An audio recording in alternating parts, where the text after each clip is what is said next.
We're also going to tweet a bit during the day, and you can interact with our Twitter by using hashtag Django Day.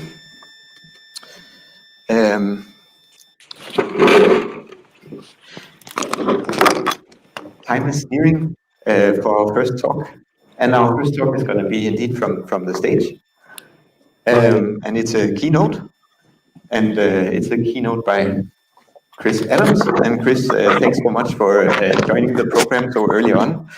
So we had a magnet for attracting other speakers to join as well. You were the first speaker that we announced, I believe. And the reason we met was that you had a workshop at DjangoCon Europe last year about CO2 emission, measuring those from our various cloud-based platforms. And today Chris is here addressing the Django community, especially on how we can become better at finding solutions that do not cause so much harm to the climate. And it's indeed a talk I've been looking very, very much forward to. I'm not going to say so much more about you, Chris. I hope you will also introduce. Chris is going to be on the Zoom afterwards. So you're welcome to join there. Also, you can join and ask questions. But please, big hand for Chris. Thank you very much, Django attendees, both in present and remotely over there. Hello, Internet. I first spoke at Django, as been mentioned, at DjangoCon Europe in Denmark last year, and I was so charmed by the city and the weather that I felt that I should come back for a second time. Yeah. All right. Just a little bit about myself. First of all, can you folks hear me inside this room here? I think the people on the internet can hear me okay as well. So, as Ben mentioned, my name is Chris Adams. I have a background working in wacky environmental data startups and have been doing so for the last, say, 10 or 15 years. And to give you an idea, let me just make sure I'm checking the timer so I don't get run over. So Loco2 was basically all about making it possible to book trains as easily as you book planes. And that's actually the service I use to get from Berlin to Copenhagen today. iommi was another company I used to work at. iommi stands for, as you can see, Avoid Mass Extinction Engine. We managed to burn through $10 million of US VC funding trying to figure out how to sell services around carbon calculation. We learned lots of ways not to do it. And the nice thing that's good now is that I'm able to kind of share those learnings with other people now that there's a kind of new kind of interest in climate, I suppose. These days, I spend my time working on three main things. One of these is called Icebreaker 1, which is all about basically making it possible for either finance or insurance or various policymakers to have access to the data necessary to make kind of informed decisions around, say, policy. The other thing I do is I work with Spend Network.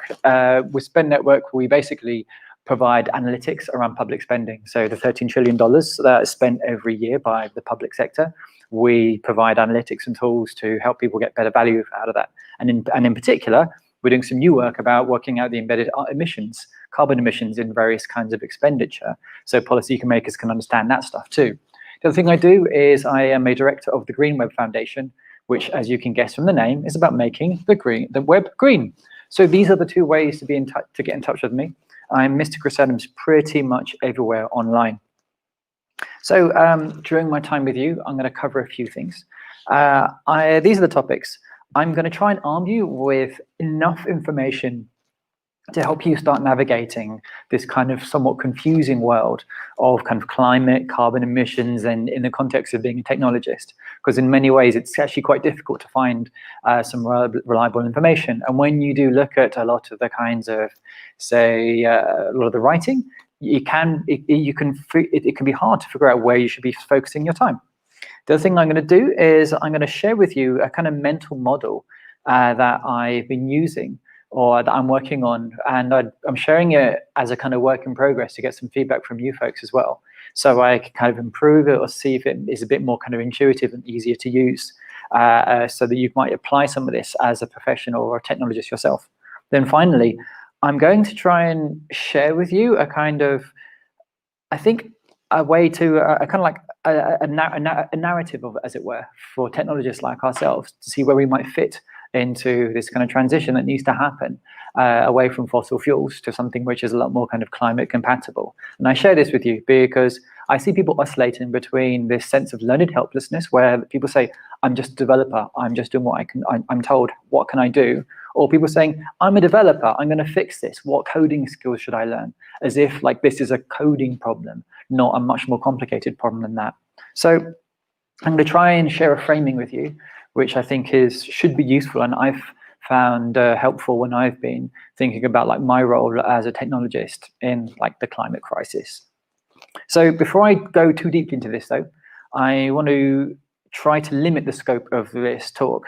So as you might have noticed, we're in the middle of a pandemic. Hello, people who are not here today. But as this cartoon, which has been doing the rounds on social media, shows, there are all these other crises unfolding too, from biodiversity to a recession and things like that. And a lot of these are really, really terrifying too. But I do not think I can address them in a keynote talk at a Django conference in Denmark. So I'm not going to try to do that, and I'm going to focus on what we can do as professional technologists. So while I think it does matter about the decisions about what you eat, where you fly, and all the lifestyle decisions, I'm not going to be talking too much about that. And I'd request that we don't spend too much time on that, because I think it's going to be a distraction from our roles as professionals. So, have we got 2 slides there? Yeah. All right. So let's start with what I hope should be a really, really uncontroversial and blindingly obvious statement. And the thing I really want to kind of draw your attention to in particular is the last part, which is finding a path off of them. Now, it's loads of fun to geek out about things like, say, carbon removal or growing trees or things like that. And I've been guilty of this as well. Now, the thing is, I'm going to share with you an analogy which I found useful, because I think I kind of have this mental model in my internally of us, like society, as a patient in an ER room, like emergency room, and we're bleeding out, right? Now, if you think about all these other things, they're good, right? They feel a little bit like pumping blood into someone, when what we really should be doing is stopping the bleeding in the first place. And I feel that when we don't talk about fossil fuels and the role in society, it's like we're not talking about the fact that we're still bleeding out and we need to be doing something about that thing first. So this is why I'm sharing this blindingly obvious slide with you, because you'd be amazed how much money and attention is being focused on things which are not about getting off fossil fuels. Now, these words here, rapid, far-reaching, unprecedented, these are the word for word from the IPCC report. And the sheer scale of the changes are daunting, yes. And it's worth remembering that the scientists who have been spending years looking into this stuff are using phrases like this, because IPCC scientists tend to be very, very conservative in their recommendations. And when they're using these kinds of words, that's the equivalent to them jumping onto the desk, grabbing us by the ears and screaming in our faces to get our act together and stop accelerating towards that iceberg. So rapid, far-reaching, unprecedented. I think it's really, really useful to remember these words and use them as a kind of test for when you see people talking about the next thing that will kind of save us on a planetary scale. If the things that companies are announcing are not rapid, far-reaching, and unprecedented, then maybe we should be aiming higher. Now, let's think about this. So what would rapid, far-reaching, and unprecedented mean for the internet, for us, right? There's one thing I can think of immediately, and it's in huge letters on the screen. And I think this is because right now, every time we use the internet, and we are professionals, I assume, who our livelihood in our jobs, and we spend a lot of time outside of our work as people using the internet, we end up contributing to climate change, whether we like it or not. And you can make the argument that yes, pretty much every kind of economic activity also contributes to climate change. But this one really feels a lot more solvable than most, especially when you look at the last 10 years of how our use of the internet has changed. Now, I'm sharing some charts now with you because I think it's useful to get some context and help address some of the kind of scare stories around the internet. and like the use of like technology, I suppose, in the carbon footprint of this. Now, it's generally quite safe to think of kind of like the tech industry and data centers and the internet are at around like 1 to 2% of global emissions. So that's roughly the same kind of ballpark as all of shipping, or most of aviation now, or Canada, or Germany. So it's that kind of figure. So it's not small, but it hasn't been growing as fast as other industries. All right, and there's some reasons for that. One reason is that we've basically seen that there's been a lot of investment in actually making things get better in efficiency. But I'd also kind of put to you that if you think about kind of things that are kind of civilization scale, right? 1 to 2% of global emissions, for all the good and all the kind of utility we get out of that, I reckon that's a relatively good deal, even though we need to get down to zero. Like, for comparison, we've seen in the last 10 years, like say just the increase in emissions from SUVs, that's like more than 2 internets worth of CO2 emissions. And I've got to ask yourself, like, what would you rather have, 2 internets or more SUVs in the last 10 years, right? Like, this is why when we talk about this stuff, we need to have some kind of context here. And it's worth thinking about the shifts in the industry though, and how that's affected how we work. All right, the efficiency, the way that we've managed to kind of rein in this in growth, even though we've seen massive increases in use, is largely because we've seen a shift from running, say, working in traditional data centers to working with hyperscale or cloud services in many ways. So we've seen this consolidation amongst the big providers at the expense of much smaller data centers. And you've seen the same thing at the network level now as well. So Cloudflare, Amazon, and Google, loads of traffic is basically going through a number of small companies, a small number of very large companies, rather than this whole kind of more decentralized system of that we've had over the last 10 years. And I'd kind of say that when people start talking about like the internet and data and stuff like that, I don't think the problem is that we're using power. I think the problem is that when we use any of this stuff, it ends up emitting carbon, and that means we end up burning fossil fuels for this. And so that's like the thing I really want you to be aware of. Now I'm just going to share a few kind of other concepts which I think are quite useful to give you some kind of words, and I'm hoping there are some kind of database nerds who've got the MVCC joke here, right? I mean, we're Postgres friends, right? Okay, so I'm going to share 2 sets of ideas which I think should be useful for you. So the first thing is to think about carbon emissions and how to think about it. If there are basically established ways to talk about and measure and kind of optimize the emissions of any organization or even a country, or even, like, I guess, going down people, but really it's much more at the organizational scale that we probably want to do something with it. There's like scopes, and I use the medium of coffee because that seems to be a subject close to many developers' heart. And you can think of it like this. So scope 1, this is emissions from burning fossil fuels yourself. If you have gas at home and you heat up a kettle, that's your scope 1 emissions. Now scope 2 would be using a kettle. Someone else is burning fossil fuels for you and you are benefiting from the electricity. So that's kind of your scope 2. Now scope 3 is the entire supply chain. That's like you walking into your favorite third wave coffee shop and all the things involved in actually making it possible for you to have coffee. That's your scope 3, so that's your supply chain. Now, we can make this a bit more concrete by looking at some organizations, some companies you might have heard of, see what their scope 1, 2, and 3 figures look like. So this is Stripe. Show of hands for people who are in the room who's heard of or used Stripe. Okay, so good. All right, it's a company that you're aware of, and many of us might look up to as people who are really good at doing running digital services. So their scope 1 is pretty small because they basically just heat buildings. Scope 2 is, yeah, they probably need to turn lights on rather than working in the dark sometimes. But scope 3 is probably the big thing for them because they are massive customers of AWS and Google Cloud and people like that. So that's probably where they're going to have the most impact if they're going to make any changes. And also employee commuting, because that's a significant chunk. Probably one of the biggest ones we've seen a change in over the last 6 months or 9 months now. And yeah, flying, because that tends to be quite an impactful one as well. How about Amazon, for example? Amazon actually has quite large scope everything, really, because they're just so huge. I mean, yeah, as you can see, This is 2 years ago, and this is the carbon footprint of Finland, and they've only been growing. So scope 1, Amazon literally have their own airline. So they're going to be burning a lot of fossil fuels themselves. They also run a lot of service. They own about a third of the cloud market. So that's going to be quite large too. And because they have so many deliveries, or so many people with Prime, the lion's share is probably going to be from scope 3 from them, which is why them investing in things like electric vans is actually quite an important thing, because that's probably going to be where you're going to see some impact on this.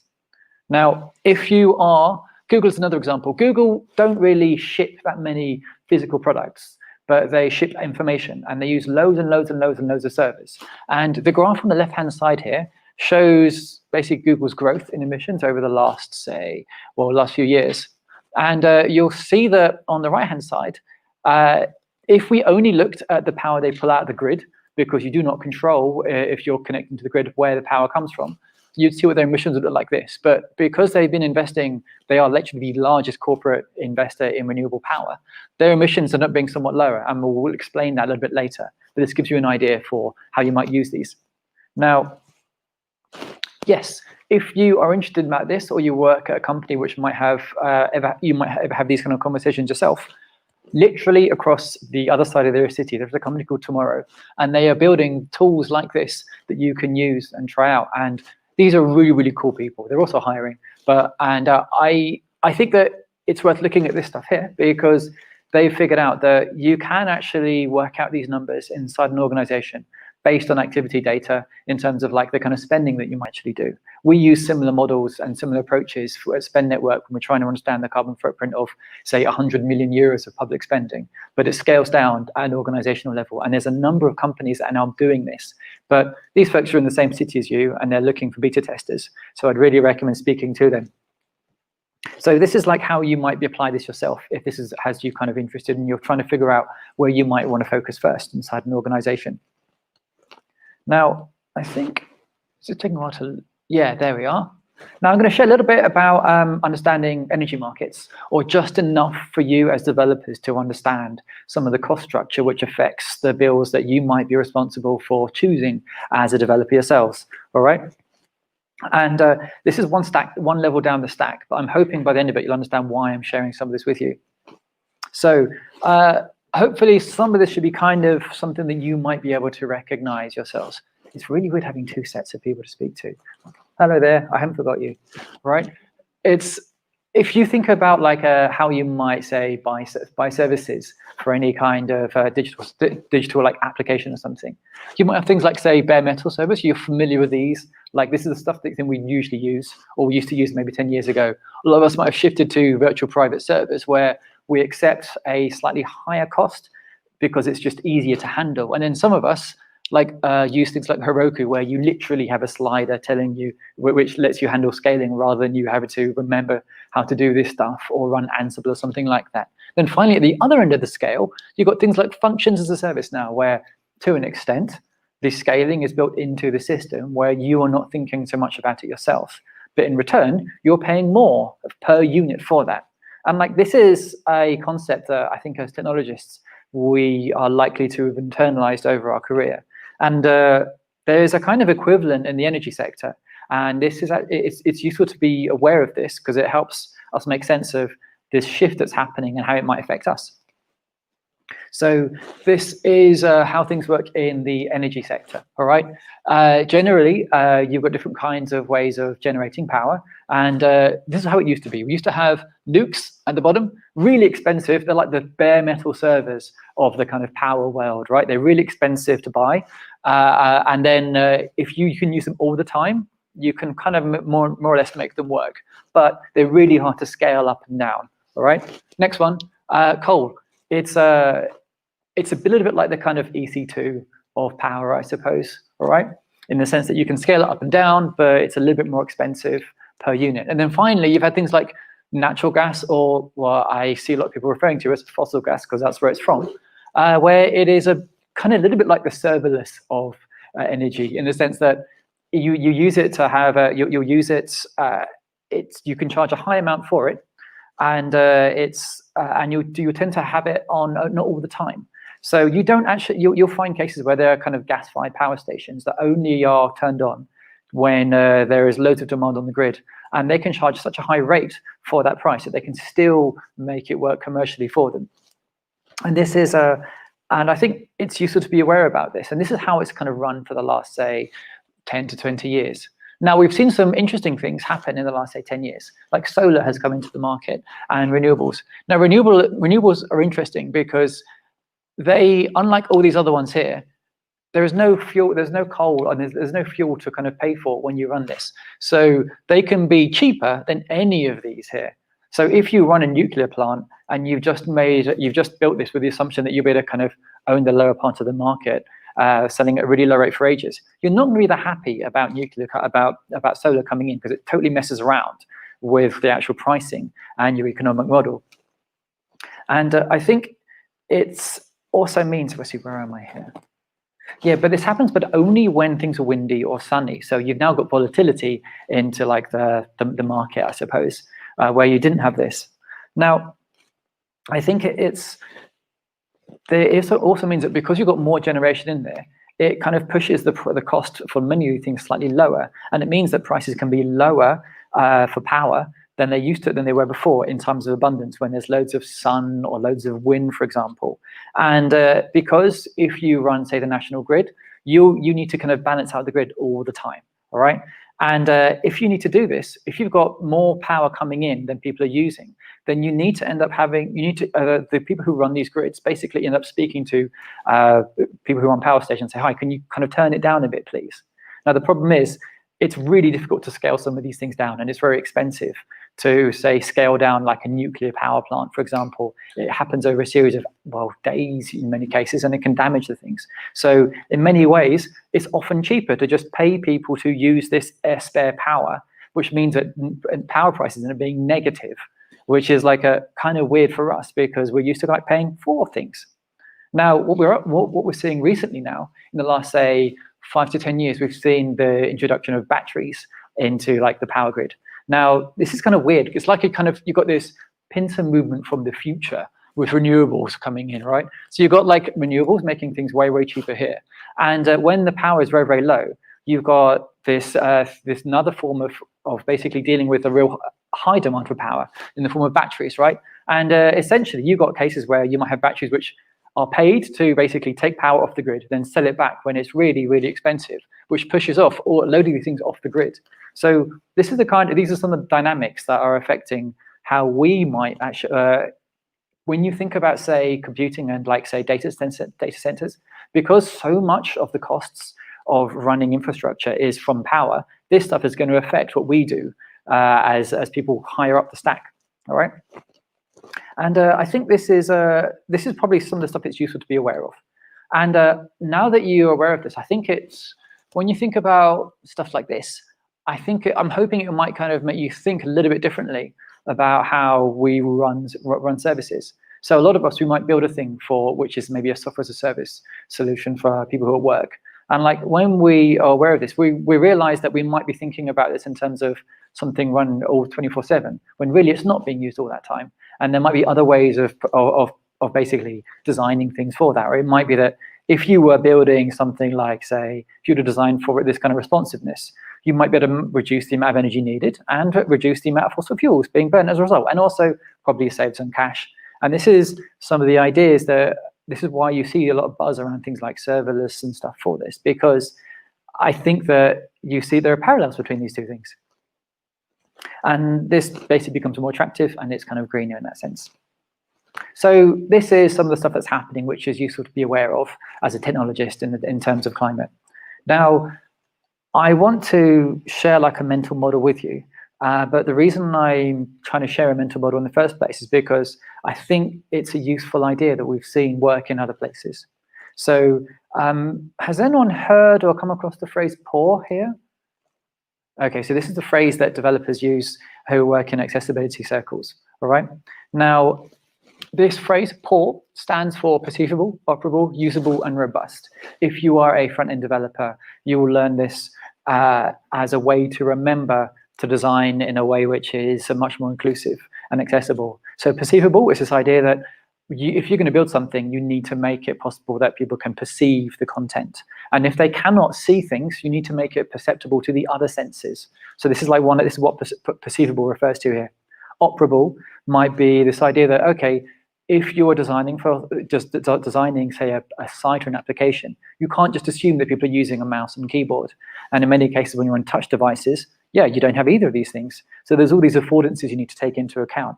And when people do not have strong motor skills, you would also need to account for that kind of stuff as well. So that's operable. Now, usable is kind of obvious, but in many ways, if you can't understand what an interface is telling you to do, then you're not going to be able to use it. And if you are, say, neurodiverse, for example, maybe having lots of things move on screen means that you also can't use it. So that's the idea of usability, usable in this. And then robust is, okay, you know that thing where if you use a website, like a single page web app on a phone, and you've got a crappy connection, you're just waiting for a megabyte of JavaScript to download before you can do anything. This is like not a robust application, especially if you're just trying to access a little bit of text, right? A robust version of this would be, we send the text first, then we progressively enhance to something which does have this rich experience. So things like POUR help developers internalize this, and people will refer to this. And these are actually principles in the guidelines that people use to see if a website passes or fails a test. And basically, websites get sued over this stuff, and we'll refer to these particular kind of principles. And this is the actual kind of quote I probably should have led with actually. If you can make it easy to remember, then it's going to be more likely that people will remember to actually design in this kind of way. And this is kind of the thing I want to share with some of you, I suppose, or I want to kind of get some feedback from or test with you. What if we had POUR, but for designing stuff, given the fact that we're in a climate emergency and pretty much everything we do runs on fossil fuels, and if possible, we'd like to not couple what we do to all the kind of unintended impacts of basically running an entire grid on fossil fuels. So this is the one I've been working on. It's called Green, Open, Lean, and Distributed. And I figured, like most people like gold, or at least the idea of gold is somewhat aspirational. You know, would you like gold? Yes, please. Yeah, that's the kind of idea I'm going for. And I'll break this down in a bit more detail now. So green, as in green energy or kind of low carbon power. All right. Now, I spoke before about on the grid, there's this idea that you should be running on green power. And the reality in many cases, if you were not running a gigantic hydro generator in your own kind of office, which there's actually one place that does do that, you don't have that much control over the grid. So when people say we're running on green power, there's lots of different ways that you say that you might actually be doing that. And I might say Denmark, for example. Denmark is pretty good. When I was on the train here, I saw all these cool looking wind turbines, and that made me feel very, very happy. All right, but there are parts where I don't have control over.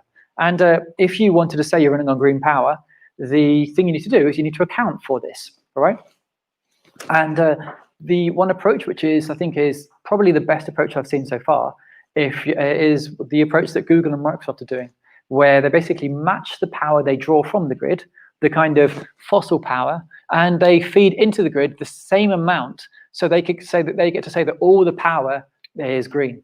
And it sounds kind of a bit weird and possibly somewhat unsatisfying in this sense, rather than just literally hooking up a solar power to a server. But this is kind of how a lot of this is going to work, because it turns out that having kind of uninterrupted power and having access to utilities is kind of useful, especially when you don't have power running all the time. So this is the one that I think is actually quite attractive. And this, again, when I refer to like in Denmark is actually one of the kind of hotspots for this stuff. That same startup Tomorrow, they actually were the people behind doing some work with Google, and they provide these kind of stats for you to work these figures out yourself. The other approach that lots of companies do is that they just offset the carbon emissions. And this is what some people do, because to understand markets, it takes quite a while to get your head around, all right? And you can do this. And when I work at the Green Web Foundation, we've accepted people doing this because it's better than nothing. But sometimes the question you might ask yourself is this solving the problem that everything we do with the internet is actually having this kind of unintended harmful effect?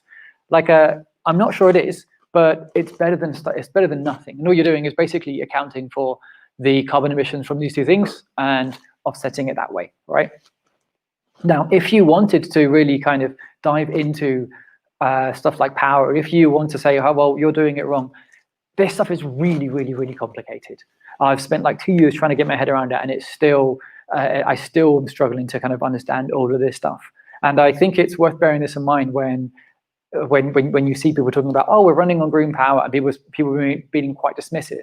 It's actually quite hard to get your head around this, but it's something we should probably be aspiring to. So that's green. Now, open.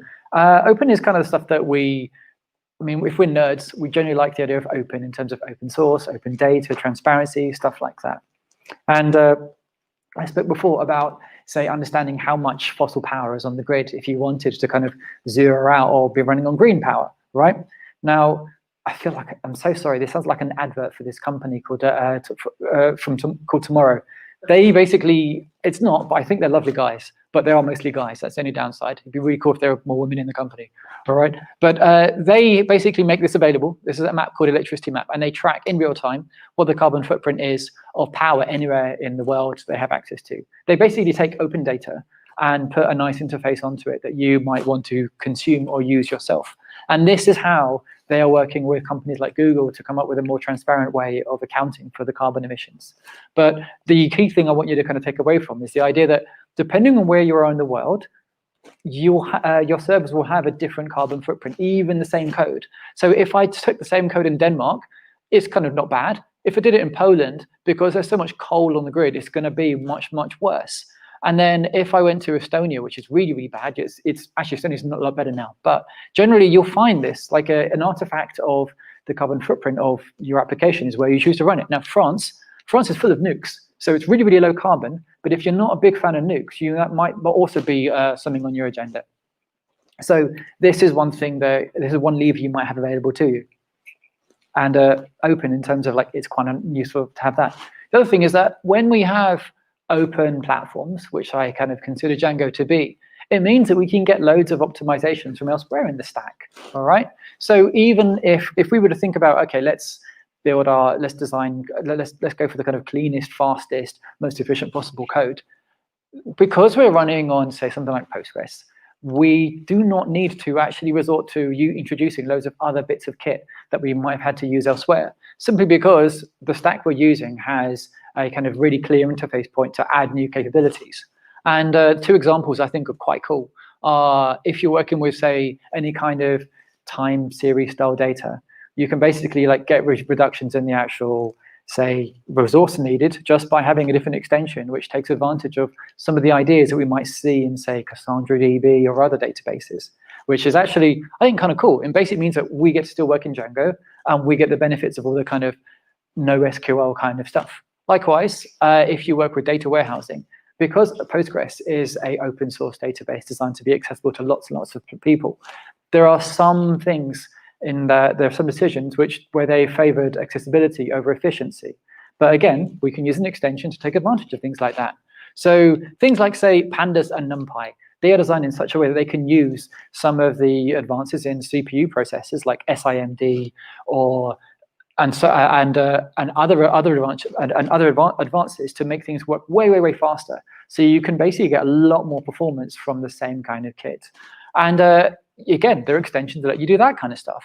So there are actually things available to us when you have an open stack in clear ways that you can actually get integration points from. And if you tend to use MySQL, you'll see the same thing. Like MariaDB has similar tools now because they decouple the storage from just having something like SQL at a higher level. So this is some ideas of like open standards and so on. Now, is this working? Trying to get to the next slide. Yeah, okay. Yeah. Oh, whoops. That's two seconds, folks. Sorry. The L is for lean. If you're going to emit carbon, at least make it count. Now, I found that it feels a bit pointed to a flame graph when we're talking about like literally forest fires and stuff like that. But I actually find that flame graphs have been one thing that I found really useful. There's a book from I think Adam Johnson. He created a book called basically how to speed up your Django tests, and he talks about how to use things like, say, flame graphs here.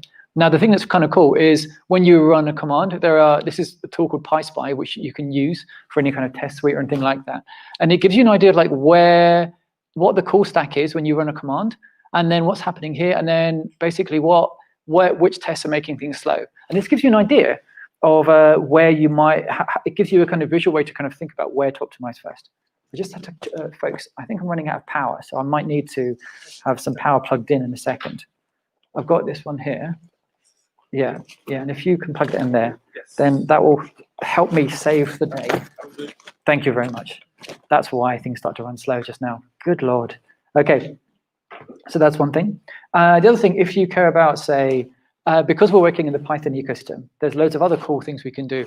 Now, there's a group, so there's a lot of work in the kind of green AI movement, where people are trying to figure out how to understand the actual carbon emissions from code itself. And you literally can just pip install energy usage, put a wrapper around what you do, and then you can get some figures out of this now.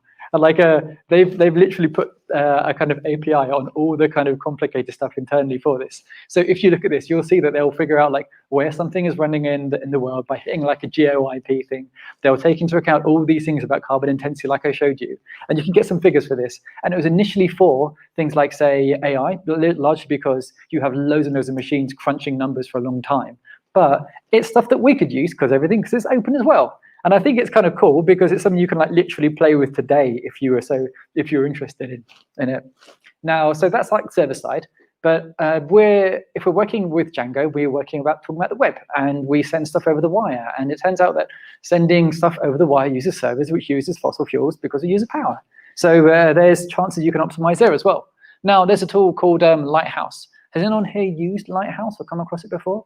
Okay, it's about half the room. So Lighthouse is essentially a way to, it kind of grades you on how green or so how fast and how good your website might be. So you point at a web page, it will tell you what the performance is like, how accessible it is, how good it is for SEO, and so on. Now, last year, I started looking at this and I tried to figure out, okay, can you extend this? Because this is open source. And yeah, it turns out that there was actually an interface where you could extend this. So we started building some things so that if you run Lighthouse, you can now get an idea of the carbon emissions from this. Now, the thing is, I'm a big fan of like lots of things that Google does, but I'm not sure that the priorities of a $1 trillion advertising company are always the same as the priorities that I might have, all right? So there are other alternatives as well. And one example is site speed, which is another kind of web performance analytics kind of tool for this. Now, the thing that's cool about them is they have different priorities on here. So an advertising company might not be so bothered about, say, privacy, and you might they might not be taking into account things like, say, surveillance lag, that thing where you when you visit a page, then you have to wait for a bit while all the auctions run before you actually see any content. All right. Now, site speed's kind of cool, and again, because it's open, you can extend it. So we did some work with them when I worked with the Green Web Foundation, and we built like a sustainable web plugin that lets you figure this stuff out. So we basically use some of the kind of science and nerdy stuff that I've been doing. And there's an illustrator who did kind of cool Greta cat, which I think is just made me really, really happy when I saw it. I didn't know it was there. But these are like some tools you can use for this stuff to actually see how you might have an impact at the kind of network level as well. And if you think this is kind of cool, there's this whole set of new companies who are doing things in this. So there's a company called Cabin now. And they basically do privacy aware carbon calculating analytics using these ideas here. And they give you an idea of what you might have. And this is actually a real thing, and it was kind of embarrassing. I realized that one of the pages, I totally optimized it wrong. So if I clicked on this, I could jump into it. It could tell me where the big kind of culprits and things I need to fix are. So there are tools which you can use and incorporate into your tool chain to actually understand this stuff in production as well now. So that's lean. Now, the final one is distributed. And I hope that I'm talking about distributed in terms of space, which I've mentioned before, but also time. And I think time is the kind of interesting one, more so than the other one. And that's the one you're probably going to have some access to. Because if you say, boss, can we please run our servers in Switzerland on Wednesday, then they might not be super keen to do that because migrations tend to be kind of big, scary things. Now, there is some really interesting work going on with Microsoft right now. There's a guy called Asim Hussain who's been building a website called principles.green. And he talks about this idea of shifting demand or your use of compute to kind of match what's on the grid. And to an extent, when we use anything like, say, a cron job or a queue like Celery, we're kind of already moving work through time. we're just using it for, say, performance reasons rather than green reasons. And because we spoke a bit more about, because we covered before about, say, because before we were talking about things like, say, the cost of energy will change depending on what's on the grid and things like that. There's actually a chance for us to go from rather being just consumers, we can be active participants in the grid to help balance it, and in some ways be paid for this. And like, here's the kind of like concept I want to share with you. There's this thing called the duck curve, partly because it's kind of duck shaped, right? And this is like an actual academic thing that people, they're like, there's a whole load of people talking about this in the energy industry around this. And generally, when you have lots and lots of power on the grid, you'll see this case where you basically have more power than can be used, right? And like we said before, because we know that like nukes are really hard to scale down and fossil fuels are like coal is hard to scale down, it's often cheaper to just pay people to use power than basically pick up the phone for the guy at the nuke station and say, hey, can you like poison your own nuclear reactor for a couple of weeks? Because they're just going to say not like, they will not want to do that. And you end up with a case, I think like this kind of stuff will end up being exposed to us as developers more over the coming years, simply because it's going to be a way to essentially pass this on to end users so they can do something with this. And in Django land, we're already seeing this at the consumer level. So Octopus Energy are a kind of well-known Django shop in the UK. They have a really, really good style guide if you're a Django developer, which I use all the time. But they've been doing this kind of stuff. They call it plunge pricing. And as a end user, a consumer, you'll be paid to use power at certain times. So they can pay you to basically wash your clothes at 2 a.m. rather than say when there's a peak at 6 o'clock when everyone gets home. And this essentially is what you're seeing examples of kind of Google do stuff like this now, all right? Google have got a lot of press recently by shifting their workloads to when energy is cheap and green. And I think that it's not just Google who's going to do this kind of stuff because, 10 minutes left. Okay. Oh, great. I'm ahead of time. Great. So I think this is actually something that we're going to see more of, simply because there is actually just in many places, there is actually quite an increase in data centers going onto the grid. Now, to give you some perspective, Denmark, their own energy projections, their energy agency in Denmark have basically, they put, say, 15% of all power in Denmark to be used by data centers by 2030, all right? So 1 in 6 watts is going to be doing this kind of stuff, all right? And it seems it's useful bearing in mind that data centers are one of the most energy intensive per square foot kind of buildings that you could possibly have, even more than, say, aluminium smelters, which are traditionally the things that are really, really energy intensive. And I feel like there's this chance which this kind of stuff totally changes the economics of how we might work as developers, when the thing that you're using might actually be, rather than a cost, it might actually be a kind of source of money coming in. So like if you design it, I think there's a chance to design accordingly for this. And I think that this is the kind of stuff that if you are not aware of, and if you don't understand the context in which it's going on, you'll understand why are people so excited about this stuff.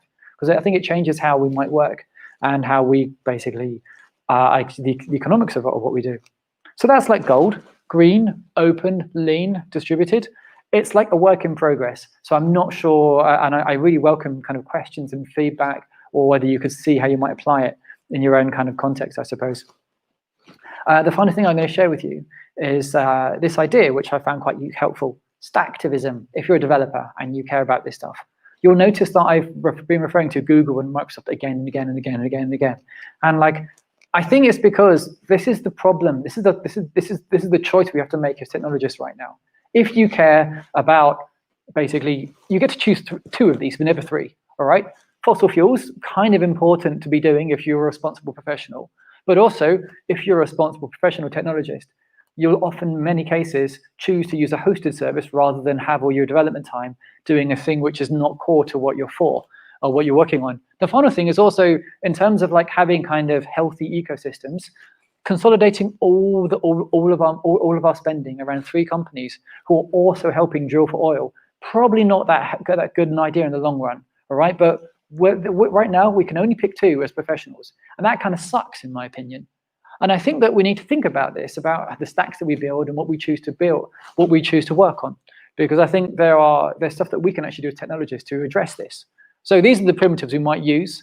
when we are developers or building any kind of digital service. Compute, storage, network, this stuff we know about, right? Now, these might manifest themselves as, I know, paying for virtual servers, some kind of object storage like Amazon S3 or something compatible, or some kind of software-defined networking like a load balancer or a private network or something like that. And like already, just trying to find green versions of this stuff it's not that easy. You do find some options now, but it's still quite hard to actually just find green, like zero carbon object storage in, say, Denmark, for example. You're going to struggle a bit. Now, if you think about the things that a lot of us use now, right, we might be, say, paying someone else to manage a database, because after a few years we realize running databases and managing them is actually quite hard. And if you've had enough scare stories that we don't want that to be our problem to solve. Or it might be something like, say, managing Redis when it goes above a certain size is a pain as well. Or like managing search, all these things. You can pay to get hosted versions of this stuff right now. But the number of companies you can get this from is actually quite low. Likewise, with things like, say, I don't know, Kubernetes, for example. There's 2 or 3 very, very large players. But if you do not want to, if you want to go for all 3 from the choices I made before, not so many options. Likewise, with serverless, we don't have so much there. Now, if you want to kind of build, say, Django applications that scale down to 0, or only are served when your request is coming in, there are ways you can do that. Cloud Run is an example for that. And like Lambda from AWS offers you some stuff like that. And there are frameworks like Zapper that make that possible. But the underlying code is open source. But we're not seeing people use these kind of things. And I feel there's a market for this. Likewise, like all these projects are open source projects that are things that if you wanted to build a stack, you need to make compromises on right now as a professional. And I feel that kind of sucks. And it's something we should probably address and think about. And if you're going to kind of start a business or work in some kind of service, maybe it's the thing you'd take into account. So this is kind of how I kind of frame it or want to talk about it with other people. Like, I think we need something like fossil-free stacks, right? We need a way to be explicit about what we care about and embed some of the values that we might have into what we do. And I think that fossil fuel stacks kind of needs to go, and like that's because, yeah, we really are out of time. We need to be doing something faster than we are right now. And this is kind of the stuff I share with you. I think if you want to if you're thinking and worried about kind of climate and you're working as a technologist, there's a few spaces that you could actually kind of incorporate this. And I think one of these is, okay, there's a narrative about building a fossil-free future and getting away from what we have right now. And I think finding work in that is becoming easier. And like there's literally 2 or 3 companies I've mentioned just now who are hiring for this kind of stuff. And there's also opportunities that someone is going to make a lot of money out of. And it would be nice if it wasn't just Google and Microsoft, right? And I think that if you want to make the web green, then you can make Django gold. And I think that's kind of largely it. I think I'm a little bit ahead of time. So I'll answer most questions in Doolittle, but if there is a bit of time, I don't mind answering 1 or 2 now. So yeah, that's me. Cheers, everyone.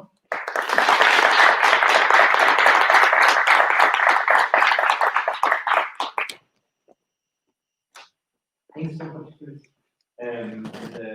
You mentioned questions from Sweden on the internet. And we forgot to mention questions from the audience. So if you do have a question, you're welcome to ask it on Zulip, because we don't have a portable mic ready. And we cannot stream your voices to the internet. So you can also ask a question and I will repeat it from up here. That's the way to go. Yeah. Thanks so much, Chris. Cool. Sorry, we should also keep a safe distance up here. What do we do now? Christ, we haven't thought about this, have we?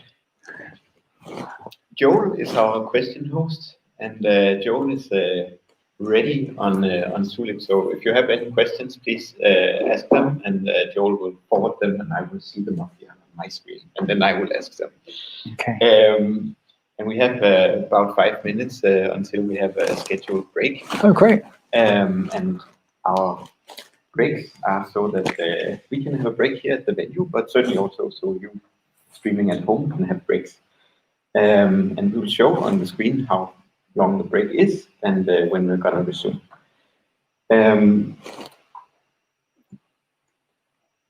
I'm still giving Joel a little bit of time in case there are questions, but I do have a question. I've by clicking a little bit around on Wikipedia, I've seen something called the Jevons paradox. Yes. Or the effect. Yeah, it seems that if something becomes more efficient, then we should, in theory, need less of it because it's now more efficient. For instance, with coal, it was so that the coal combustion mechanisms became much more efficient, and then you'd think we would just use less of it. But somehow we started using a lot more of it. This is actually correct, yeah. So is the question, if I understand it, is how does this play into the world? And like, does making things efficient actually make things greener, all right? And there's actually, it's difficult to see where it's, first of all, this is actually a concept which has been around for like 200 years. Like this was first observed by William Stanley Jevons back in like Victorian times, when he realized that by making steam-powered steam engines powered by coal, when you increase the efficiency there, people just use more steam engines because they're suddenly cheaper, right? And I think this actually speaks to a kind of larger discussion about decoupling. So right now, there's a whole focus around absolute decoupling, which is this idea that we can just totally decouple economic growth from, I guess, the physical impact of what we do. And I think that that's a little bit sci-fi. All right, and I don't think it's actually that convincing. And there's relative decoupling, which is, yes, you can make you can decouple these to a degree, but you still need to make other decisions. And I think that the best answer would be that for something like Jebit, it's something we should be pursuing anyway, but it's not a get out of jail free card. And in many cases, it's presented like a get out of jail free card, so that we don't need to make any changes to how we live or how we work. And I think there is actually a couple of good papers that I can point you to that do basically address this. And they say the same thing, that, yeah, it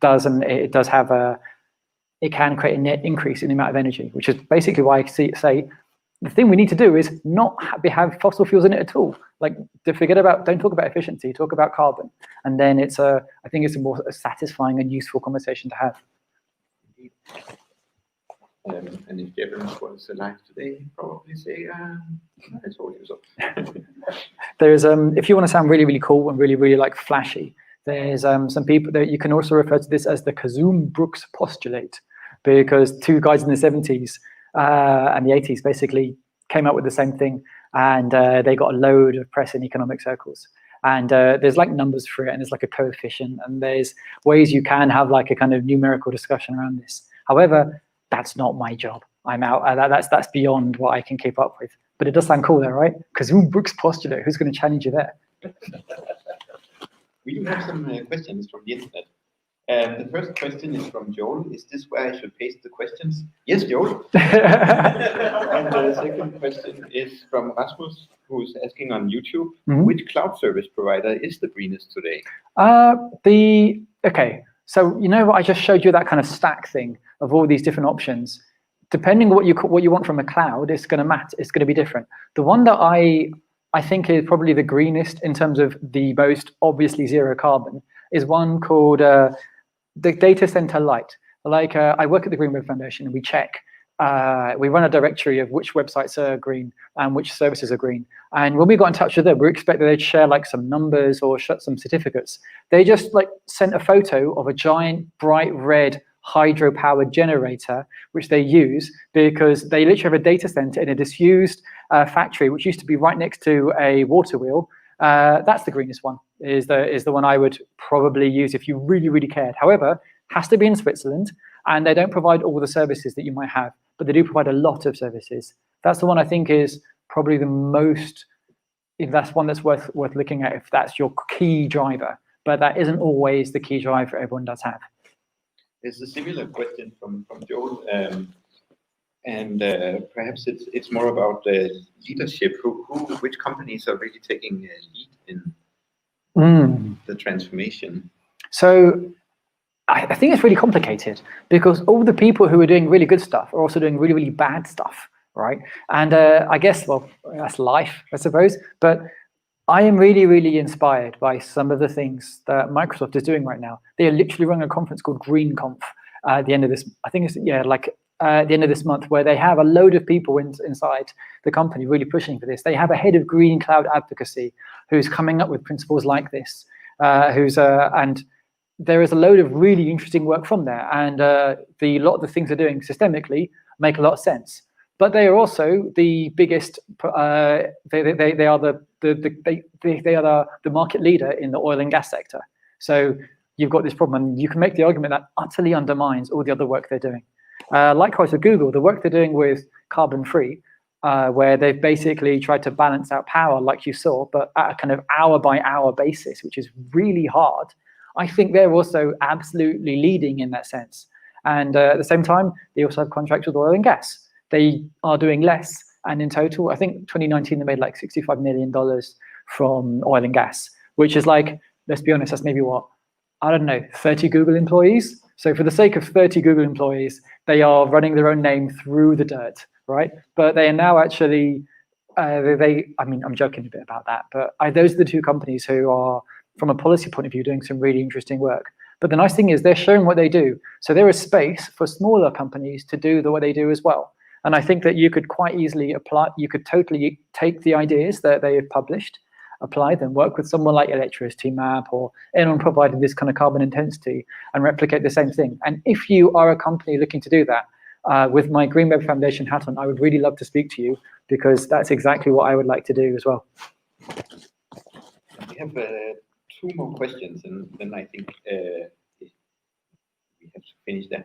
Hans asks, would it make sense to implement PySpy or energy usage into production? I actually feel that there are better ways of tracking this stuff in production. And again, I'm going outside of my area of expertise now, all right? There are lots and lots of tools that you can use for like distributed tracing and stuff to kind of get an idea of this. And tools like Scout, I think, or various things like that, which you use to kind of track production, performance in production anyway. I mean, the maths for a lot of this stuff isn't really that complicated. If you know how much power you're using, what grid you're on, you can roughly work out the kind of carbon emissions there if you're running the stuff yourself. However, if you are using some kind of tool from like some serverless tool from Google and Microsoft, they tend to be more cagey about these numbers, because a lot of companies see these as kind of commercially sensitive, so they won't share this stuff. If you go to Amazon, you need to be spending at least 15K with them before they will just give you a single number with no real breakdown. Which is partly why we started working on a tool called Green Cost Explorer, which uses Amazon's Cost Explorer to give you these numbers. But like this is, yeah, I think that does that help answer some of the question, I suppose?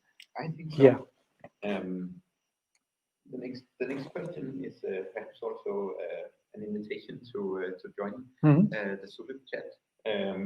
Lars Peter asks if you can suggest a list of links for further reading about the subject. Yeah, the deck that I worked from, every single, basically I was reading a lot of this stuff. So there's like a couple of thousand words in there. There's also a Slack channel, which I help organize, called climateaction.tech, where there's loads of stuff written in there. I'm happy to kind of flesh this stuff out. And the reason I was really plugging the Zulip thing was because when I spoke to Ben beforehand, we said, hey, what we should do is after this call, we should do a Q&A and edit a Q&A of this stuff. So we have all these links for anyone who was interested by this. And so they got somewhere clear to follow up. And I think, have I used all my time now, or is that everything? Yeah. Let's give Chris a big hand again.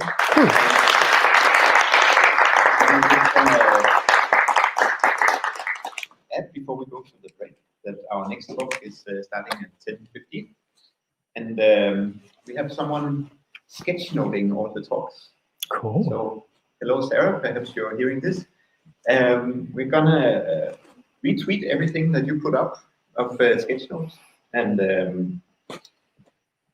then at the end of all this, all the sketch notes, the slides, the videos, they will be up on Django Day Copenhagen as well, so you can share them with other people perhaps that you think should see it. Then we have a channel on Zulip called Introductions, where you're welcome to write a few things about yourself, your interests, and so on, and that goes even to you here at the venue.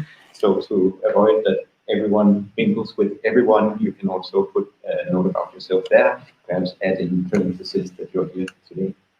All right, so have a great break and see you back in 13 minutes. Cool. Try and plugged out.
I have no sound.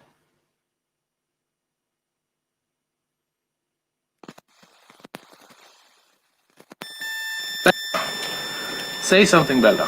Hello, hello, hello. Can you hear me, Anders? Yeah, there's a high pitch though. All right. You're not going to be listening to me for so long. Okay. We'll be listening to you very soon. So welcome back. And welcome, Anders, live from Stockholm. Anders will be sharing with us something that perhaps can sound troubling to some people. Maybe you thought you had Django, therefore you had the framework with all the batteries you needed. But now there is iommi.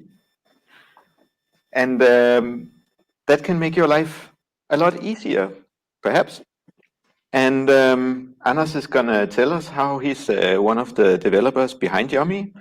Going to tell us why iommi looks like it looks and how you can develop your solutions a lot faster. Anders, welcome and excited. And I'm going to take a seat over there and we're going to be watching you on the big screen. Cool. Yeah, please give Anders a very loud hand so he can hear it.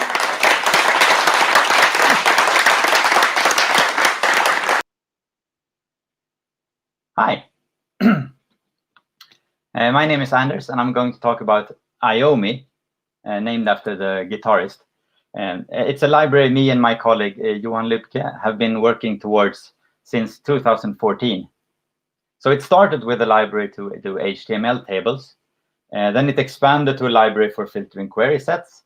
Then we added a form library to deal with things Django forms couldn't handle well for us. And then finally a way to assemble and compose these into complex pages. This is going to be a fast and quite shallow introduction to iommi because I have a lot of things to cover. But I hope it shows the power of the library and why we made it. So the structure of this talk is going to be sort of like a fake live coding session where I jump forward to pre-prepared commits and maybe actually do some live coding if need be. So I'm going to build a little app, which is a discography app. We're going to have artists and albums and tracks. So we'll just start directly looking at the Django models. So I have an artist with a name and an album with a name, an artist, and a year. The year is just the release date of the album. And we have tracks belonging to albums with the name, the index, which is the order in the album, which album they sort of are in, and the duration. I'm cheating here and using character field because it looks a little bit better and simpler in the demo. Yeah. So we'll start off with the most simplest Django app you can think of. I have the models.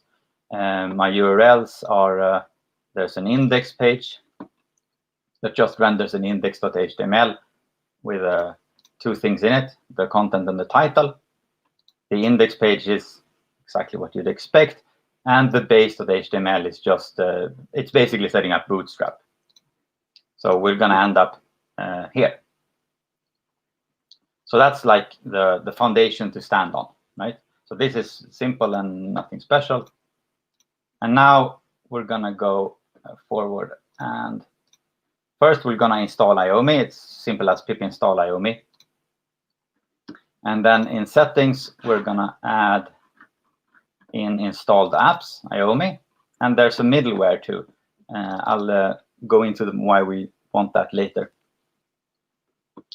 That's the installation. Yeah, I forgot to start my stopwatch. Ha. There we go. So we'll start with a declarative table, because HTML tables are an important part of iommi and one of the most powerful features. So we're gonna do a table. Yeah, I'm gonna put all my code in urls.py because it's nicer in the demo, but obviously you don't want to do that in production. Okay, so I'm gonna create a table which looks The API looks pretty similar to what you're used to from Django forms and Django models. You have a table that inherits from table, name, artist, and year columns, and then we can send that to our view by creating an albums table, giving it some rows, and then we're going to do a bind call. I'm going to explain that a little bit later. We reload the page and you get a table with pagination and sorting and so forth. Yeah. So I'm going to go back to the bind part here. So this thing will create sort of an abstract definition of a table, but we actually want to couple it to the bind, to the request. Like if you've done sorting, it needs to read that data from the request and apply the sorting and pagination and so forth. But normally you don't need to do this because so you can use these parts like in your existing product, just putting in the context. But iommi really shines when you go for it fully. So we're going to do that. We're going to remove the onbind and just return the table directly. What happens here is that the iommi middleware is going to catch this iommi class and see that it's an iommi class, and it's going to call .bind on it for you and then render it. And then we're going to end up with that. I just changed the title because it made more sense. Yeah. And you'll also notice I got a little debug panel here. So I'm going to talk about those later. But the one at the top is jump to code, which is a very nice feature. We just click it and you jump directly to the definition of the table in this case. It's very handy, especially if you're in a new code base.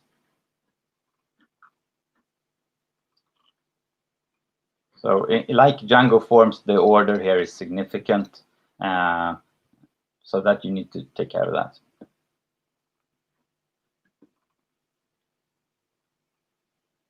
Yeah.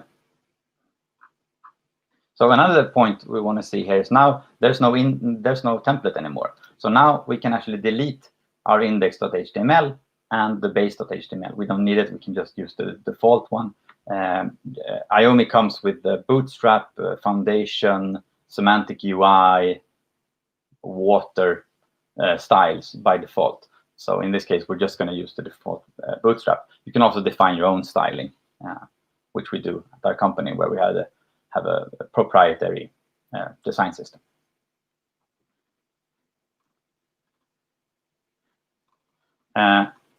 Now you can also simplify this even more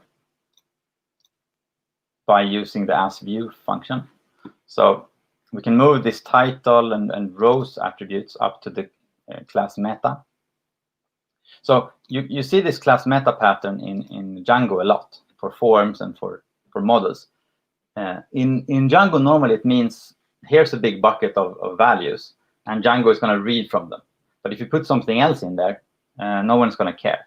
So in iommi, we like this idea mostly. What we don't like is when you make a spelling error here, you don't get an error message. So in iommi, these are actually passed as arguments to the constructor of this table, which means that if you make any spelling mistake, you're going to get an error directly.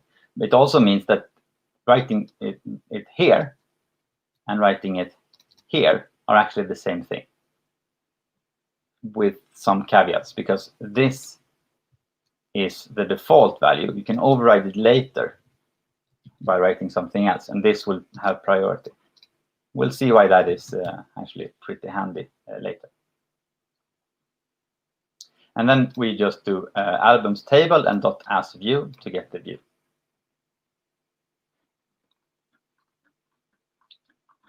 So then if you look at this,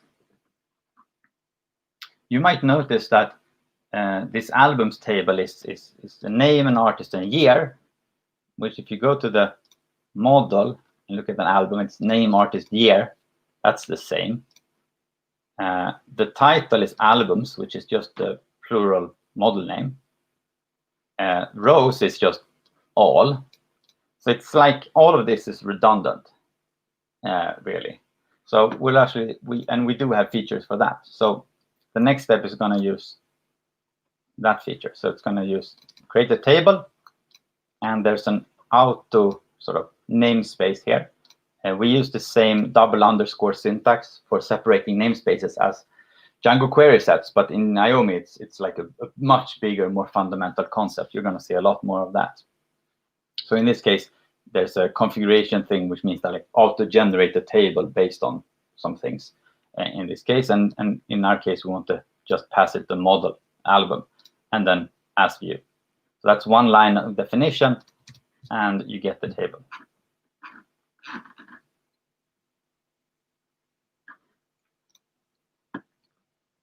So that's nice and all, but we would like to be able to create a nicer index page, right? This is not a good index page. We want more information here. So another goal of iommi is to be able to create a big complex page by taking a bunch of parts and like throwing them together like you want it to, right? And we really want that to be really simple. You should be able to take any type you need and just put it in there. So we're going to do that now by creating a new index page. It's going to look like this. You have a title, some little help, like hello text, and then three tables where the pagination doesn't affect the other tables, and the same with sorting. So the code for that is you create an index page, in this case, and we inherit from page. You create a title. In this case, HTML is a little sort of URL, it's a builder feature to make this a little bit nicer. And then you can just throw in some text. If you do, this is going to be escaped properly, but you can do mark safe on it, and it's going to come out, yeah, marked safe as you would expect. And then I create 3 tables with auto model, artist, albums, and tracks, and page size set to 5 because like it's 40 by default, which is a bit much if you have a lot of tables. And the old albums page, we moved off to another URL, albums, and then we make a specific page for artists and tracks. It's just one line. We can go to those, like just go albums, and that's the albums page. We're going to build a little artist page. Normally you want a page for one artist, right? Which albums they have, and then the name of the artist and so forth. So we'll build that by making I'm going to use function-based views because they compose nicer with iommi, and just I think compose better in general. So we have an artist page. You get the name of the artist here. You just get the object, and you create an artist page, which is the title of the name of the artist, and then what albums and tracks they have. Oh yeah, and it's in. You just add the URL definition like normal Django. Then we can go to that artist/dio, which is nice and short to type. So there's the albums and there are the tracks.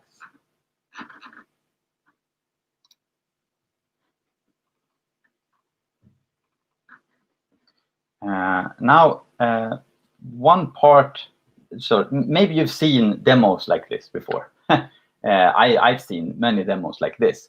At this point, it looks really cool because you just throw a model at it and you get a table, and it looks really fantastic.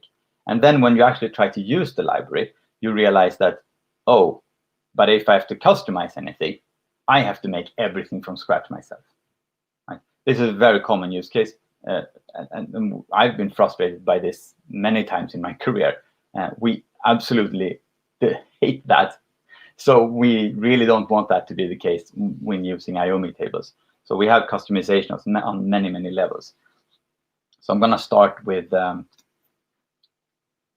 cell format, which is a sort of most sort of low level or smallest configuration you want. So I'm back on my index page. Actually, let's go to that index page. And I want this column here, the artist column for albums, to link to the artist page we just built. And you can use the cell format feature. So what we do here is for the column, right? Columns, artist, because that's the name of that column. This is the one we care about. And for the cell, we specify a format function.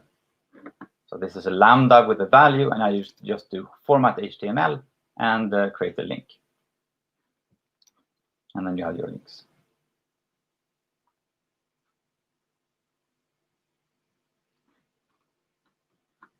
But this is an extremely common use case. I mean, making links for cells is maybe the most common thing you want to sort of customize in a table. So there's a special sort of convenience feature for that, which is cell under URL. We changed that. You can see the diff here is we used to have cell format HTML, and blah, blah, blah. And now we've changed it to just cell URL and do get absolute URL. But even this is actually the most common use case. By default, you actually do want, we added the get absolute URL to the model, of course, like you see here. So this is the most common use case. And if you have a column that is a foreign key, you normally want the URL. So actually, we will supply it for you if you do the auto feature. So we can delete that line. And when we look up the foreign key, we see that it's a foreign key, and we know that the model has a get absolute URL. You can check. You'll still get the link.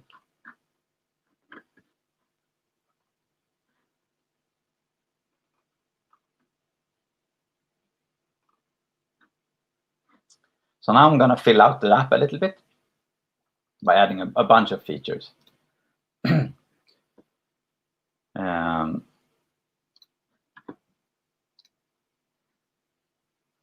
Yeah, I'm just gonna make the name column here for all the different things into a link, because that's very nice. So the artists table will link to the individual artist on the name column.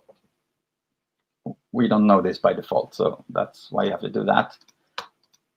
Same for albums. And on the specific artist page, we're just going to do the same cell formatting or cell URL. And we have an album page, which is the name of the album. Yeah. So we'll reload that page. You see now you have links that like we had before, but also for the albums. If you click on those, you get an album. See the name of the album and what artist it is and what tracks are on the album. You get these links in various places.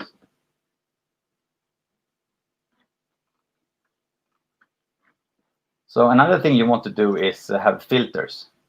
So we want to add some filters to these.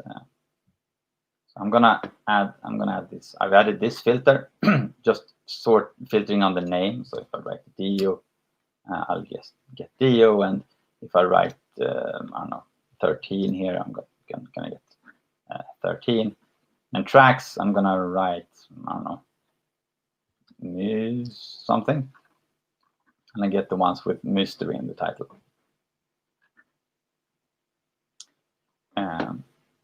And I also have a drop-down here for choosing the artist.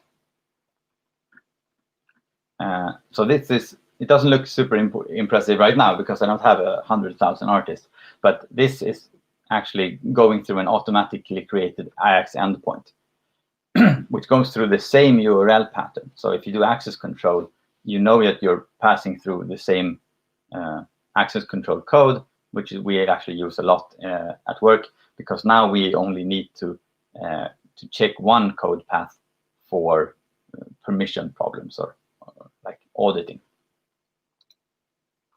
Plus, it's just less code to write. So you get this drop down for free that's paginated and select two nice things. I'm going to show the code for this. So again, we use this double underscore syntax to sort of dig down into the configuration for the specific thing we want. So columns, dunder name, dunder filter, and dunder include. And include here means turn this feature on. So turn on the column or turn on the filtering. So we turn on filtering for name and year and artist.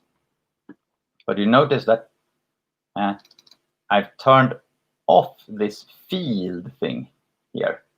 So that means that there's name artist, but there's no year here, because I turned off the field, which is the part of the form here. But it's still available in the advanced search.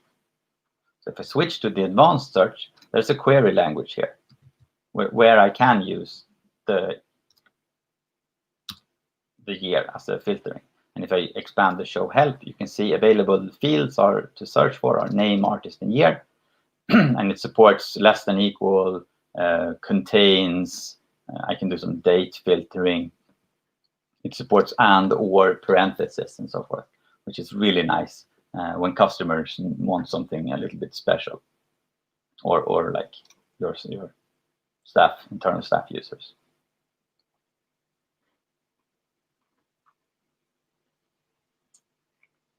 Yeah, so I mentioned in the start that we also have a form library. So they're separate from Django forms. We tried not to write our own form library, but we ended up in that spot anyway, because we needed a lot of features that we tried to bolt on to Django forms, but we just couldn't really do that. So we'll start to use those by adding add and delete features to this view. I'll remove all the filters. Go to add and edit. Let's see where we are. Yeah, so on the index page, on the albums table, I'll add an edit and a delete column, which means I just do columns by the name of edit and the column.edit and column delete here. And then I reload the page. And we get edit and delete columns. Why is it? Yeah. Like that. And then I can click that and I go to the edit page. Again, we have an automatic AX endpoint for the foreign keys. And the edit view is, our edit views are basically a read-only form, but with a delete handler for the button.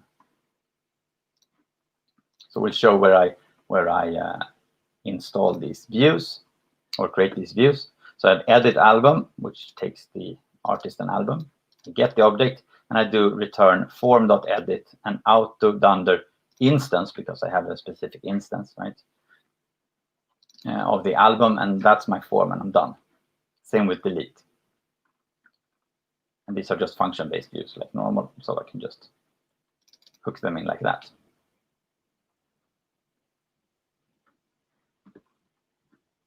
But normally you don't want like on your open internet edit and delete columns in your table, right? So we'll do some very simple naive permissions.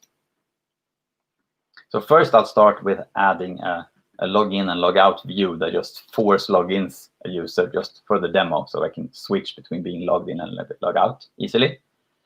And then, yeah, and the implementation for those are irrelevant. So the columns and column delete and column edit columns now. Now we do include and we do a lambda callback, and we just do request user is staff. And if you're not a staff user, you don't get the entire column. to reload the thing. And I don't have the edit and delete, the edit and delete columns anymore. But if I log in with my really bad fake login thing, and now I get them. So this also shows the power of iommi, where turning on and off a feature is really simple with a callback. So you can have any advanced logic for turning things on and off, and the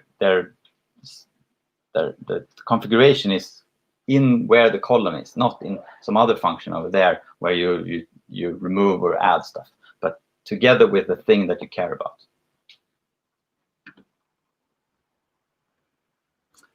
Yeah, we're gonna do some drawing of this. So now I have this column edit and delete, but these are the albums. But if I go to an artist, there's a list of albums here, but I don't have the edit and delete buttons here because I'm not reusing the same code to create the albums list here and the albums list here. So I should fix that. We're just gonna dry it up a little bit. We create a track table, and we take all that configuration we had before. We just move it into the class meta, because the class meta is the same as passing it as a constructor argument, as I said before. It also makes it really easy to switch between these sort of different worlds of programmatic and declarative style configuration. And I do the same with album table and artist table.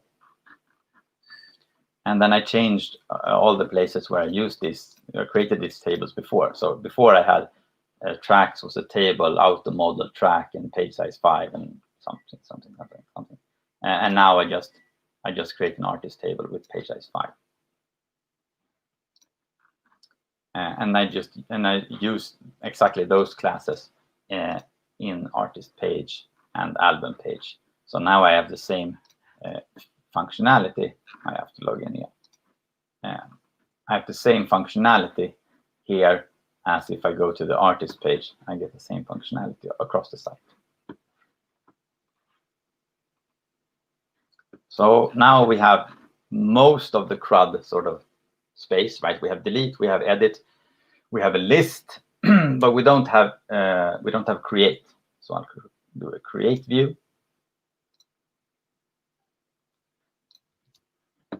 I've just added a create album view here. Click it and you get a create view. Looks basically the same as the edit view. And to make that view, I just do albums create form.create auto model album and then as view. And that's it. Yeah. Oh yeah. And I actually have to add the link, right? So in the album table, I add an actions create album new action, and it's just a link basically in this case. Actors href albums create, and that's that feature. So now we want to do some more customization, and I want to show that I really mean it when I say you can customize the small part. We've seen that with cell format and cell URL, but you can sort of progressively format, so customize more and more and more, and still not throw away all your old work. So first we're going to do cell template. So we did cell format before, but you can actually do cell template, which is a more sort of powerful feature. So for this index page, where I'm going to change it a lot now, I removed all the other tables. I only have one table now. It's the albums table, and it's based on the albums, the album model as before. And I add a new column called album art. After equals none means that this table will not try to read any attribute from the row, because normally if you do just to create a column, it's going to try to read, in this case, album art as a property, right, from album, but album doesn't have a property like that.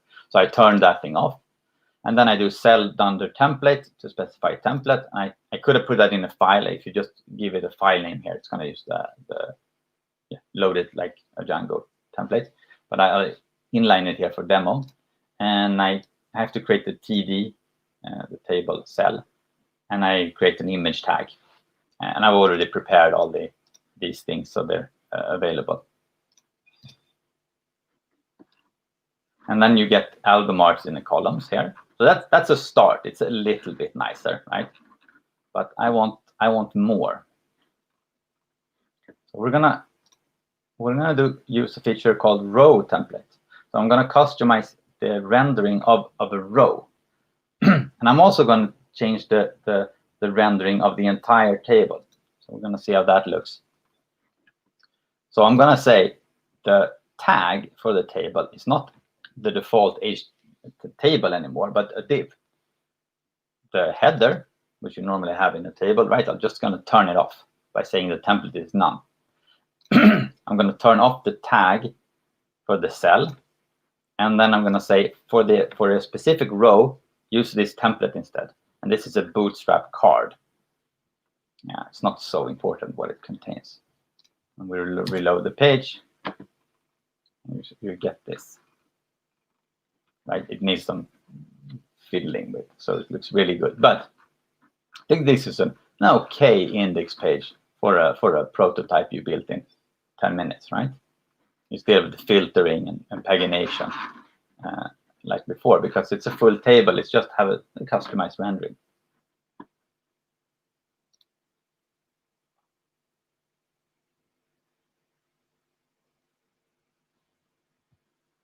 Yeah, I see your questions on the chat. I'm gonna come to that.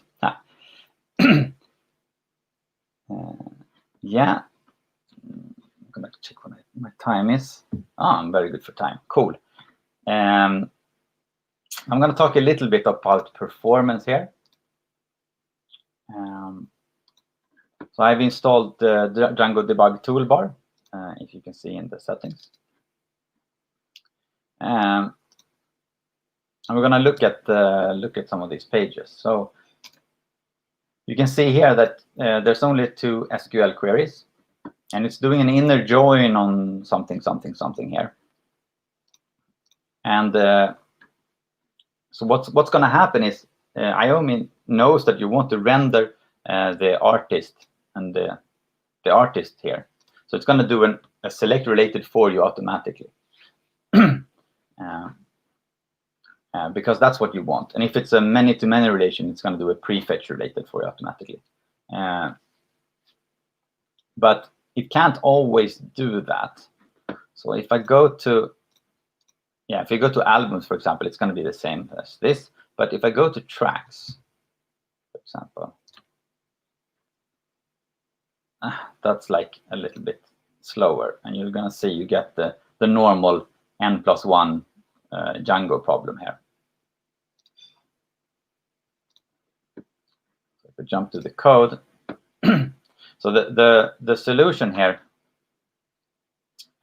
is to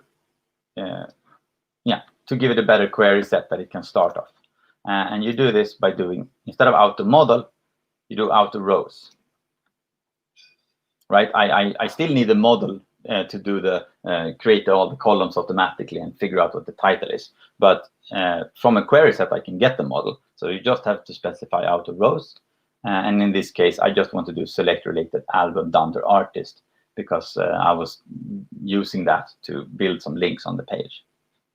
And then suddenly you go back, you reload the page, and it's fast. I don't know if you noticed, but 2 queries with the inner join. Like so also another thing here is we want customizations on all the levels. We don't want just the automatic case to be super nice and simple, but we want the little bit fiddly special cases to also be very nice and simple. That's a very big design goal.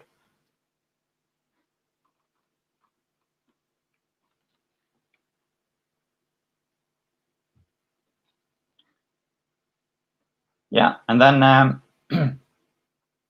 we have another little feature. I'm just going to show it a little bit quickly. There's a menu component in iommi where you create a menu declaratively like this. The URL is defaulted to the artist slash, and then you can shoot in some CSS here. Actually, I didn't talk about that so much. If I go to the index page, you'll see my menu here, because I put it somewhere here. In the index page, I just declared my menu. If you want it on every page, you'll have to do something different, like putting it in a context manager or something. But just for this demo, it's fine.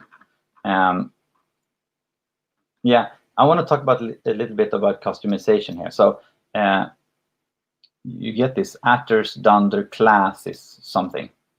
So in order to do customization here, I can shoot in a specific HTML attribute straight into the thing I want. So in this case, for the entire menu, I look up I go into the attributes, HTML attributes, sort of namespace, and I want to fill it with the class, and that's handled specially. And I want to add the CSS class fixed top, and I set it to true.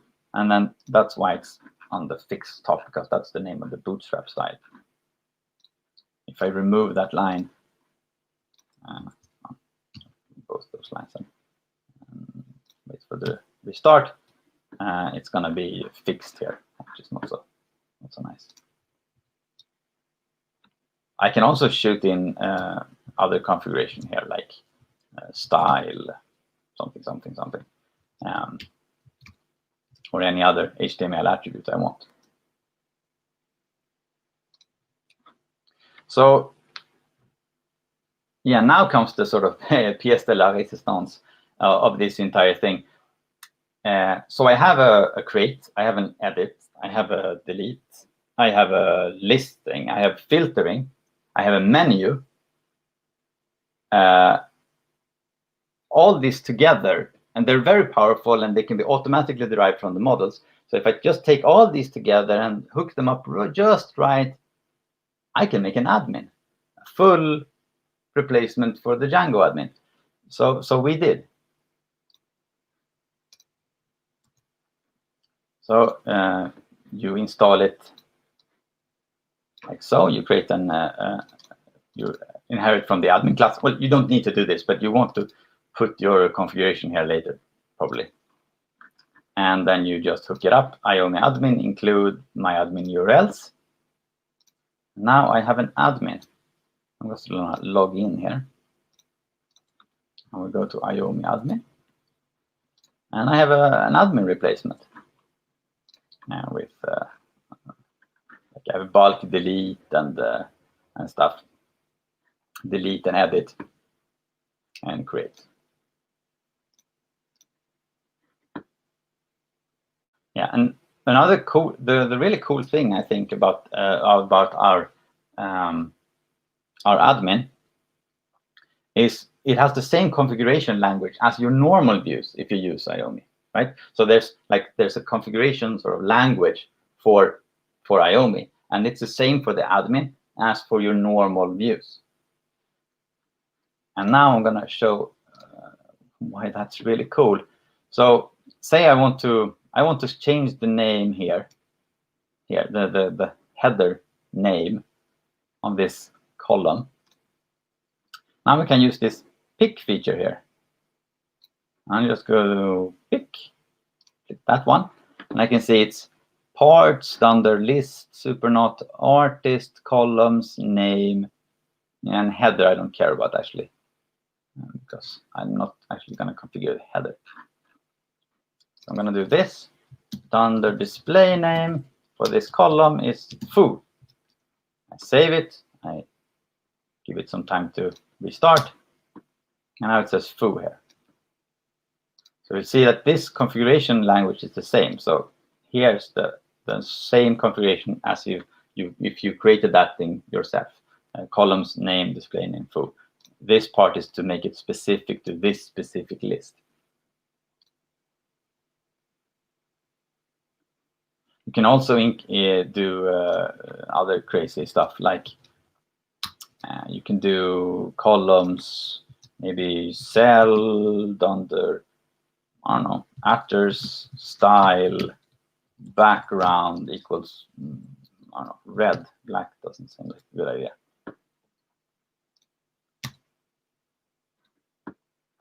Artist has not finished cell. Sorry, I removed the name. So the name column. I just shoot in a CSS style, just poof, right in there. So this means that I have an extremely wide variety of customizations, and I can move these customizations because they use the same configuration language. It's the same set of configurations for the admin as for the normal sort of entire app.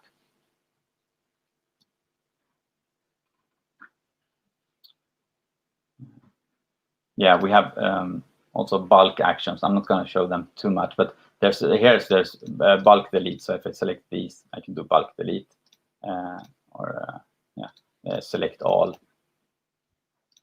There's also a nice feature where if you do select all and there are multiple pages, we can do select all items on all pages to do bulk operations, like bulk delete or modify. Yeah. So this was a pretty shallow introduction to the power of iommi, and there's a lot more I haven't shown. But I hope this presentation will spark some interest. It's a pretty new project. We're trying to get the word out. And I hope you will try iommi for your next prototype or internal tool. Yeah. Thanks for listening. Thanks so much, Anders.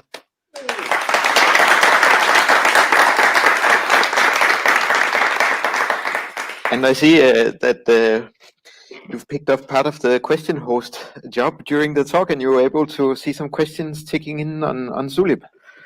I'm gonna read the 2 questions from Zulip, and then I also have a few questions if there's time for me.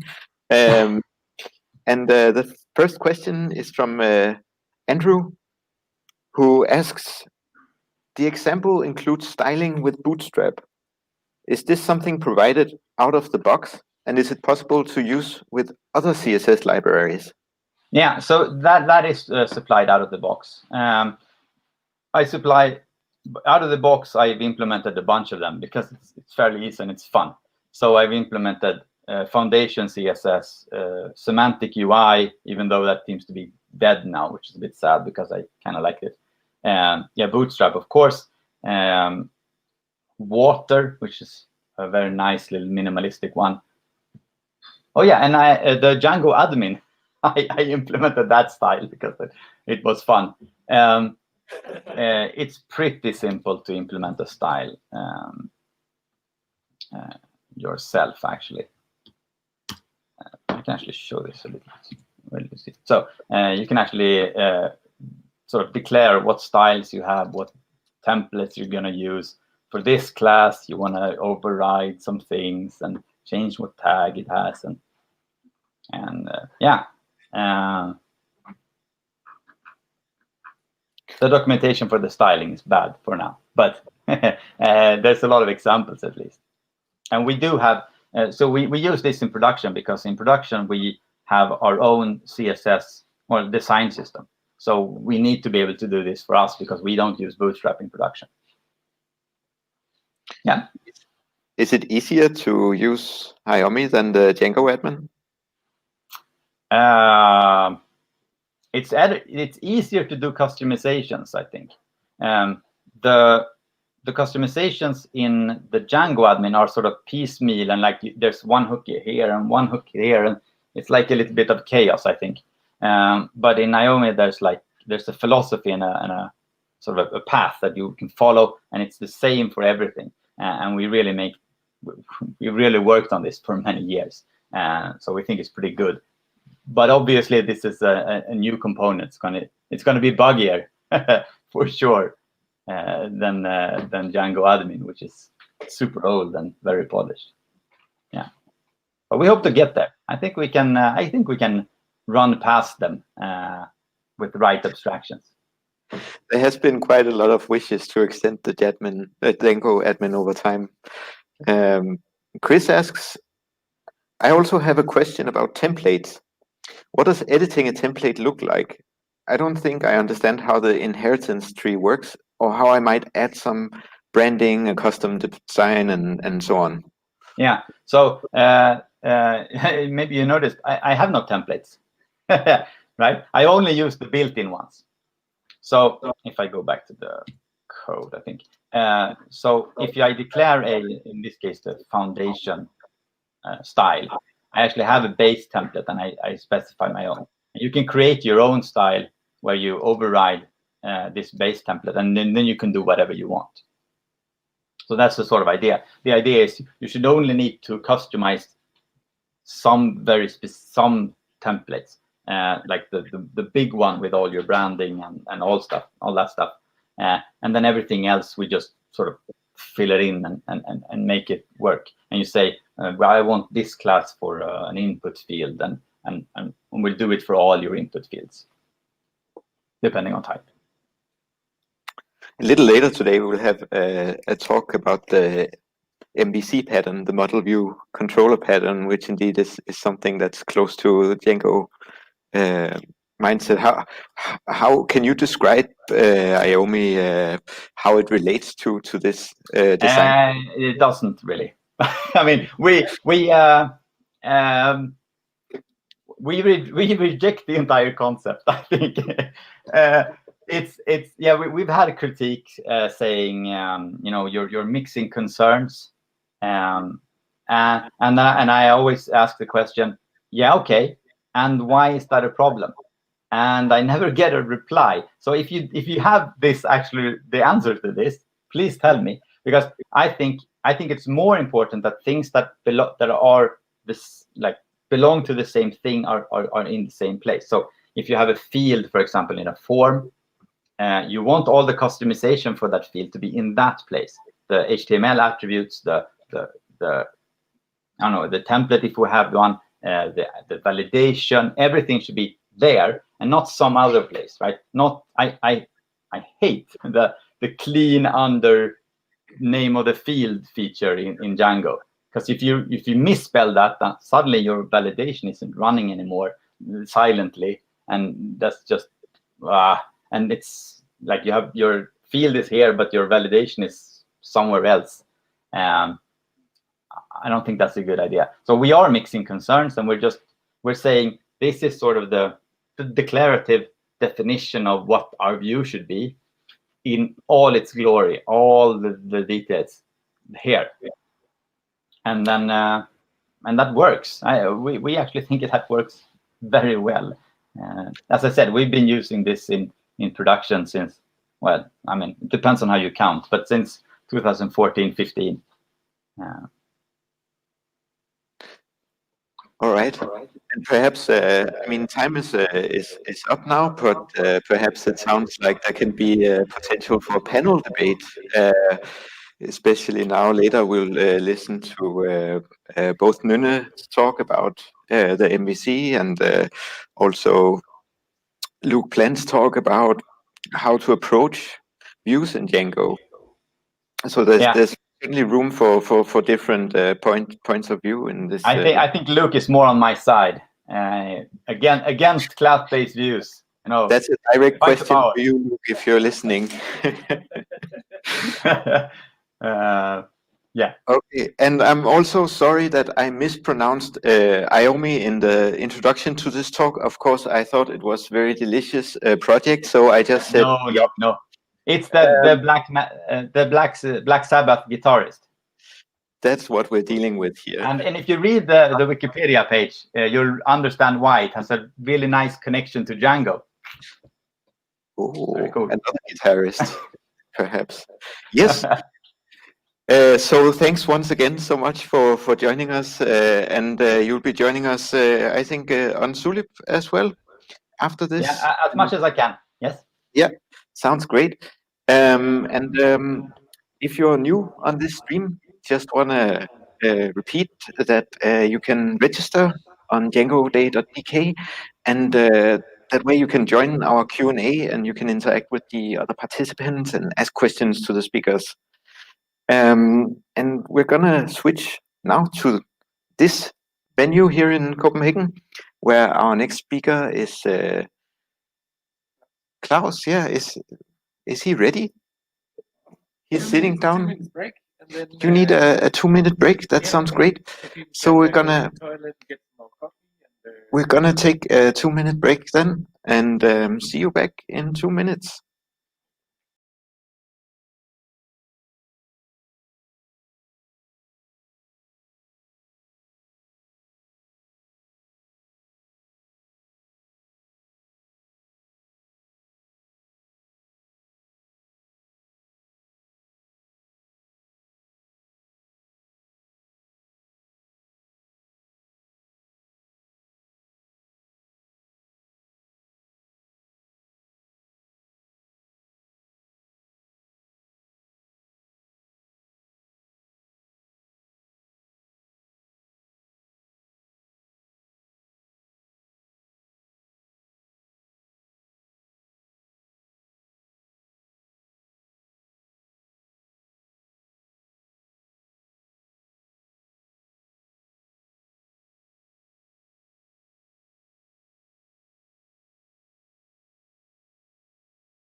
welcome back.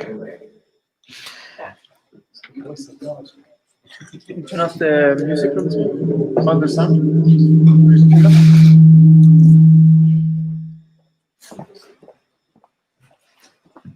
From the computer. Detta är gamla.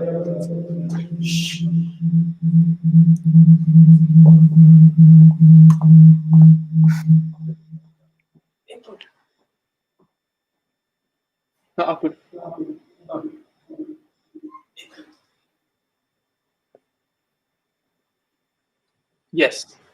How's that? Yes. Sorry about Other than that, we really like feedback. So please, from humans though. Yes, welcome on stage, Klaus. And you're going to tell us a bit about APIs, how to get started with some of the questions that perhaps are not always asked, and how to get a good first start on building an API for your solution. Thanks for joining us today. Pleasure. Thanks for contributing to the day, and to everyone sitting out there. Please remember to register and so on, so you can ask the questions already now, and we'll be I'll be back up here with some questions perhaps. Yeah, take it away, Klaus. Yeah.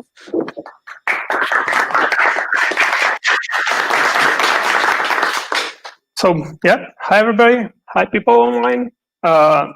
Welcome to this presentation about API first design in Django.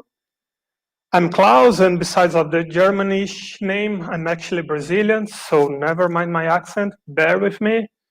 I've been using Django for a long time already. It's been a really lovely journey. And for the past 4 years, I have been writing APIs, more specifically REST APIs. And yeah, what's an API again? Just to be sure that we are all on the same page. And APIs can be described as that sort of, or at least web APIs can be described as that sort of URLs that are specialized to accept and return raw data or more specialized data. But they are not always the first thing that we think when this amazing idea comes, right? Sometimes we have this amazing to-do list app that we are trying to build, something different that no one tried before. We all do that. And we don't think about APIs from the first place, right? We usually start by coding. And that's actually an approach called known as code first, that we start by studying Django, right? I mean, we are in a Django conference, so yeah, that's the way we do. And then we start to sketch up some relationships in your database to make sure that our models are going to look pretty. And then we write code, and we write it well with test-driven development and even some views, maybe using this full stack approach of Django that can do some server-side rendering and deliver some HTMLs. And eventually some API endpoints as well, because our front-enders, they want to make the application a bit more real-time. And then we deal with deployment and CI, CD, monitoring, logging. And then we start to talk about this with other stakeholders. For instance, a front-end guy that's working in your company, or a mobile developer that is trying to make this same version, this solution work on a mobile environment. And yeah, here is where integration problems can start. And I'm being a bit dramatic here. I would say a lot dramatic here, but it's a really good example. It happened before in the companies that I work for. And one of the reasons that Django is nowadays being used to write APIs, and it's being heavily used to that. And there are some explanations to that. One of that is the microservice architecture getting more and more popular. And another one is that the so-called web development, the modern web development way, we have specialized people doing it, like front-enders, back-enders, and we have this integration between those two teams or specialties. And that's why you would end up writing an API, even though you are using Django, that is a full stack framework that can deliver HTML for you. So, okay, that's the connection between Django and APIs, but what is API first then? And it's not something new. It's being discussed in the web development world for a bit time. And I mean, that's the best explanation I would have. It's like thinking about the API first and designing it first before even coding. Again, a bit dramatic, but we will get there. Still too shallow, too vague. How can we be more accurate about this API first design principle idea? And there we go with 3 principles that at least help me figure out if I'm actually using it or not properly. Again, principles, not rules, so it's not mandatory to follow all of them, but I'm sure that they are going to help you out with this idea. And the first one, your API is the first user interface of your application. And that can mean 2 things. The first one is that you shouldn't have anything else that's not covered by an API. And by that, I mean, you shouldn't have a front end that doesn't rely on an API, that is delivering some sort of use case or flow that doesn't have an API. Again, a bit strict, a bit dramatic. We don't need to be that strict about it. But it also means that you are actually bringing all the concerns that you would have with your front-end guy or even with your UX professional, the designer or the architect. We are thinking about it when we are designing the solution and bringing it to the context of building an API instead of an user interface. So in other terms, we would say like, yeah, we should invest not the same amount of time that we invest building user interfaces, but we should invest some time on building APIs as well. The second one, your API comes first, then the implementation. And this here is to make sure that you are not doing the code first approach. You are trying to be more design driven here. And with that, we can actually, we have different tools to help us out with that. I'm going to talk about some of them later.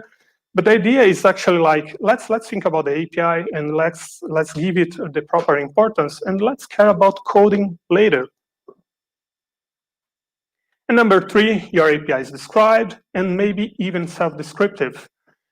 And that means that means documentation. And there is no other way to say that, but yeah, documentation. We should be caring about that. We should be caring about how the developer, the guy that's going to use our API, how can we make him more comfortable about it and provide as much information about it as possible.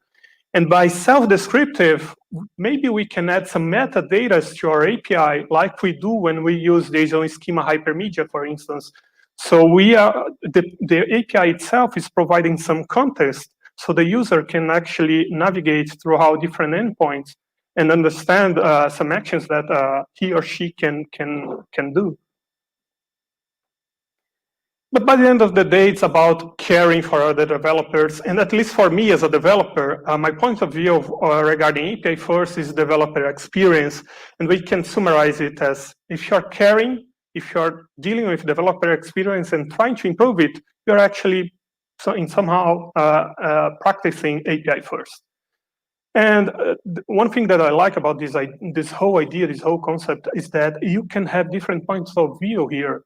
For instance, for an architect, it means that we are going to have a platform, a cohesive platform that's going to provide solutions for different clients, and we don't need to repeat ourselves. So you're going to be in a good shape. But for marketing, for instance, and sales, it's a different channel of distribution. So we might have some economic impacts by doing that instead of caring or of developing the API afterwards. And, well, how can we connect everything with Django? Of course, we are in a Django conference. And one of the things that I like most about this Python and Django is that you have this dynamic environment that you it's hard to have in different languages and frameworks. So let's get started. The following slides, they are based on a process suggested by Jennifer Riggins in an article that she wrote for Programmable Web. And she has this really amazing idea about how we should do that in order to make sure that we are following API first principles. So it's an adaptation of that, it's based on that, and I think it works really well with Python and Django. So the first step is design the API. Yeah, we are talking about API first, so design the API is possibly the first thing that we should do. And at this step, we need to understand the requirements, we need to know the stakeholders when possible, and set some standards. For instance, are we going to be RESTful, JSON API? What are we going to do? And they start to define some behaviors that can be crucial to your business logic. And this document here, yeah, it can be seen there. This document here is an API blueprint example. It's a request feature change written with API blueprint, which is a specification language that works on top of Markdown. So it's relatively easy to write and read, and you can describe how your API is going to behave based on the specification. There are other options available like Swagger or Ramo or even OpenAPI specification. That is the most recent version of Swagger so far.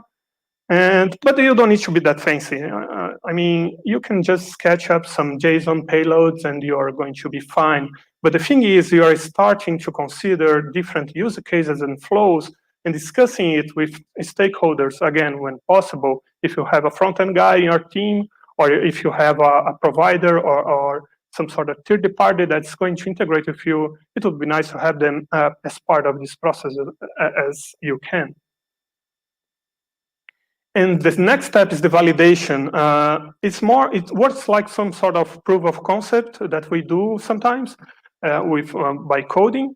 And the idea here is that once you have this idea, you should be able to validate it with your stakeholders. And by that, we can use some mock servers. Prism is one example that based on the specification you wrote before with a formal language, you can run a mock server and they can use it. They can integrate the mobile or the web app without any line of code being written in the backend server. But yeah, Django, again, Python Django, it's so dynamic, so lightweight, and it's perfect for prototyping, right? So here is an example of a static view written with Django that you can just pick some static data and static payload that you agreed with your peers, with the stakeholders, and pretend that you have a final code written. So they can start working on their side, and you can start working on your side in parallel. And it's a perfect world, it's almost utopic, but still, it's a good idea to avoid the integration and contract problems that you're going to have by the end of the process if you don't think about them as early as possible. And test often, automate when possible. And there is this tool called Dread.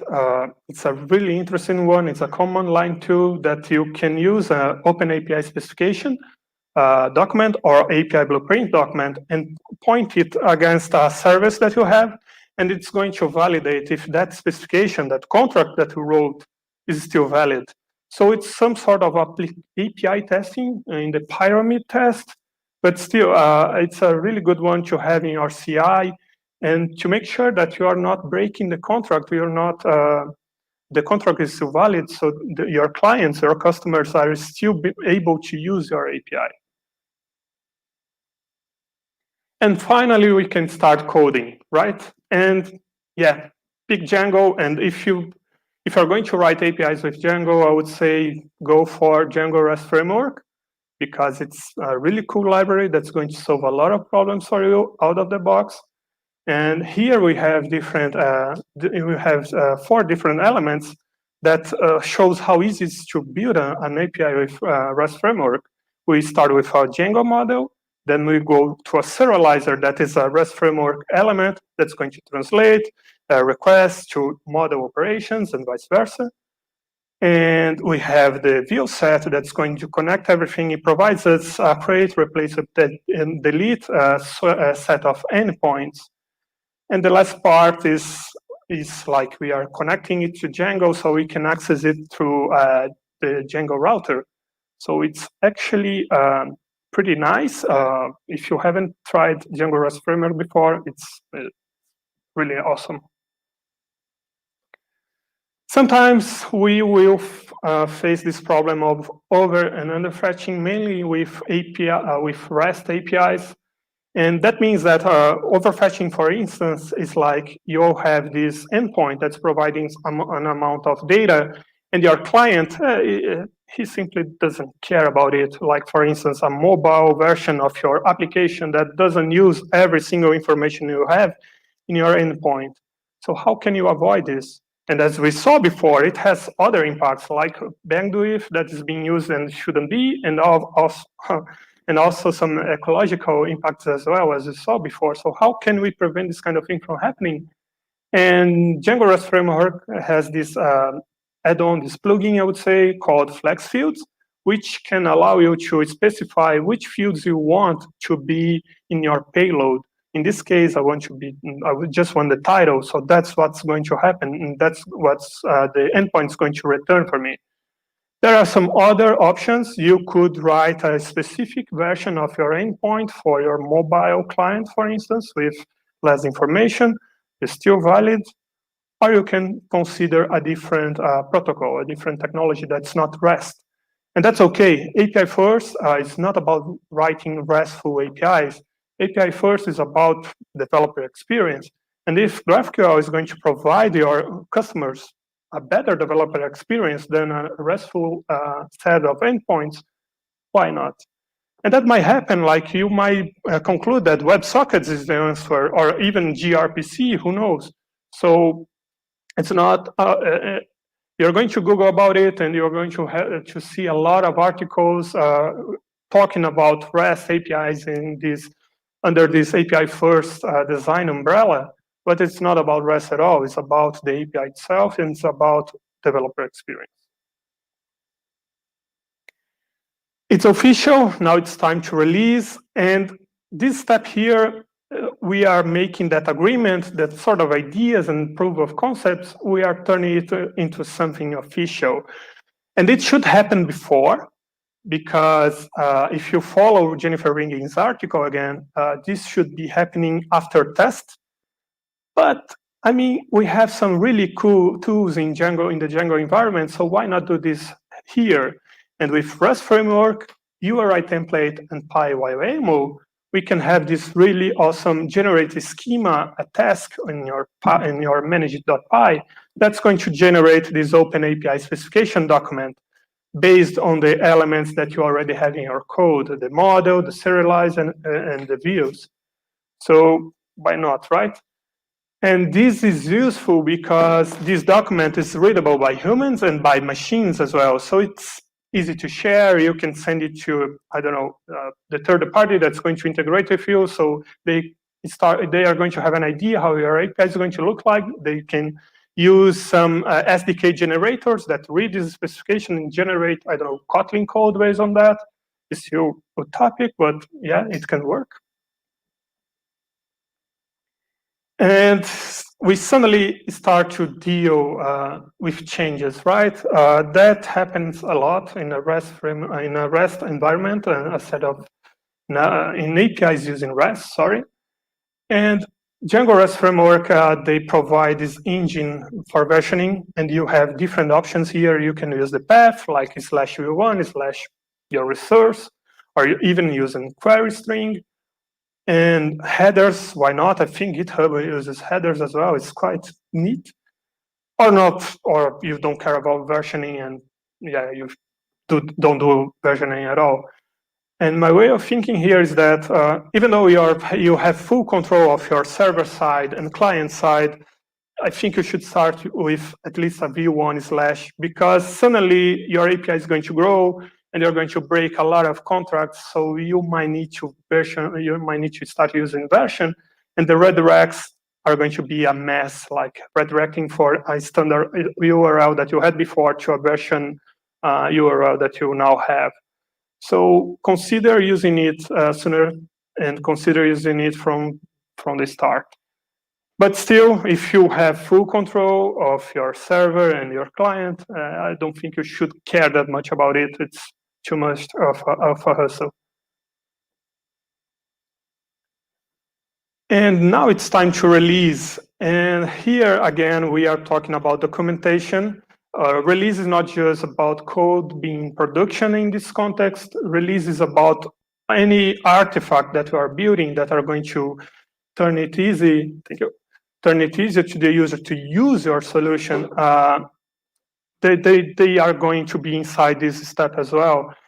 And by documentation, with this library that I don't dare trying to say its name because my English. So, but with this library here, you have this this visual interface out of the blue. So it's just a matter of installing it, a bit of configuration in Django. Of course, if you use Django REST framework, you're going to have it. You can interact with it and see how your endpoints are going to behave. It's really nice to have it.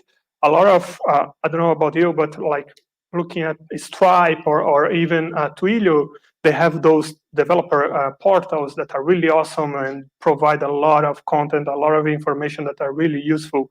So you have the opportunity to do that in a sort of automated way.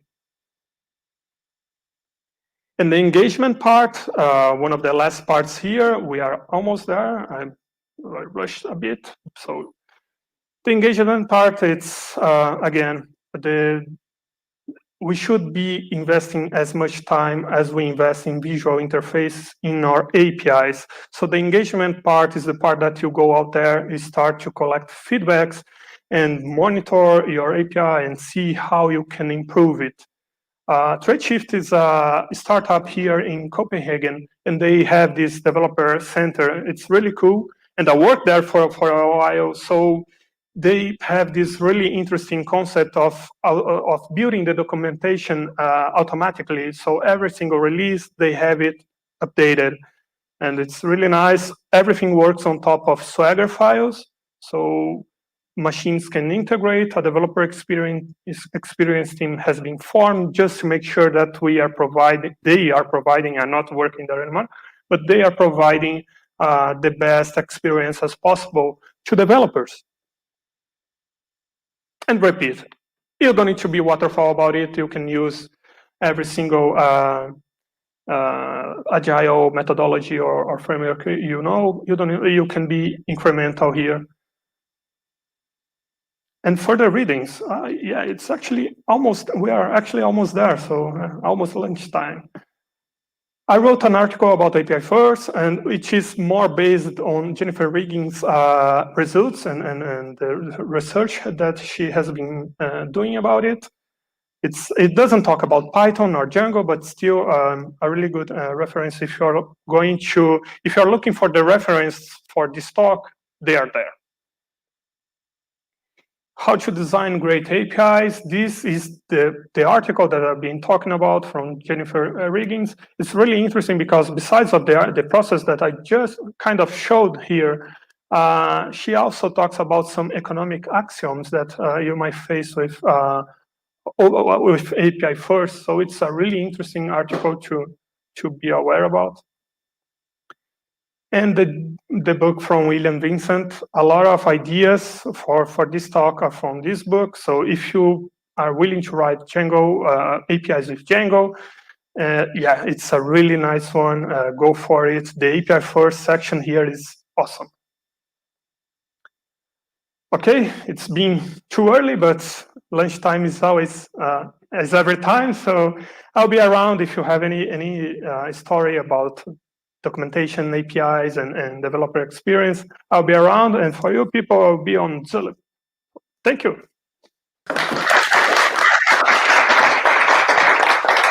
Super cool. Thank you so much, Klaus. I'm just waiting to see if there's any questions that are gonna hop in from the internet. Meanwhile, I have a question, perhaps related to the talk coming up later about documentation and these APIs. Code first, or perhaps documentation first? I know there is a lot of automated framework, perhaps for building your documentation directly out of your API. Is that a way to frame it? Not sure if I got it. Can you rephrase the question? Can we build our documentation of the API before as a kind of design? Yeah, yeah, we can. We can start by, if we consider the API as something apart from the implementation, we have to give it some meaning. And by some meaning, we will probably start writing specifications that can be attached to any kind of, we have a lot of tools out there that generate documentation, validate if the contract is right or wrong, and even generate code based on Swagger files, for instance. So having this kind of approach, writing the specification first, and then starting to implement it, it can provide you this kind of benefit. You can attach, you can automate a lot of different aspects. Documentation is one of them, and generate developer portals, as we saw here. And Swagger, the Swagger environment, they have a lot of tools regarding this, and they have even web apps that do that. You don't even need to have a CI, for instance, that point to somewhere. You just can upload a Swagger file, and they will build this documentation for you. But with the proposal here, the process that I showed, we mix, right? Because we don't actually just write the implementation and then and forget about the code. We are kind of mixing because Django, with Django REST framework, they have these sort of tools that will allow you to provide it based on the elements that you already have. And that's one of the things that API first can be a burden, because if we are writing specification first and then the code, we might have some sort of duplication in some way. So with this here, you are going to rely, everything is going to be around the modules, the views, and the serializers that you are already writing in Django, and they are already, you are doing a lot of work on that, describing them a lot. So why not just use them and generate the specification based on those elements? I can't wait to get started and try out this new approach. It's a new, also perhaps for me, a new way of thinking where I want to start building a solution. I think people are perhaps thinking a lot about lunch. We need to refuel a little bit.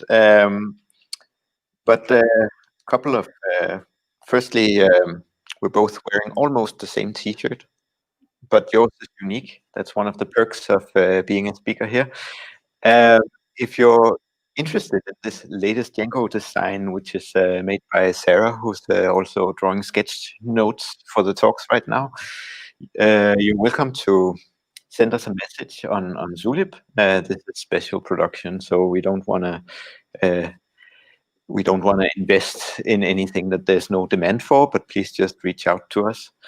And we have a sort of book raffle open on Zulip. There is a publisher called Manning Publications that are writing books about Python, and they're raffling away 5 books. And if you want to join the raffle, you add your name to the topic. I think add it in the Django Day channel. And there's also a code for having discounts there. We're going to have a lunch break now. And for those of you at the venue, that means that the lunch will be outside. And that's the next meal, but perhaps you are a very organized person and you're also thinking one more meal ahead. I'm going to be out in the rain, picking up some coupons for ordering at another place, and I'm gonna bring them back during the lunch break here. And I'll explain that to you when we resume, how that works. And I think, thank you once again, Klaus, so much for this. And yep, see you all. Let me just see, what time are we coming back? We are coming back at 1:15. See you then.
I'm live also. Okay. So I want to welcome you, Nynne, as a keynote speaker of this event. It's fantastic that we have this sort of theme that you're now going to kind of give us a perspective in a much larger scope than just Django about design patterns and how they came to be. And we're super excited to hear this talk. And as always, to those of you who have just joined online, you can ask Nynne questions, and you can ask them by registering on djangoday.dk, and then you'll get an invite to our chat platform where there is a channel called Django Day, and there is a topic in that channel for each and every talk here. So you click on the topic, and then you can fill in your questions, but also after the talk, when Nynne is online, and you can also even stay in this chat platform tomorrow or several months from now, because we're also building a new Copenhagen-based community there. So yeah, please register, join, and hang out today and tomorrow. All right, Nynne, I'll pass the mic to you. Thank you so much. All right.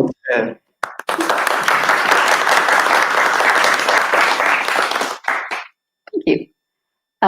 So I would like to welcome you to my talk, Mega Very Cool, the story of how the model view controller pattern was developed. And I think the key word here is story, because I'll be talking much more about kind of how it came about, and thoughts about very kind of like overarching thoughts and questions about patterns and architectural questions, more than going in depth and showing you slides with code on it. So first, a little bit about myself. I live here in Copenhagen, and I've been an active member in a bunch of communities, and some of them you'll see here. So I'm very much like a community person. I think that's why I was really happy to be invited to this conference, because although I haven't been very active with Django or even work with it very much, I really kind of love the community that you have, and I really think it's really attractive for me to like be friends with you, and I really kind of it makes me want to go to this conference, and it makes me want to see all the things I can learn. And already, like the couple of talks I saw today, I learned so much that is like directly applicable for me. But yeah, so I've been a member of these communities, and some of them have been about getting newcomers into the field of programming, very much with a sort of a bent on people who are not so much represented already. So I could name like some of the communities are about getting more women and non-binary people interested in coding and motivated to stay in the field. And one of them is called Hack Your Future, which is a coding school where they teach refugees and migrants to Denmark to learn how to code, which is a nonprofit organization that is entirely reliant on getting money to run, because it doesn't charge the people who come and learn, and that actually kind of maybe led to the job I currently have. I work as a React developer for a company called Grant Compass, and this is a platform for the private foundations in Denmark that help them run. And it's these foundations that fund NGOs, nonprofits, and culture and the arts and sustainability and many other really good things. So that's been sort of a really great fit with all these other things I've been doing for a couple of years in my spare time. So I'll organize my talk around a couple of questions today. And those questions are, what are the design patterns? What is the MVC pattern? How did it come about? Where do we go from here? And those are all enormously big questions. And my talk is slotted for 25 minutes. So I'm going to loosely kind of organize these thoughts that I had for this talk around these questions, but I'll in no way cover everything there is to cover on these topics. Before we dive into talking about the model view controller, I thought it would be nice to just briefly talk about what design patterns are. Because this is not something that, I mean, maybe some of you, but it's not something I think about every day as a developer. So I thought it was like helpful to kind of just cover that. I can tell you what it's not. Software design patterns should not be confused with software pattern design, which you see this image is showing an example of. So that's like software that helps you, for example, make a yellow shirt. So that's the wrong Google search. So I got really excited when I stumbled over, like I did in my research for this, I stumbled over this book from 2004, and it's a primer on design patterns in software architecture. And I have to admit that I really liked this super cheesy cover and this amazing aesthetic, and I was feeling very inspired by it. So as a matter of fact, I sort of like took this like early 2000s mean girl aesthetic and applied it to my entire talk. So because I thought, like, first of all, because actually I started reading this book and I kind of really liked it. And then secondly, also because I think that one thing I came across was that there's sort of been a heyday for talking about the MVC pattern, and that is exactly this period of time where it was like very, very much a big thing. And yeah, I just think it's lovely. It's clearly before O'Reilly started with their cool animal covers, which I also love, but this is just, it has some qualities, I think. This book does feel quite dated because it's about Java, and yeah, because of a lot of things happened since 2004. But I was attracted to it because it has these delightfully kitschy illustrations, and also it's made by 2 men and 2 women, and most of the illustrations have women on it, and it just has a lot of like really wacky cartoons, and it's overall, I'm telling you, it's a good book. So here the female protagonist of one of the chapters finds herself asking, wouldn't it be dreamy if there were a way to build software so that when we need to change it, we could do so with the least possible impact on the existing code? We could spend less time reworking code and more time making the program do cooler things. And these are actually questions that bring us closer to the definition of software design patterns, I think. So in software engineering, a software design pattern, you can say it's a general, reusable solution to a commonly occurring problem with a given context. Software design. It is not a finished design that can be transformed directly into source or machine code. Rather, it's a description or template for how to solve a problem that can be used in many different situations. And finally, design patterns are formalized best practices that the programmer can use to solve common problems when designing an application or a system. So what is the MVC pattern and how did it come about? Yeah, so these are I would say these are the 2 questions that I chose to organize my thoughts about this talk loosely around. Before I go into the MVC, I think I wanted to just clear up a few things. So my background is actually in Rails, and that's how I was introduced to and have worked with the model view controller pattern exclusively. It's through Rails applications. And I am aware that Django has something called the model view template, MVT, which is slightly different than the MVC. In fact, the main difference between these two patterns is that Django itself takes care of the controller part and then leaving us with the template. And the template is an HTML file that's mixed with the Django template language. So I'm aware. But as I said in the beginning, I'm really happy to mix up the communities, and I'm happy you want to have me.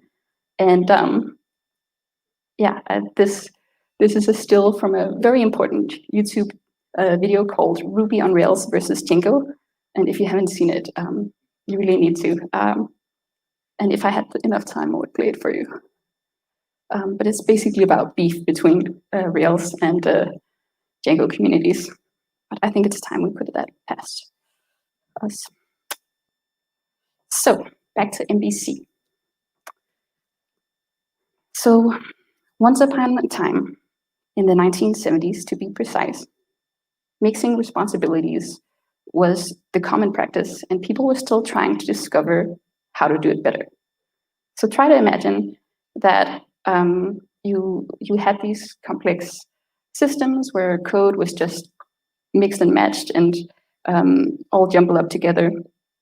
As the application complexity grew, making changes to the UI would inevitably imply changes to the business logic as well, increasing the complexity of the changes, the time spent to do those changes, and the likelihood of bugs, because there would be so much more code that you needed to change.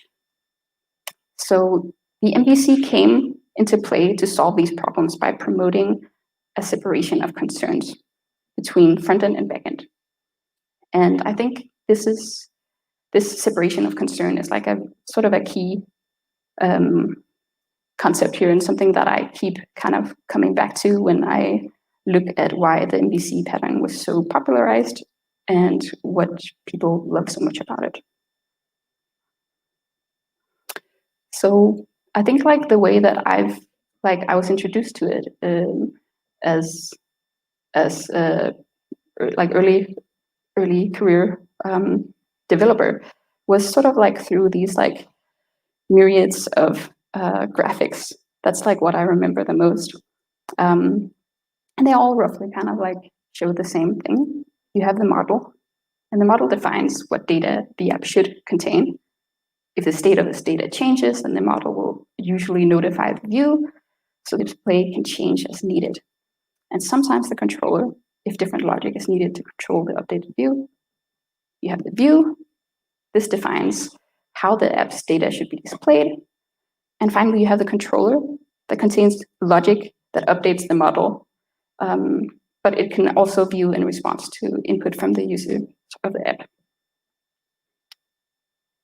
So if I should sum up what in my mind makes the MVC pattern what it is, you could say it's a pattern in software design commonly used to implement user interfaces, data, and controller logic. It emphasizes a separation between the software's business logic and display. And this separation of concerns provide for a better division of labor and provides improved maintenance. So again, it's like, I think it's very much this kind of the separation of concerns that is one of the biggest things. And I think it's been really interesting for me to kind of, in order to do this talk, to kind of think a little bit deeper about this, because it's only very recently that I started thinking about these qualities, because I moved away from Rails, which was what I'd spent, like until last year, spent all of my career working on. So the MVC was invented in the 1970s by a couple of people. And I was really fascinated to find out that its invention is sort of tangled up in this product that I found really delightful. It's called Dynabook, and it's a mini computer that was like, sadly, it was never really mass produced, but it was sort of like invented as like it looks like a little iPad, and it was meant as a lightweight computer for children. And it was invented by someone named Alan Kay, and he was working on this with a group of other people in Xerox Park. And at the same time, like they were kind of working on this with this idea to build these mini computers for children that were lightweight. And then the software part of that was like they were also alongside that developing this language called Smalltalk. And Dynabook unfortunately never took off because they look incredibly cute, like maybe like a nicer version of an iPad. But the software component of this research did go on to have a life of its own, and became the language Smalltalk. And Smalltalk was the first kind of language to introduce the model view controller in some way or form. So when I started looking into the story of the model view controller, I had to kind of like separate all these different think pieces where people either praise or talk trash about the pattern or patterns in general, and then also sort of the story of how it came about. And I was interested in both, I guess. So Martin Fowler, he called the MVC one of the most ill-understood patterns in the software world. And I think that was kind of interesting to hear that, and it became clear to me why he would say that when I looked into the story. Why was it so ill-understood? Could it be because the first paper that introduced it called it Thing Model View Editor, which is like an incredibly confusing title for something, Thing.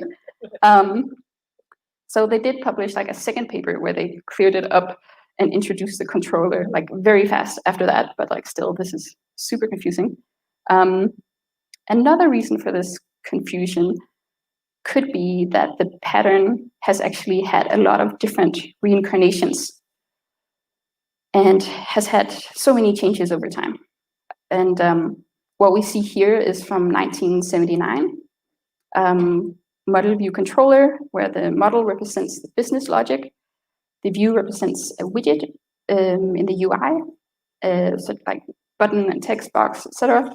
The controller provides for coordination between the view and the model. And this means that it decides what views to show and with what data, and translates user actions into business logic. Then in 1996, something called model view presenter appeared that you see right here. The idea was to further isolate the model from the UI concerns. The view is passive and unaware of the model. There's a focus on thin controllers that contain no business logic and simply invokes commands or queries in the model, passing raw data to the view. A change in the data does not trigger an update in view directly. It always goes through the presenter. And there's a single presenter for each view. So after this, there came something called model view model. After this came something called model view adapter, and so many more.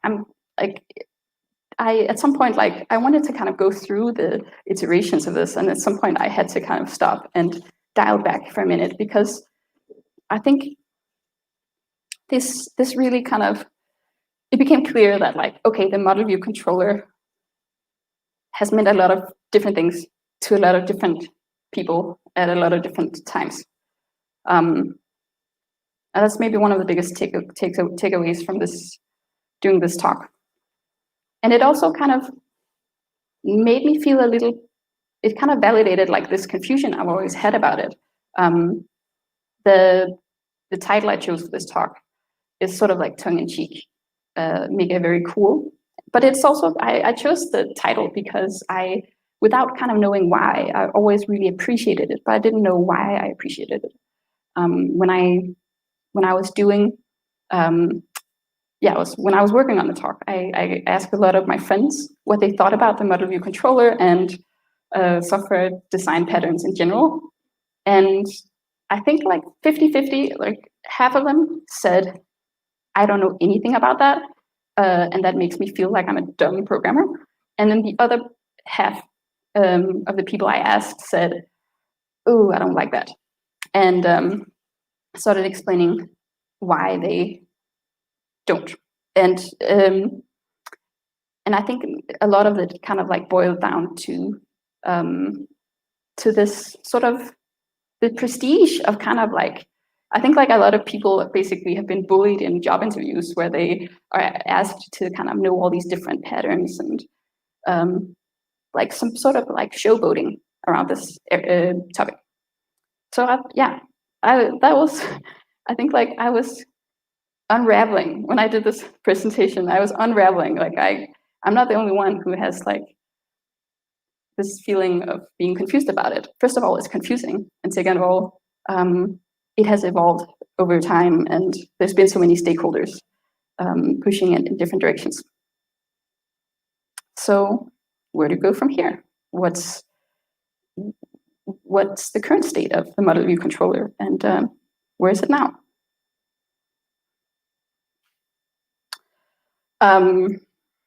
Yeah, as I said, like I think like a part of my understanding of how people think about these things, it also came from looking at what kind of discussions there's been about design patterns. And something that came up a lot was this book that's from 1994. And it's commonly referred to as like the Group of Four, because it's 4 people who wrote it. And it's sort of this Bible that has a lot of like really elaborate design patterns. It does not mention the model view controller pattern, but it's sort of something that has been something that you needed to be in the know of for a while. But because it was so ubiquitous of a book, I think it also kind of inspired like a backlash. And I found this really funny, like very, very long thread on Twitter where someone who works for Google, he's saying like, he's just, the whole thread is just like one big rant about how much he hates this book. And here he says, oh, bridge, let me be absolutely clear here. Fuck the bridge pattern. It never actually solved any problems. And like, it's just like, it's an incredibly like a funny thread where he just one after one talks about how much he hates each and every pattern in the book.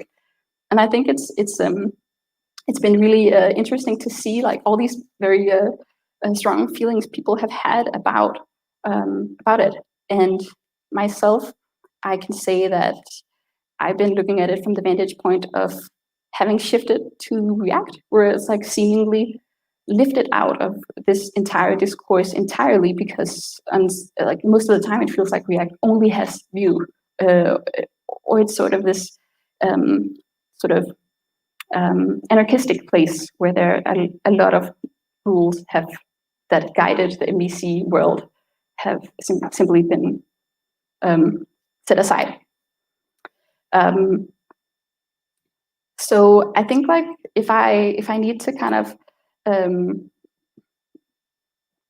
collect these thoughts, I would say that one thing I did learn was that these patterns and how we think of them have changed a lot over time, and that one of the friends that I talked to about it gave me like some really good ways of thinking about it, which is to think of like what goes on in our industry as being like cyclical, so that everything is a reaction to something that came before. And so you can have a moment in time where everyone wants to work on something that's very unrestrained and where you can kind of create everything exactly as you want it. And then there'll be like a counter reaction where people want a system where there's rules and there's structure, and it's like very, very like you cannot do the wrong thing. And I think, and I see like the MVC pattern kind of going in and out of favor. I see that very much in this kind of story that like the counter reaction could be, yeah, like something like React, where like you can do anything you want, but you can make such a big mess if you want that. So finally, I know you were dying to know how my wonderful book from 2004 would sum up all these things. And this is one of the great illustrations. This woman, she's thinking, I guess, it's a think bubble. She's thinking, remember, knowing concepts like abstraction, inheritance, and polymorphism does not make you a good object-oriented designer. A design guru thinks about how to create flexible designs that are maintainable and can cope with change. So I think these are sort of words I will leave you with, and I'll say thank you so much.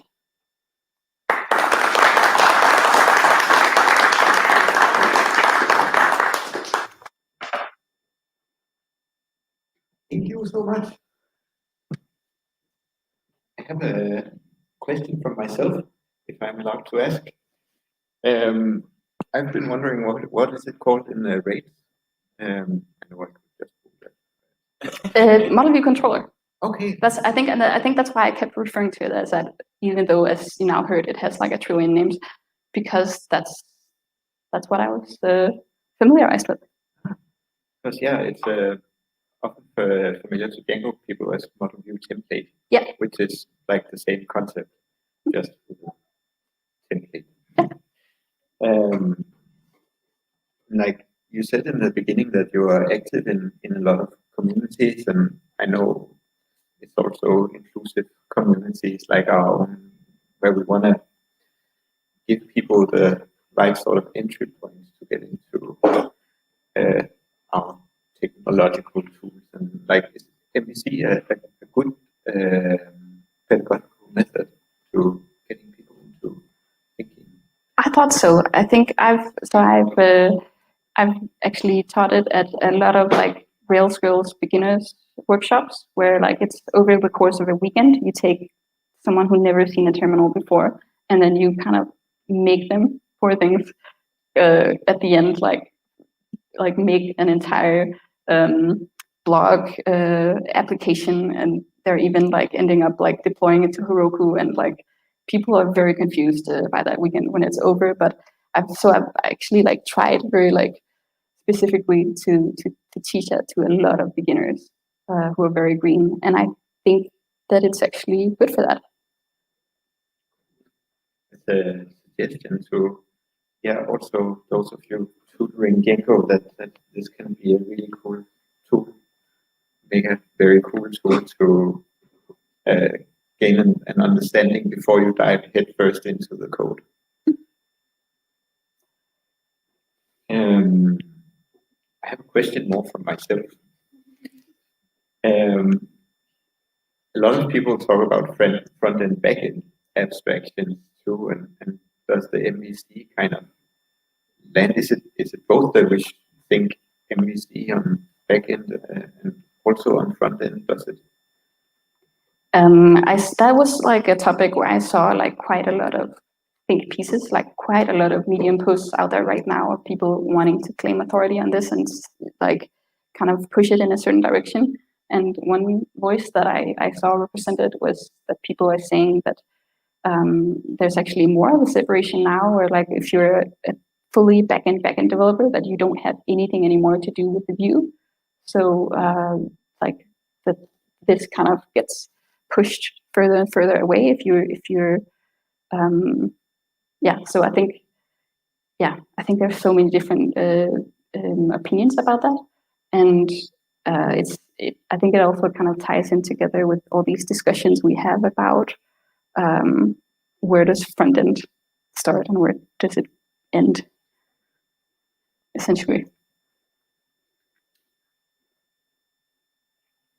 We have any questions from the internet? The internet is silent. All right, let's give Nynne a giant applause. Thanks so much.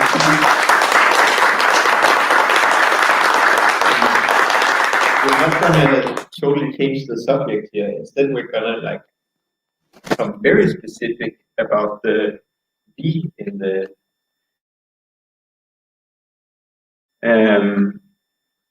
because we have our next speaker, Luke Plant, joining in remotely. And as we're getting set up, are we going to switch to a break, or we can go straight to Luke?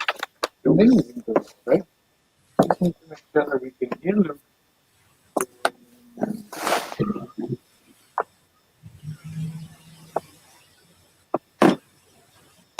Okay. Hello, Luke. Hi. Okay. Great to be with you. All right. Nice to have you with us, Luke. So you've just listened to a talk that's very broad, and I guess now we're gonna dive into some of these, perhaps getting a little classical for the Django environment, but talking how to approach them. We have FBVs and CBVs, often used in configuration for based views and cache-based views. That's kind of Sorry, it's an internet connection issue here, it seems. I'm not quite sure what's going on. Can you hear me? We can hear you. Yeah. Mm-hmm. All right. Big applause to Luke. Right.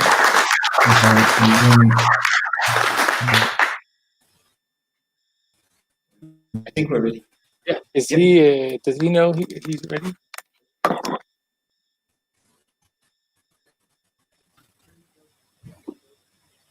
He's frozen. Okay. Now you're back. All right. I think we're ready to start then now. Welcome. Okay, thank you. I'm sorry, I think I've had some connection issues. Start sharing my screen. Okay. There we go. Well, it's great to be with you, as I said already. Briefly introduce myself. My name's Luke Plant. I'm, amongst other things, I'm a freelance software developer. I'm also a core Django developer, whatever that means these days. It's I'm not actually active in Django development itself, but more widely in the community. And I'm not sure what Ben, I didn't catch everything that Ben said just now, but the background to this talk is a few months ago I published Django Views the Right Way, slightly opinionated title for an opinionated guide. That's essentially about when you're writing view code, not talking about the model or the template, but when you're writing the view code in Django, how you can do everything you need with functions instead of with class-based views, and how I think very often, especially with kind of server-side rendered things, that you will be better off using functions than class-based views. Now, I covered quite a lot of broader topics in there, broader principles of object-oriented programming, which I can't begin to summarize right now. What this talk is about is how I came to that position, how my views on views evolved, you could put it. So there's three parts to what I want to say. Firstly, the historical journey I went on. Second, a discussion of what I think the biggest issues are. And then third, an example of how those issues that might work themselves out in the context of a single view, how a single view might evolve over time. So first of all, the history. My journey with Django started with a charity called Christian Camps in Wales. It's a small charity I've been involved in literally my whole life. I went on the camps as a young child with my father, and then I was a webmaster. In 2005, we already had a website, but I then discovered both Python and Django and had a great time rewriting the CCIW website in Django. as historical interest, this is what my first ever view function looked like. This is September 2005. Now, before you judge anything about this code, this was when I was a very new Python programmer, and Django was actually well before version 1 at this point. So some of the ORM code here looks a bit funky. You might not recognize that. There's a lot of funky stuff going on that's best forgotten, but I think you should still be able to recognize the view code. We've got a function that takes a request and returns a response, and it uses the template engine to render it. Now, these days, there's shortcuts for these kind of combinations, but otherwise, it's not too different. This project has some other claims to fame, by the way. A number of features in Django actually started out life in the CCIW code base, such as CSRF protection mechanism and a password reset functionality. These were later moved into Django core at different points, because around that time I became a Django core developer. As this is a side project with no other developers, I do have a bit of freedom to experiment a bit and try out different approaches. So in 2011, Django 1.3 was released with class-based views. So in the CCIW website, I rewrote a number of things, not everything, a number of things using CVVs, and started adding new features using CVVs. And it worked out pretty good at first. I found some neat things. For example, I wanted to add client-side validation to a form. And the nicest way was to reuse server-side validation via AJAX. Not quite as fast as purely client-side, but it reuses server-side logic and it's fast enough. So I had a page that was already using the CVV form view. All I had to do was create a mix-in that used the same form defined on the view, but responded to AJAX requests with just validation errors. So it looks something like this. Maybe you've written something like this before. We can just look at a query parameter, and then we can return form errors as a chunk of JSON. And these were wired in client-side with some generic JavaScript code. So adding AJAX validation to a form was now just a case of adding a mix-in to the view. Amazing. Until I found that later on, when I tried to combine it with some other mix-ins, it didn't work. I think it was a model form for editing an object or something, and there was this really complicated nest of calls to super that no matter what I did, what order I put the mix-ins in, methods got called in the wrong order. But I battled on through the jungle, and eventually I found a solution: metaclasses. Did you know that if you create a metaclass, you can override a method called MRO, method resolution order, and you can dynamically change the order in which your classes appear in the chain of supercalls? Wow, this is what my solution looked like. Fantastic? No, I don't think so. Let me just add that to be perfectly clear. Don't do this. And please don't ask me to explain it either. I'm not sure I understand. We mess around with the order of classes and things. To what shall I compare this code? In the UK, there's a guy known as Bear Grylls who does extreme outdoor adventures. I'm not sure how famous he is outside the UK. He's starred in a few internet memes.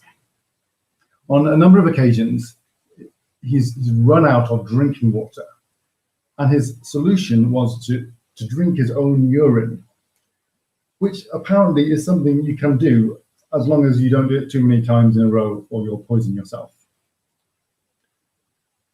Well, I can see how that is a solution, and probably better than getting seriously dehydrated. But if you find yourself doing that, especially if it's more than once, surely you should be reconsidering some of your life choices, right? How have I ended up doing this? Because that may be macho, but it's not pleasant. That's how I feel about this code here. Now, my metaclass solution might seem extreme, but actually lots of other people are having the same problems. Documentation sites like CCBV, class-based views, this is a great resource, but it exists to help people navigate this maze of base classes and method calls. And there's diagrams which are mapped through this maze as well. And recently, the official Django documentation has something similar. You've got the MRO and the method flowcharts, and so on. And I found this in other projects too. I worked for clients, various other places where I came across CVVs, a whole lot of complexity. And I almost always found if I rewrote a bit of CVV code as a function, often to understand it, it not only got simpler to understand, it also got shorter too. But I didn't give up on CVVs just yet. I took another approach, which was to write all my own base classes instead of inheriting from Django's. Many of the problems I had stemmed from not being in control of the class hierarchy, and also other functionality which got in the way, was unnecessary, was verbose. So this was a big improvement in my view. And I wrote a blog post about that approach, which I still don't think is a bad solution. My Ajax MRO fixer was killed off, thankfully, but I still kept seeing problems with CVVs. At the same time, I was growing as a developer in general, and with a whole range of experiences in different projects. Earlier this year, the last straw came when I read a tweet by someone saying that they were actually scared of using function-based views. They only knew class-based views, and they were struggling with those. So then I started writing that guide, Django Views the Right Way. Partway through, though, I thought I should go back and practice what I preach. I should go to the CCRW website and see what happens if I get rid of those CVVs entirely. When doing this, I was now armed with a lot more experience in Python programming techniques. I had a lot more options in my mind for how to do things. And I found, firstly, that switching to functions made them simpler to understand for me. It also made my linter, which is just Flake 8, a static analysis tool, made them able to fully understand them because instance variables became local variables. So it was catching every single error that I wrote, unused variables, undefined name. And when I remember one bit of code, I finished fixing all the linter errors. My code was bug-free and passed all the tests first time. And then I also found that my code was actually shorter, which was not actually the most important thing, but an interesting fact. So after nearly 10 years of wandering through the CVV jungle, I emerged, having written some unpleasant code and regretted some life choices. And where am I? Well, exactly where I started. The CCI codebase now has entirely function-based views again, and I've gone in a big circle, at least with that project. But maybe I'm not exactly where I was. Hopefully, I've learned some things. So the question then is, where did I go wrong? Now, I think there's various issues, but I think the biggest single issue is that we, as the Django community, went off chasing the duplication monster.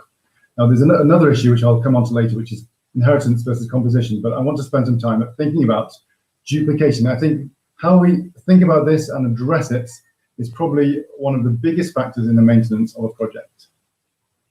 We talk about dry, don't repeat yourself, which I think is a sound principle, but is easy to misinterpret or misapply. And I'll give two contrasting examples. This time from my current clients, MAT, Market Access Transformation. I've been working for them for a year and a half now. We essentially do market research for the medical industry. Mostly takes the form of online surveys. And due to the unique needs of the medical industry, we have custom survey software, which is also managing lots of other business functionality. So we have a survey model to capture our surveys, or one along with several others. And a survey has a life cycle. It goes through a bunch of milestones, scoping, question development, compliance with the client, fielding, and then we analyze it and so on. Now, our company usually writes the survey and its questions on behalf of the clients, but the client do have the option of writing their own surveys. And in this case, the question development milestone is skipped. And this is controlled with a simple Boolean flag. As you might guess, looks like this on our model. Many other fields, that decides whether we're going to do the question development or not. So we could state the requirement just like this. If survey.questionDevelopment is false for a survey, skip the question development milestone. Now, due to the way that this evolved, with different things getting added at different times by different people, in our first version of our code, I found that this one requirement had been encoded in at least 9 different places in the code base. Now, this wasn't due to copy-paste coding. There were actually very few duplicated lines of code. It was more subtle than that. There were a whole bunch of places that were implicitly embedding the same logic. For example, in answering any of these questions, which milestone comes after scoping? Or what milestone comes before compliance? Or do I need to validate the fields? Especially we have forecast dates associated with each of these, or some of these milestones. Do I need to validate the fields for question development in every case? And if I do validate those forecast dates, what other dates am I actually comparing them to? And it went on like this.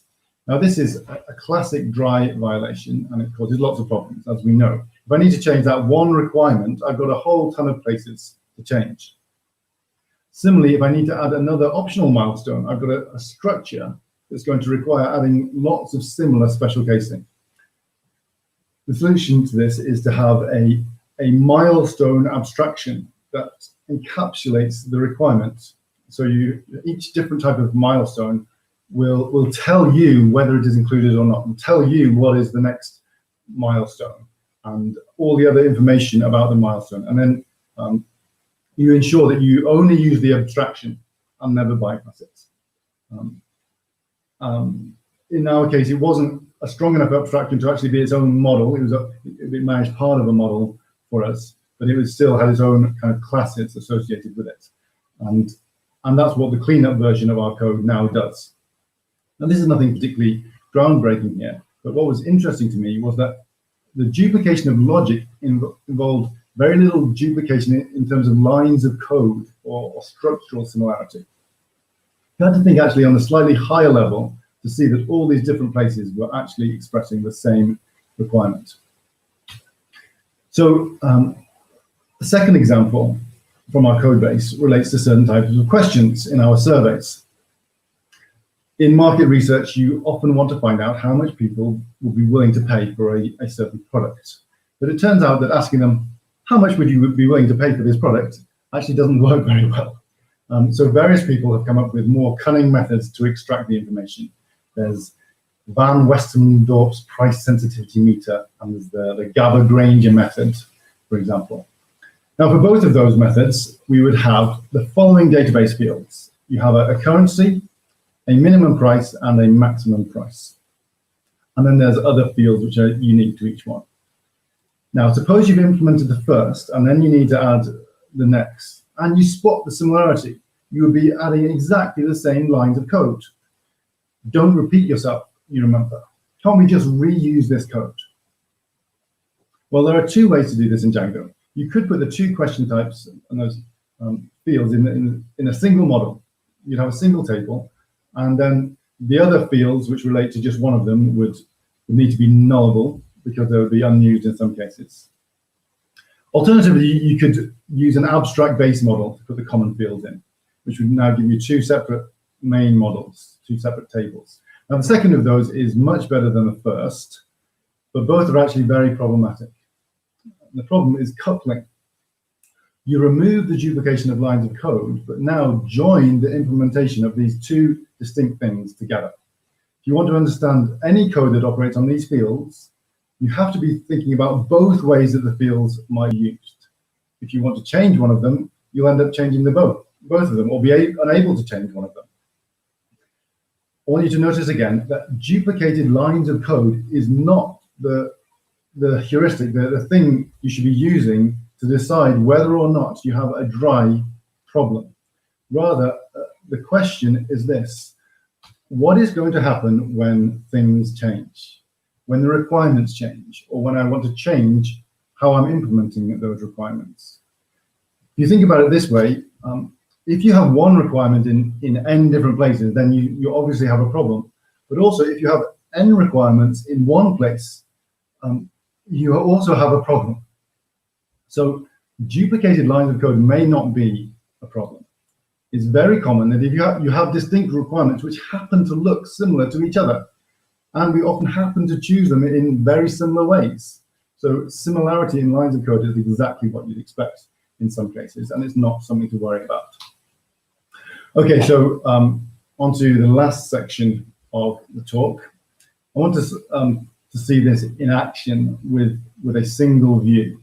Now, this is an entirely made-up thing, but it's based on real-world experiences and weaving together the kind of things which do happen in real projects. So we'll compare and contrast how an FBV and a CBV evolve, especially as the requirements evolve. So let's say we're implementing the account page of an e-commerce system. And for the first version of it, all the account information we need is actually fields on the user object. So we just need to put the current user into the template context. Now I'll omit imports and assume various other bits of code exist just to focus on the main logic of the view. So the FBV and the CBV might look like this. Nothing really fancy here at all. In both of them, we've got a context dictionary, and we're putting the user, getting the user from the request and putting that into the context dictionary, and the corresponding line in the CBV is here. Nothing too fancy here, and no great difference really. Now, a new requirement comes along. The main thing people want to see on their account page is actually their list of recent orders. So let's add that. Again, there's no big difference. We've added a couple of lines here in that FBV. We've put in an extra item. The orders are based on some database field from the orders, which we get by the user, and the similar corresponding thing for the CBV, pretty much the same with a few slight changes. A couple of lines added. Now, let's say our people actually start to buy things on our shop. Great, the business is taking off, and we have return customers. They bought more than one thing, and we get to the point where we actually need pagination on this list of views, on this list of orders. For the FBV, it might look like this. We can add it to both easily. We have a few extra lines. We could possibly shorten this a little bit, but here's the basic steps we need. We need to add a paginator. If we're using Django's pagination, we need to get the page parameter out of the query string, and then we need to return a slightly different object into the context for the view. Now, we could do exactly the same thing with the CBV if we wanted. But the CBV approach to duplication is to eliminate duplicate lines of code. And we find there is another place in our code base that has extremely similar lines of code. Our product list also has pagination and has almost exactly the same thing. So we don't repeat ourselves. We use list view from Django base classes. We inherit from list view there.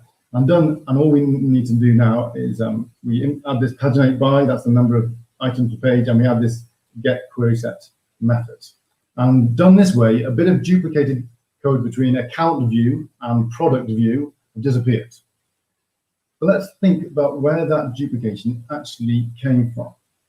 The requirements might have been expressed something like this.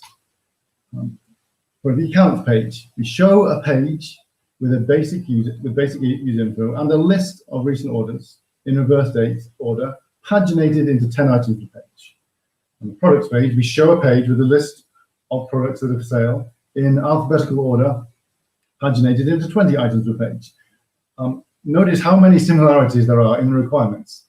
In addition, there are other similarities. We have decided to implement both of them using server-side rendered HTML, and we're using Django and the ORM and the template engine for both. It's really not a surprise that there's going to be similarities between our code and duplicated lines of code. The requirements are similar, our implementation decisions are the same. Few duplicated lines of code is expected. If we go chasing that duplication phantom and feel we have to eliminate every duplicate line of code, he'll lead us on a wild goose chase around the Django. Now, here's another new requirement. Turns out this list of orders is getting a bit unwieldy. We're going to have a separate page for the full list of orders, but still have the most common info on the main account page. But now it's going to be split into two, all the orders that haven't been shipped yet, and the first 5 completed orders with a see all link. So now we've got 2 lists on one page. Now, for the FBV, this change is straightforward. We get rid of the pagination, and now we've just got 2 lists. We've got the in-process orders, needs to go into our template, and the shipped orders, well, or at least the first 5 of them are going to go there as well. For the CVV, we've got more complexity and choices. Well, we don't no longer need paging, so we could remove that. We could keep using the list view for one of these lists. So it would look like this. So now we've still got the list view, and for the in-process orders, we're using that thing. But then for the other list, we're putting it directly into the context as a separate line. That would be fine, but it's now very asymmetric with respect to the requirements. We've got a page with 2 lists, which we're for some reason dealing with in 2 very different ways. We could remove the list view and go back, but that would mean more refactoring again. Now, I find this kind of thing comes up a lot in contrast to JSON or REST APIs, which are usually very well defined, very strictly defined, and often strictly kind of CRUD-based. For HTML pages, it's very common that a page might have 2 or more things. You might have a page with multiple lists of things. You might have a page which fetches a single object from a DB and then shows a list of related objects to that. Or you might have a form with 2 or more submit buttons, a preview button and a save button, or maybe multiple forms on the same page. Or you might have a form with both a list of things, a page with a list of things and a form. Now, for an FBV, and the approach I was outlining, none of these cause a problem. But with CVVs, each base class, and in fact each mixin, establishes its own little framework that imposes a structure on us, and I think often gets in the way. The other way of looking at this is ISA versus HASA, coming back to something I mentioned earlier. Which of these would we say is a better statement of the original requirement regarding the list of items, list of orders? The account page is a list of orders, or the account page has a list of orders?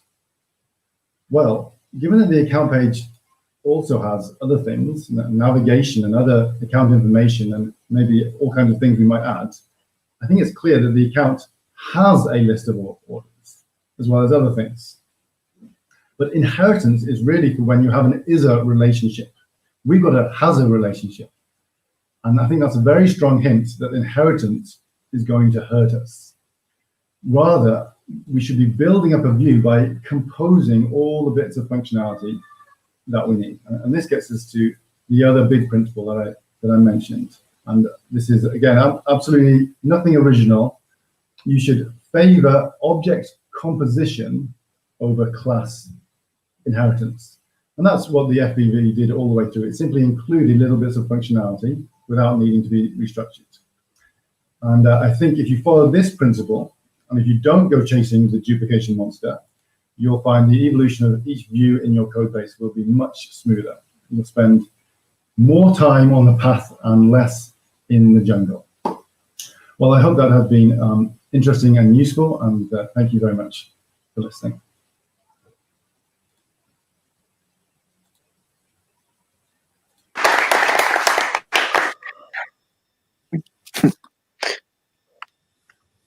Thanks very much, Luke.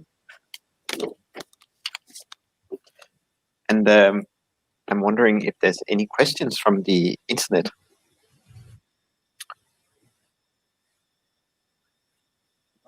Otherwise, I will ask. Yes, there is a question. Question from the internet. Question from Hans. How about the ability and simplicity of testing function-based views and class-based views? So a question about the test ability of these.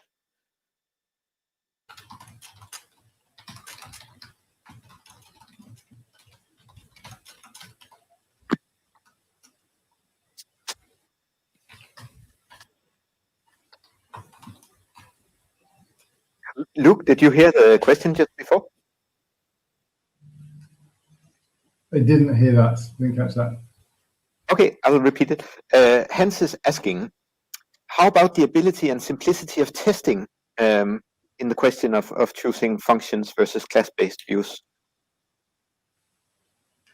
I guess my experience is that they're very similar. I think I'm not sure. I guess it would depend on exactly. You may have other experiences. What I would tend to do with function-based views is try and I would have very few functional tests. I would try and make them include functionality from somewhere else and try and do most of my testing at, say, the model layer.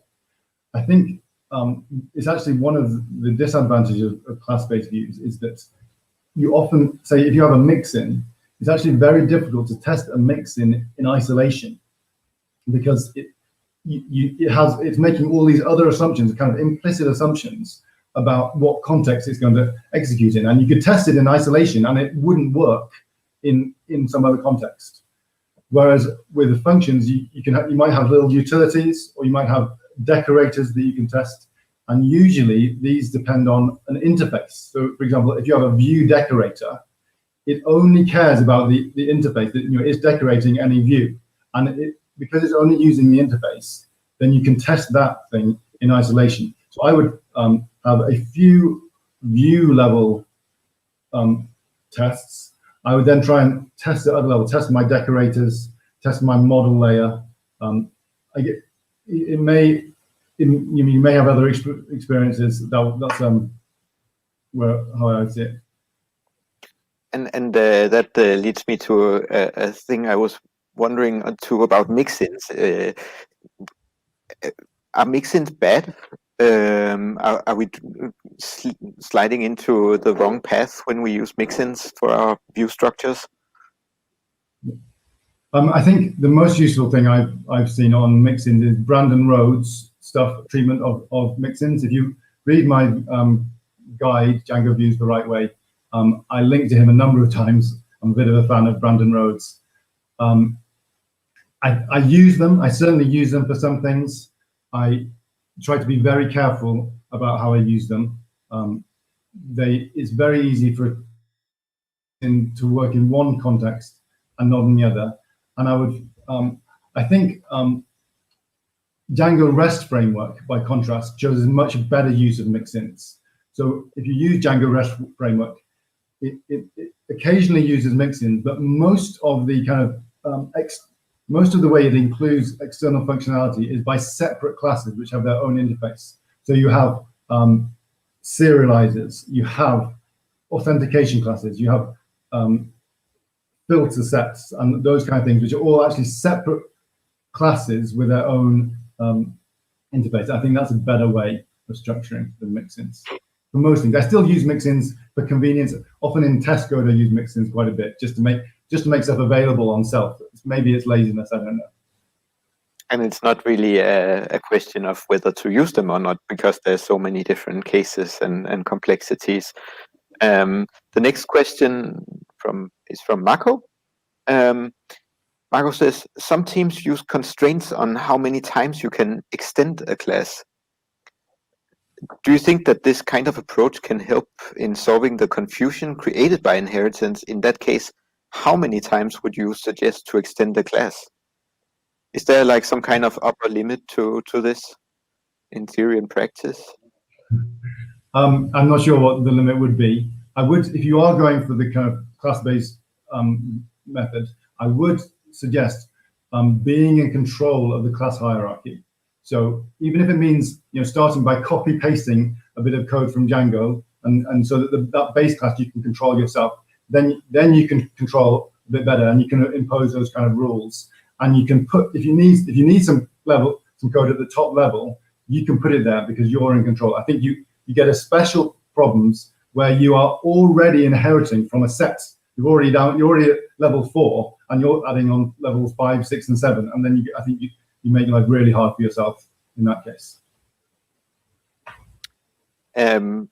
We've got 2 more minutes, so and I would really like to ask you something. I don't know if the answer can fit in 2 minutes, but how has the reception been for this work? You've done massive work on your website about views that we've linked on Twitter and on Zulip.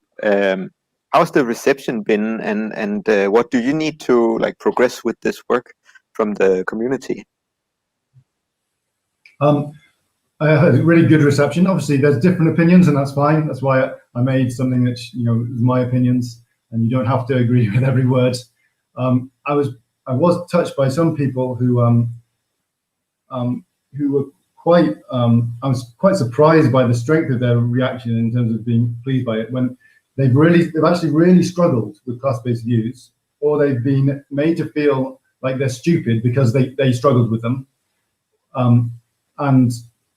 But having somebody else say, actually, these are really hard, and here is a simpler way. And if you don't like class-based views and you find them too hard, that's fine, because I don't like them either, and I find them too hard. Some people were actually quite touched by that, and I think that's something we should take into account in terms of the kind of an elitist view of, you know, if you're not using classes, if you're still using functions, then you're kind of you haven't graduated yet. But a lot of programmers, you know, and there's a whole programming methodologies around all functions, and we shouldn't be looking down on them at all. I think we should be more exploring what they have to offer.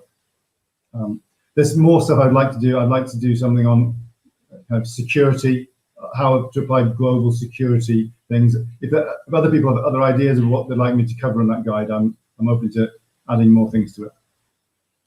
We'd be delighted to continue this conversation and like experience sharing, and I hope the conversation will indeed continue with you.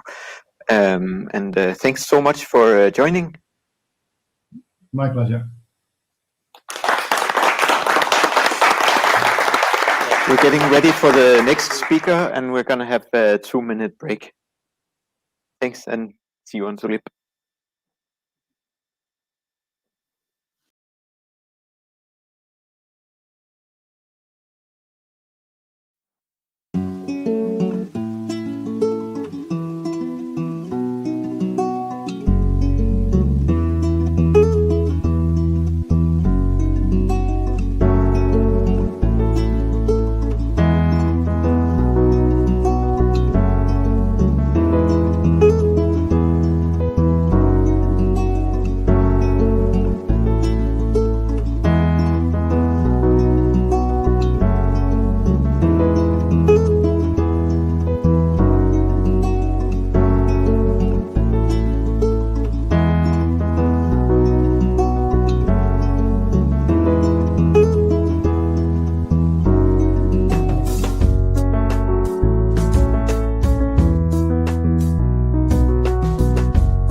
Hi. All right, we're back. Hi, Iulia. Hi. We can see you and hear you. Good. So everyone, we have Iulia ready, and Iulia, our next speaker, is going to talk to us about deploying Django. So maybe you have had an experience with setting up a Django project, And then the next questions come in. How do I turn my locally running Django into a fully fledged website that everyone else can see? So Julia, thanks so much for joining. And I guess we'll see you soon and see if we have some questions from the internet. Well, enjoy the talk, and we'll be enjoying the talk as well. Thank you. So, hi.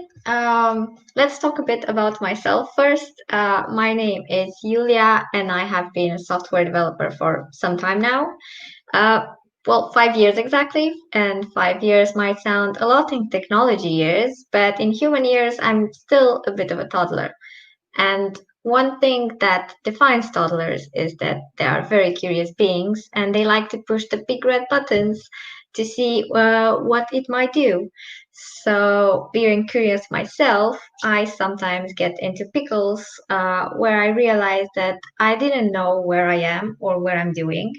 And during one of those experiences, I ended up doing a lot of DevOps work for one of the projects that I worked on. The problem was that I didn't understand much of DevOps. I mean, I thought deployment's easy, everyone can do it, right? It's just that thing that gets the project into production. So I didn't have any problem getting into it, but I realized that it's a little bit more than just pushing a button to get things working. So since then, I have quenched that curiosity with knowledge. And based on that, now I want to take you through a very short journey about what happens when you deploy and what are the steps. Basically, I'm having this talk so maybe I can save you from reading 100 articles that are actually tutorials. My job here is not to give you a tutorial or to give you a recipe. Mainly, I just want to let you know what you can be looking for. And hopefully I will give you the tools to just go and search exactly for your specific need instead of wondering where am I going to start, like I did almost a year ago. So your application is ready. You packed your bags and you're ready to show the world what you can do. The app is perfect utopia. All the tests are working. All the functionality is there. So what are the first steps in your journey? And the first step is understanding. So what exactly happens when you deploy an application? Basically, deploying is the process of taking your local development environment and making it available on a remote host so that all the users can then access your application. So basically, you just whoosh your code onto a server. That server can be anything that has a continuous process and a unique IP attached to it. So you could turn your personal laptop into that server, but that is not recommended. But just so you know, you can do it. Here are a couple of examples of servers that usually go with Django because we are a Django conference. I have grouped on the left side the ones that do a specific thing, and on the right side the ones that do another specific thing, which I'm going to go into more detail a bit later. So how does the code get from your laptop to your wall server? There are three main ways you can do that. The first one, you could just go and install it directly. It's just one of the things that you know you can do, but maybe shouldn't know. It's very hard to maintain. It's a lot of hard work when you shouldn't be putting all that hard work. And that is just for one server. So imagine you have something that scales, and then you will have to go and SSH into each of those machines, install Python, install Django, copy the text from one side to the other. It's not really okay. But just so you know, you can do it if you really want to. The second way is to use a container for easier applications such as Docker. This way you can basically do what you did in the previous step, but instead of going through all those steps, you just unpack the container into your server. And this is this combined with shipping those containers into clusters such as Kubernetes is what most of the developers do. The next thing is to go serverless. You have no infrastructure to manage, but you depend on the vendor. I don't have a lot of information about how well Django goes with serverless.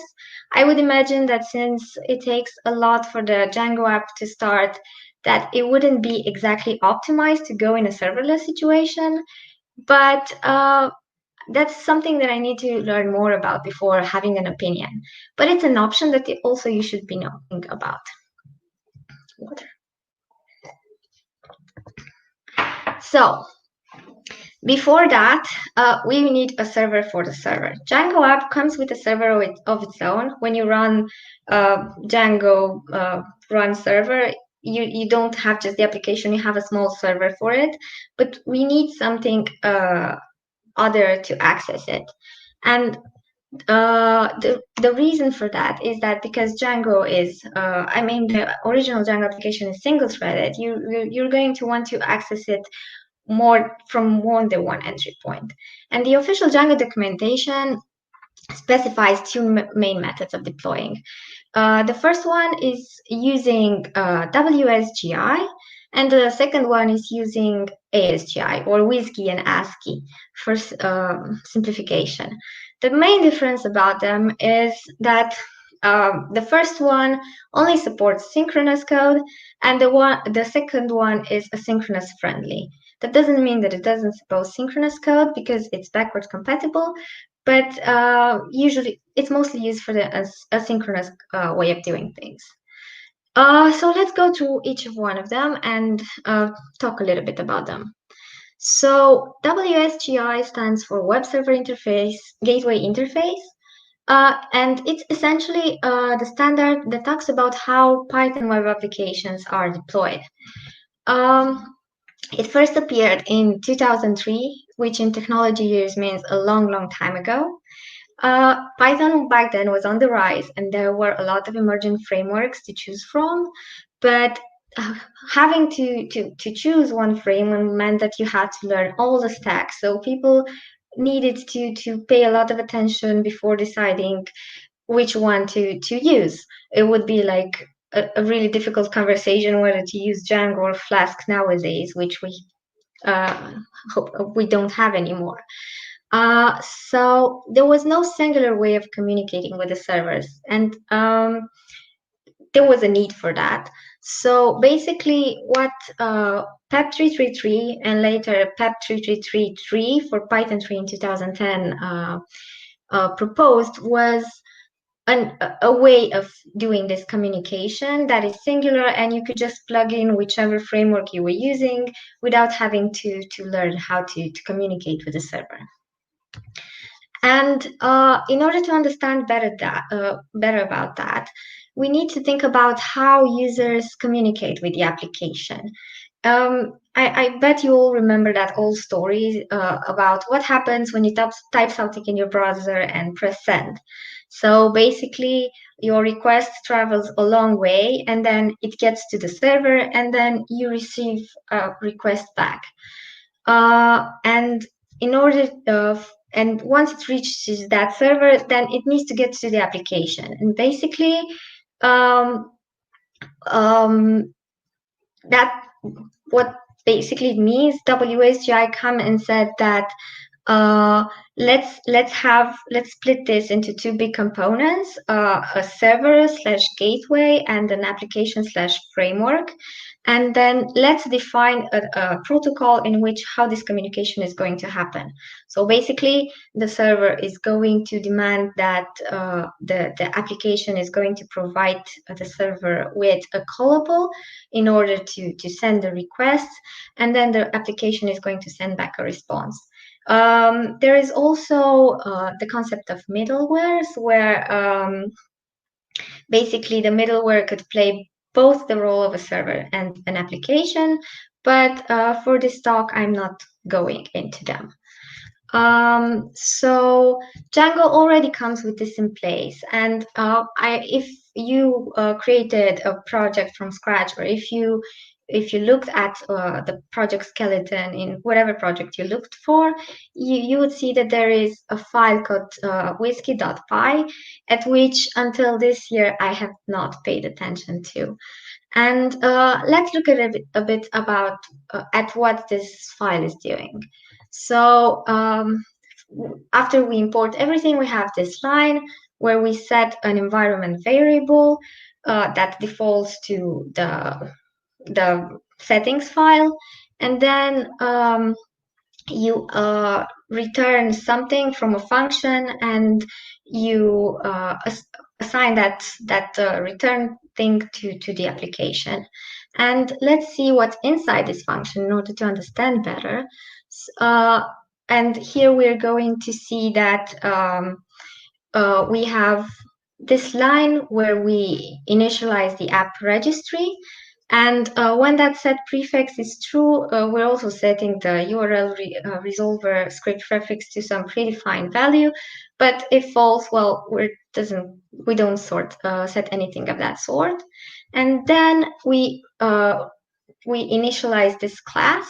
And if you look inside it, we can see there is a call method. So this is the callable that WSGI was talking about, that is going to have 2 arguments. And these arguments are very important because they are described in the WSGI specifications. The first one is something that should be an object, a dictionary that should contain CGI-style environment variables. And the second one is a callable that is accepting 2 positional arguments and 1 optional, a status, which is a string, and a response header, which is a list of tuples containing the header name and value, like accept and then the URLs over there. Or sometimes it might also contain a second a third argument, which is only used when the application returns an error. And we can see, for example, the start response here that is going to contain those headers and the status, and then we send a response. And in order to better understand how this should look like, we have an example here taken from the PEP3G3, where we see that the status is a string saying 200 OK, and how the headers should look like. But there are some limitations to the WSGI. The first most important is that it's only synchronous, and that means that every request that comes is blocked until it's done. So basically, it's similar to waiting in a queue at a shop. And if you have a lot of those requests coming in, and you have to wait a lot in order for the last one to get solved. And this is why WSGI opens a new thread for each request. But what happens when we reach the thread limit? Well, nothing. We just wait. And developers have solved this problem by scaling horizontally. So you can have multiple servers that can in turn spawn multiple threads. But you can only scale horizontally so much until all the resources are exhausted, which is something they call the C10K problem. There are examples of Django applications that are very big, but that's only to the expense of, well, a lot of money, basically. Also, another limitation of WSGI is that it only works with the HTTP protocol. And we know now that there is HTTP 2 and even HTTP 3, which is not exactly mature. But HTTP 1 is good for most of the requests, but it is stateless. So in order to maintain a session, you would have to send the information of that session with every request. So and so for some small thing, you might potentially have to do a lot of requests. For example, if you are a stock application and you need to make sure that you have the latest information. Also, only the client can access the server, so there is no bidirectional communication. So is ASCII the hero in this situation? ASCII came as a spiritual successor to WSGI, and it came to introduce asynchronous web interfaces and handle all these bidirectional protocols. It can support async and await operation. It can also supports WebSockets, so there is one continuous stream of information between server and the client throughout the duration of how much that connection is being opened. So neither the client nor the server have to wait on each other to communicate. Also, it's compatible with WSGI, so technically you could still have synchronous code inside ASCII, or you could go from a WSGI compatible application to an ASCII one. And if we look at the ASCII.py file inside the project, we will see that it's very similar to WSGI. So technically, we could just change where we import the function from, and also change the function, because in the other place it was get ASCII application, here's get it was get WSGI application, here's get ASCII application. So it's very, very similar. Now let's take a look inside this application as well to understand ASCII better. Well, if we go inside this function, we will see that it's very similar to the other one. The only differences are these two things. So we know that we're using ASCII 3 as the version of ASCII, and that we have a different handler. And if we look at the handler, now we see that the call function is an async function, and also it has a different number of arguments, and the arguments are very different. So let's take a look first at the arguments. The arguments are firstly the scope, which is a dictionary which has to have at least a type key in order to specify the incoming protocol, and that type key should be, for example, HTTP, for example. You need to have a receive callable, which is awaitable, that will yield an event dictionary, and also a send callable, which is going to take an event dictionary as a parameter and then return the response at the end. And if we take a look at examples, we can see that the scope argument, it follows the WSGI convention in a bit, and it's very similar, and there's actually a mapper on the ASCII documentation and how to get the WSGI environment variables and turn them into ASCII scope. And you can also see, for example, how the event dictionary looks inside send. And after everything has been set, you see that we await for the response at the end. And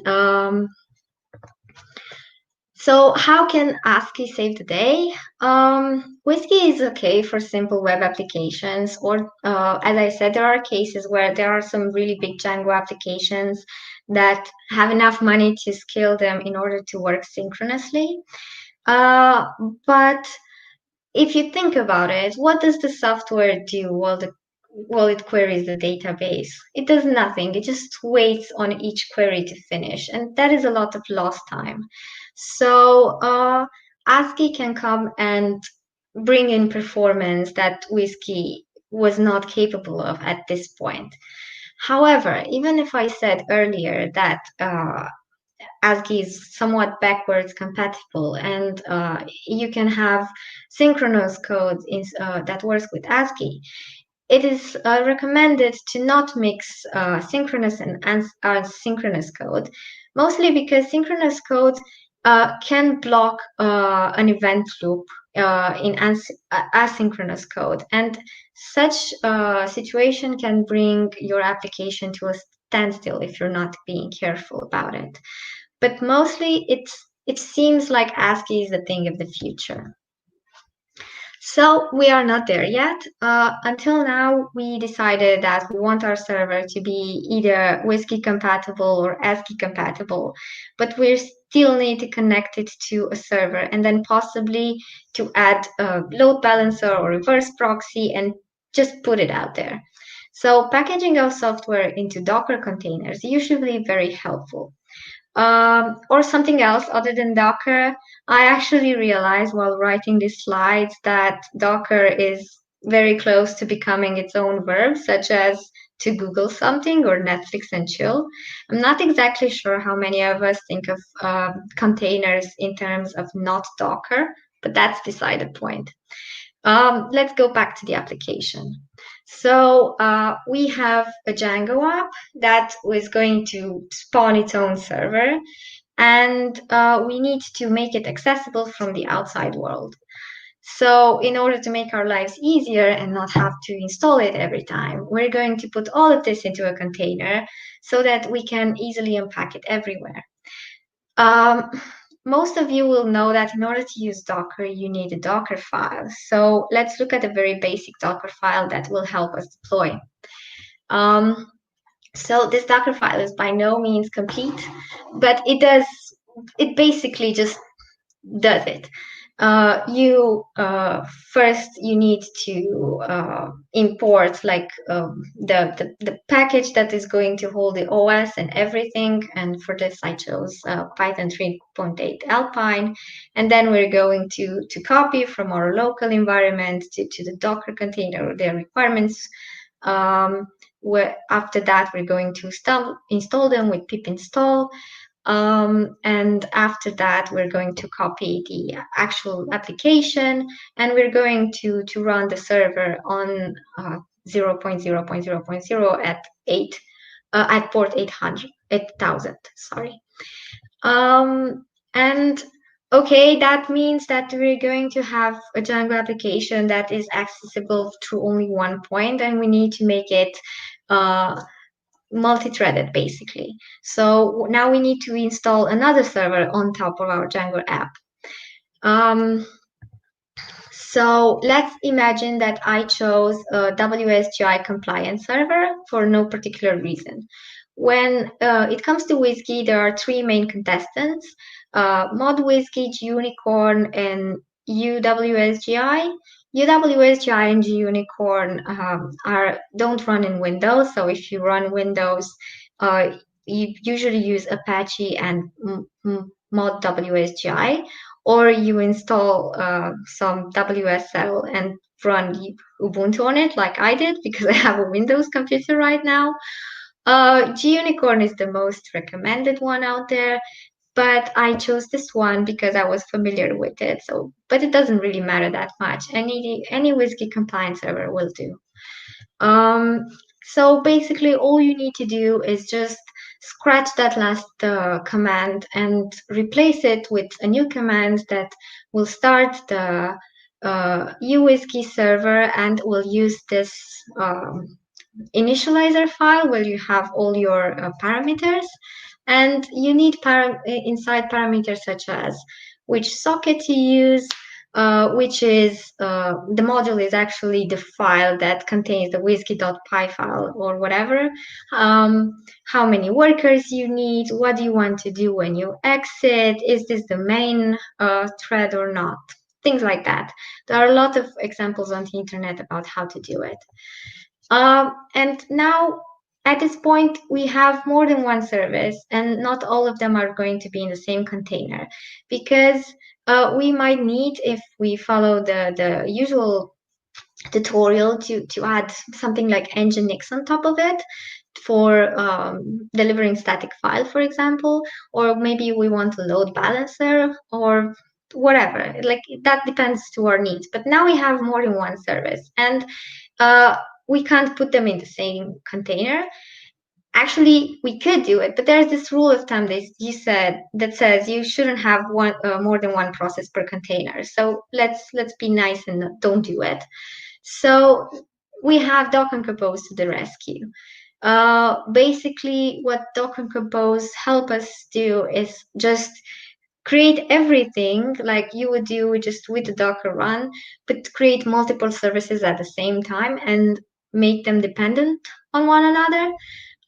So in this particularly very, very brief example, we build a container for the application that is either WSGI or ASCII compliant. We also build a container for the reverse proxy, and we link it to the initial application. We will not forget that we will, for example, in the case of Nginx, we will need another Docker file for it, and we will need to add parameters. And if we do it for the static files, we will need to set those environment variables as well. We will need to pay attention to the port binding, because that can give you a lot of headaches and 2 days of debugging and not know what's going on. And now that we have that, we go to the next step where we use some container orchestration tool and ship it somewhere else. And these tools basically do management of container-based microservice application across multiple clusters, and they have become essential in the development of very big systems, and they're basically a buzzword for smaller companies, and for good reason. They are scalable and configurable and easily maintainable, and they're actually not that hard to learn, maybe a bit harder to master, just like Python, but there are a ton of resources out there. There are a bunch of such tools, among which Kubernetes or Amazon Elastic Container Service or ECS, Docker platform, and more. But all of them will have to have some sort of configuration that you will need to ship alongside the deployment, which would look something like this. Basically, you declare what kind of service you have, what kind of port you're using, and what kind of dependencies you have amongst each other. So now that we have like the basics out there, let's take a look at some best practices. In time, while experimenting with deployment, I have made a lot of mistakes that helped me learn some lessons, and I chose 5. 5 of these. The first one is always use the checklist. The Django checklist is there for a reason, and checklists have been proved to help in remembering not to skip any step. And I didn't know in the beginning how useful that checklist that exists in the documentation is, but really take a look at it and take note of it, because it's there for your help. Also, it's very important to monitor, log everything that you can log, and not just log, just also read these logs, put them into nice forms and tables. Use every tool available that you have, and it will save you a lot of headache in finding out where things go wrong, or where the application is not exactly as fast as you would like to, where are the bottlenecks and stuff like that. Like, trust in the power of logs. Be careful of your users and their sensitive data. Use environment variables with trust. Be suspicious when it comes to security. I know that is very annoying for developers, but not.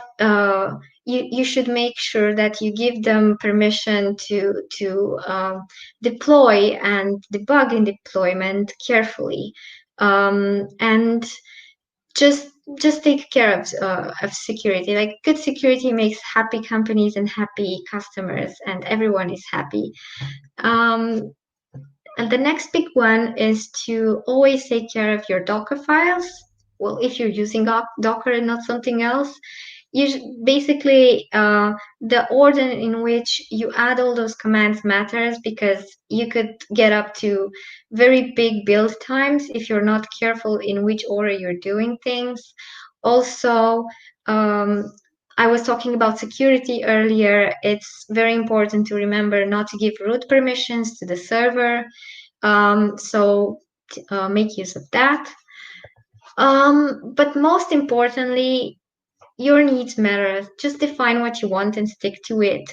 You can read some tutorial or you can listen to somebody else's opinions about how to deploy, but at the end of the day, you know better what you need. For example, at some point in the projects that I worked on, we decided to skip entirely Nginx and just use WSGI with Django and then use another gateway on top of that. So it was very difficult at that time to find something to make it work, but it was possible. And most of the tutorials out there would tell you why would you want to do that? But yeah. So now we're on to the future, I guess. The emergence of serverless will make it easier for the developers to deploy. Perhaps ASCII will become the norm. It's up to us to make the tools that we want work for us. And I guess it's time for me to wrap it up.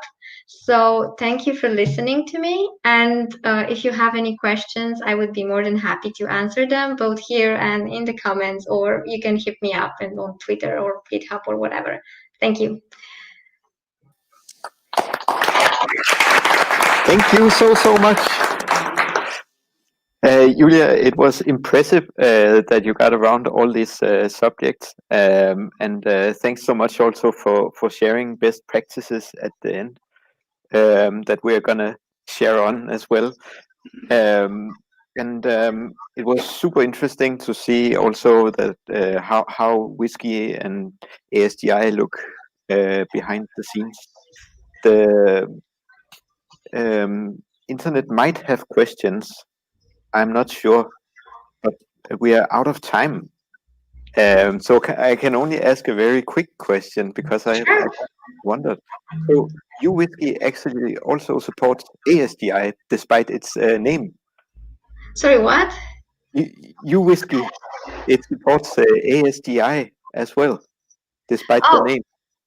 Yeah, I suppose it does. I don't have a lot of experience with ASCII, so I only know about the whiskey part of it. It's I'm certainly looking forward to jumping into ASGI, and I'm also wondering should we stop deploying with the WSGI now? Definitely not. I mean, not all the situations are such situation in which you need asynchronous code. And asynchronous code comes with its own difficulties and challenges because you need to make sure that everything is in perfect sync and the data is correct and stuff like that.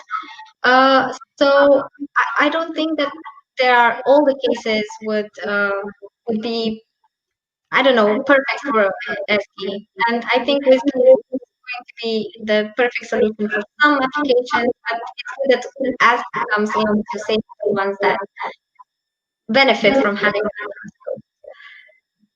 No simple answers here. Yeah. Thank you so much. It depends.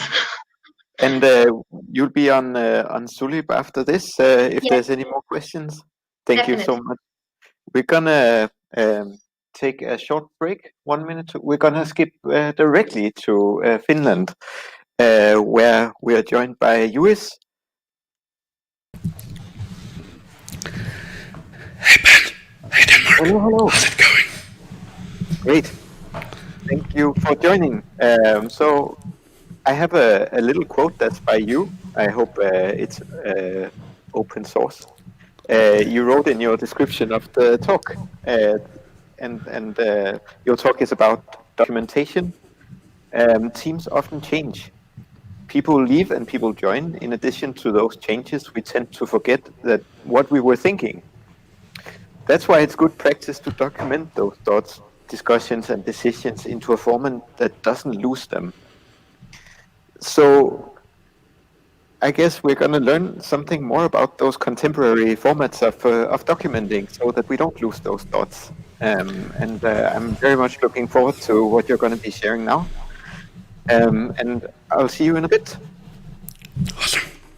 The scene is...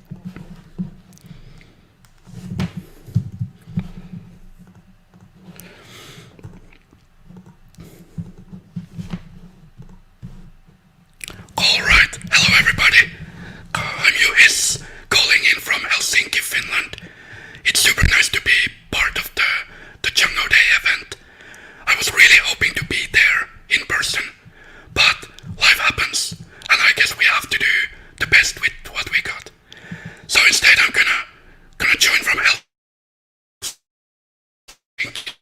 And when the world is a little bit less, I'll definitely come visit, and hopefully we can get some drinks together.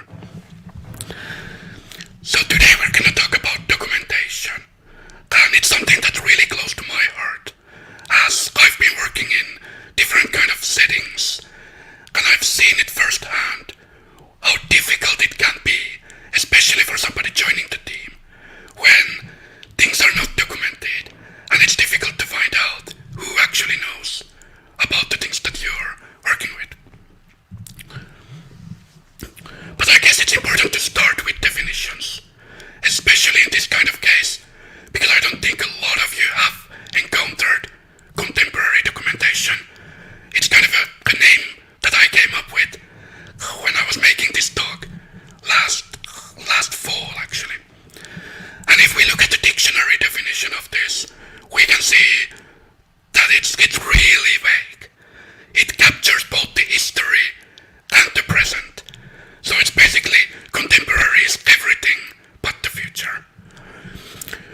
as human beings, we're quite good at knowing the current.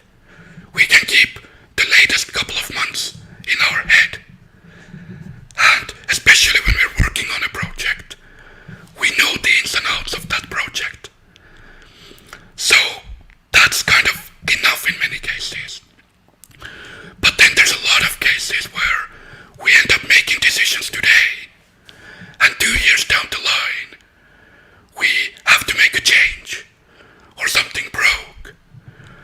And if we don't know why it was built the way it was, it's really difficult for us to know if we're gonna cause more problems.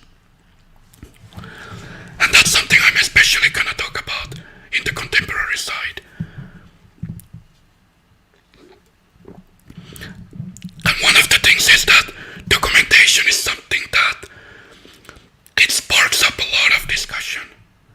As I've been giving this talk here and there's been a lot of discussion after the talk, really strong opinions that people have for and against different aspects of documentation. And I want to emphasize that I'm not here to tell you the right way. I'm here to give you some ideas, some new ways of thinking, how you can capture the moment in history, so that the future you and the future teammates can have an easier time figuring out what's happening. I've split the idea of contemporary documentation into 3 branches. And the idea here is that I'm using the tools and technologies and methodologies that many of you are already using. I don't want to introduce a new tool that you need to get the buy-in and you need to kind of change the way you work. The idea of contemporary documentation, as I see it, is to be an incremental improvement over something that you do right now. And the lingua franca that I'm gonna use comes from the Git ecosystem. But if you're using something similar but different, I hope you can kind of get the mental idea of these tools and match that into what you already use.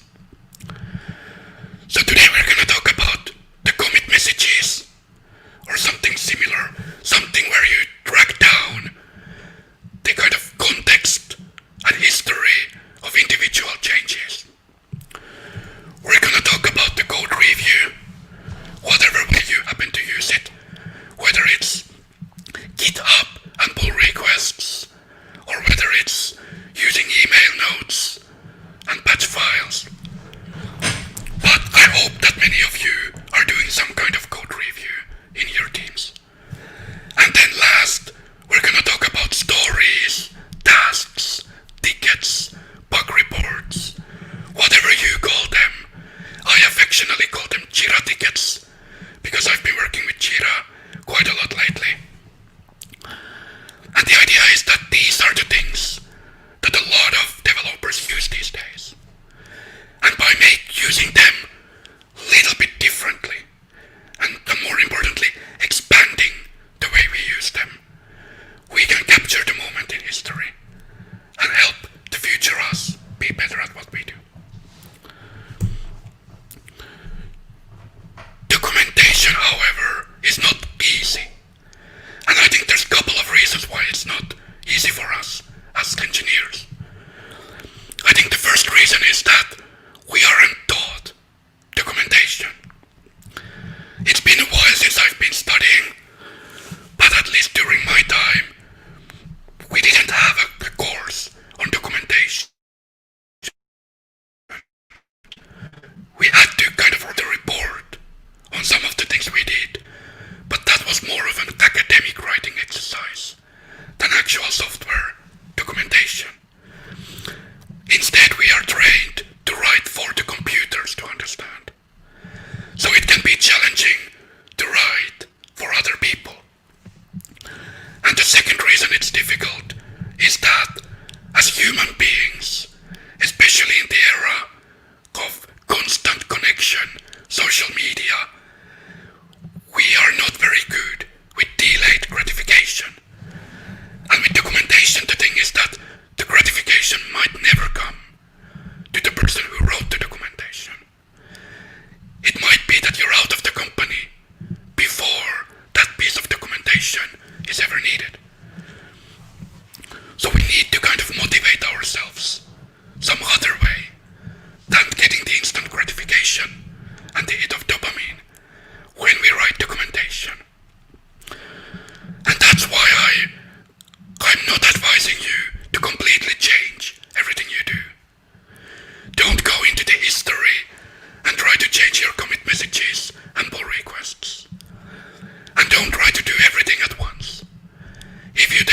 idea from today and improve that in your day-to-day with like 10% or even 1%, over time that change will grow and it will save you time. Alright, let's get into the meat of the talk. Let's start from commit messages. I personally use a lot of Git. I've been using Git all my professional life, and writing commit messages is something that, once again, never was actually taught to me. It's something I learned by doing, and especially learned by reading other people commit messages. And whenever I talk about commit messages, I need to show this classic comic by the XKCD, because this is such a good representation, and I'm the first one to admit I'm guilty of this as well.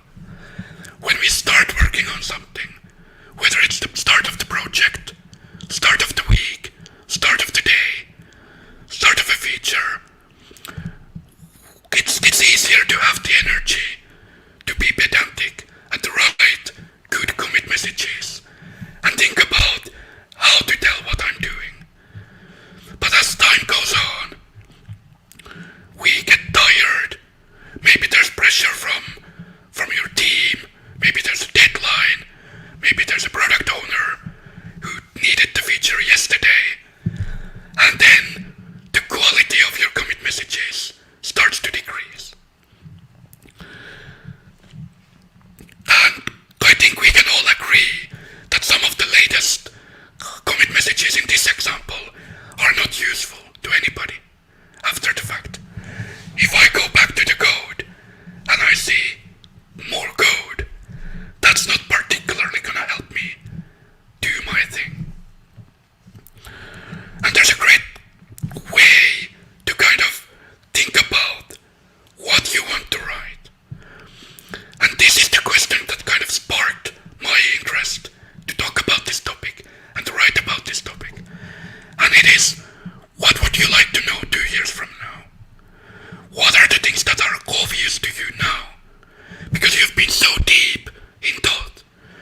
review, but it's a two-way street.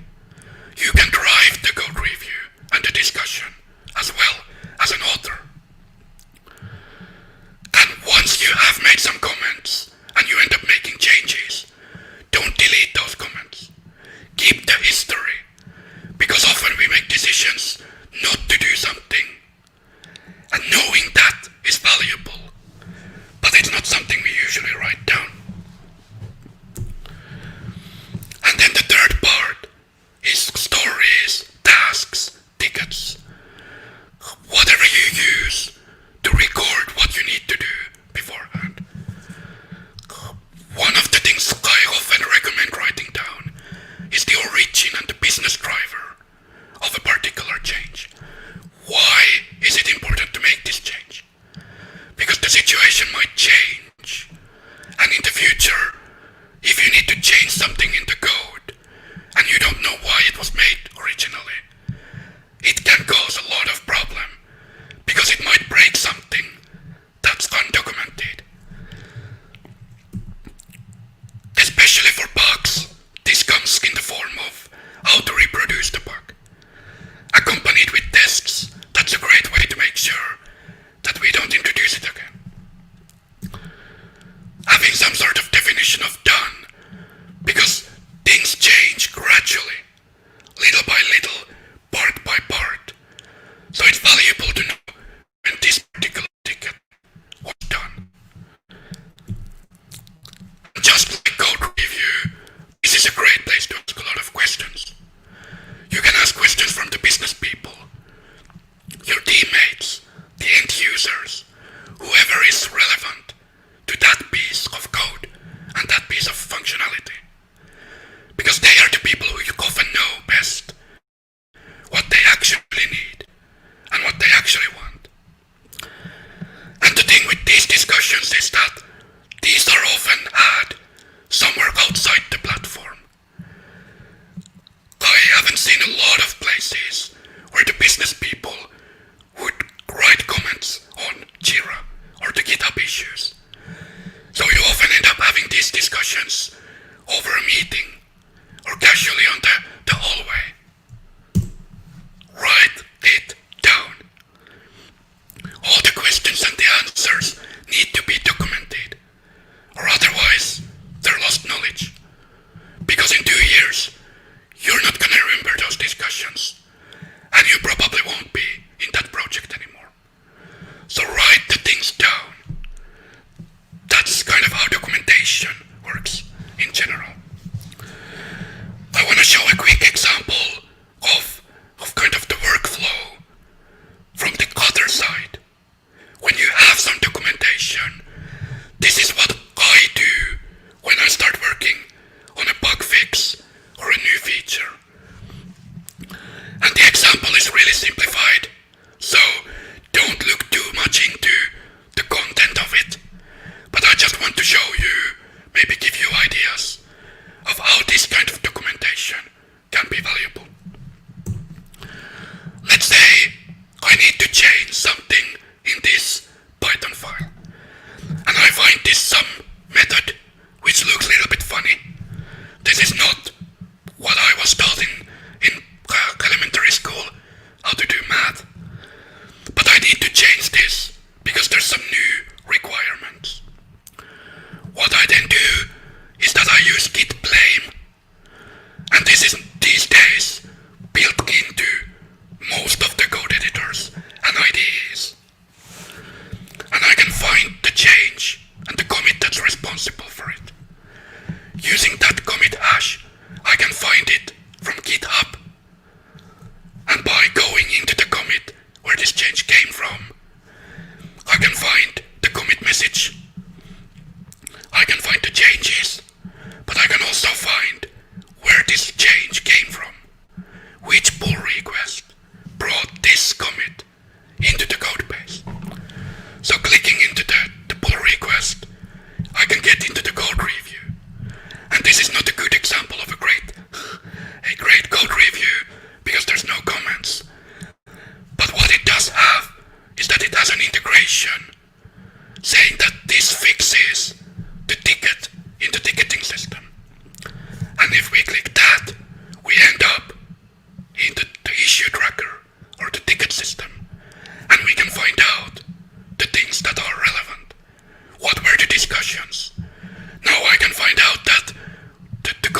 chosen this particular method because they made a trade-off. It works with the Martian clients. And if we need to bring in clients from other planets, then we need to change things. But if this gives me confidence to change this code, because I know what has happened before. So let's recap.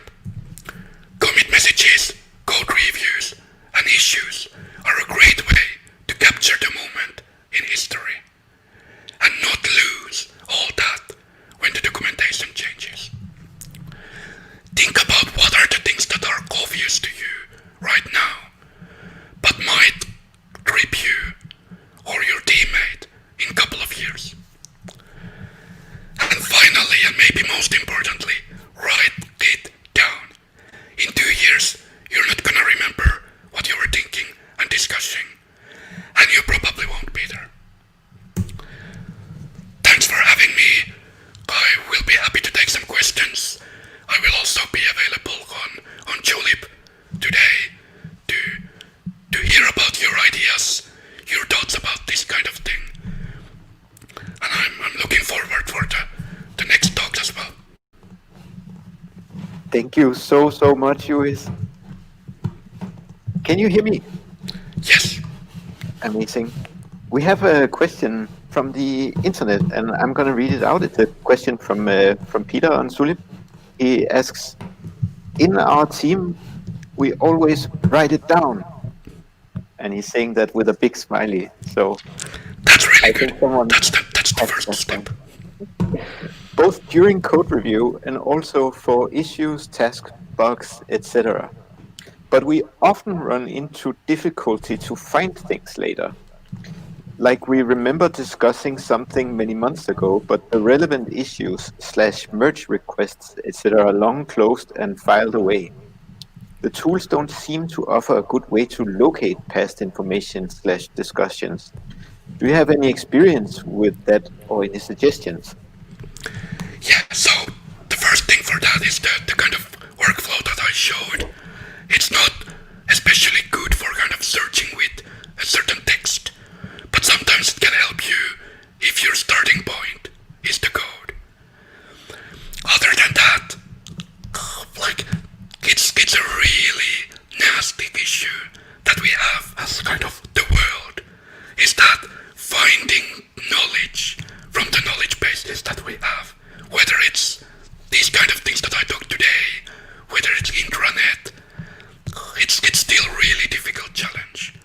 And I don't have like a silver bullet, but one thing that I'm quite excited about is the work that companies are doing to bring different kind of machine learning tools to help find information from this kind of like unstructured data. It's something that some of my colleagues are doing really cool things inside the company, helping us find the kind of hidden information, especially the type of things that we don't even know that we wrote down in a way, finding connections between things and so on. I do feel that, for example, GitHub has quite good tools for searching things. It's not perfect, and the difficulty, of course, is that if you use different tools for different things, you don't have like a single place to search. But one thing that I recommend is maintaining good links between things. So in your pull requests, you should always link to the ticket that it solves, because then it's enough to find one piece of the puzzle, and you can follow the links different directions to find the rest of it. So when I hope that kind of answered something. Yeah, it's very valuable. Like when you have a lot of different places for information, and you cannot remember by heart where something went. Make use of the cross links as much as possible. Let's see. I have a question from myself. I'm wondering, when writing it down, if I can become better at writing it down, not just for the benefit of others and future and so on, but actually immediately to benefit from it by incorporating this in my own understanding of the problem and the solution, if that's also an aspect of these three branches. I think it definitely is. All the writing we do helps us become better at writing, but it also helps us understand things, like you said. Like, I think that teaching is the best way to learn, because when you tell somebody else something, or when you write it down, you have to think about it from a little bit different angles. You think about things a little bit differently than you write. So it kind of forces you to think things from different perspectives. And that's always helpful for making sure that you understand it better. And you also remember it better. So definitely yes.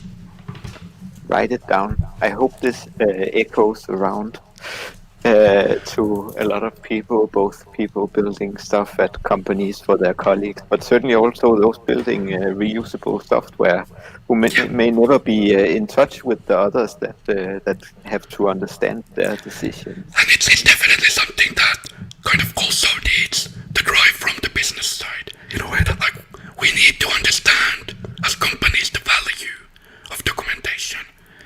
It's unfortunately often seen as kind of wasted time, because it's difficult to measure the costs of not documenting, especially because it happens later.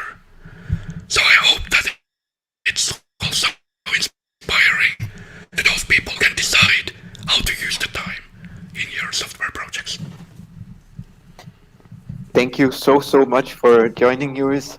Thanks for having me.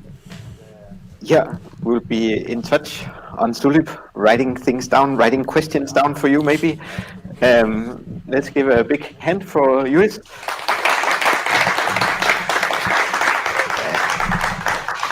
And we're gonna switch to a short break now for having a bit of coffee, for maybe getting some fresh air if you're lucky to live in a country place where it doesn't rain intensely.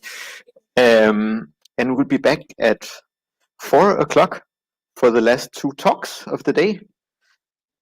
Andrew sharing about realizing Relé, and Marco on stage talking about full text search in Django. And another reminder here for everyone at the venue is that you should put in an order for pizza within this break. All right, see you soon.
seems the internet could not hear me. All right. Hello, internet also. We're back from the break, and as I said, it's been an exciting day, and it continues to be so. Our next speaker is going to present a tool that to me is new. I think it's also a tool that is quite recent. And Andrew, I hope you can hear me. I can see you now, and can you hear me? Yep. All right. Andrew, welcome to the venue. Welcome to our big screen here, and welcome to everyone watching. Just a last reminder of the day that we have Q&A online, so you're welcome to ask questions on our Zulip. If you haven't registered, you can do that on our website on djangoday.dk, and you can just make it now to ask a couple of questions for the last two speakers. If you have submitted a lightning talk, we're gonna have a look at that very soon and present what has been sent, and that is very exciting too. But for now, let's give a big warm welcome, a big applause, big hand for Andrew. Thank you. Nope, that's not my talk.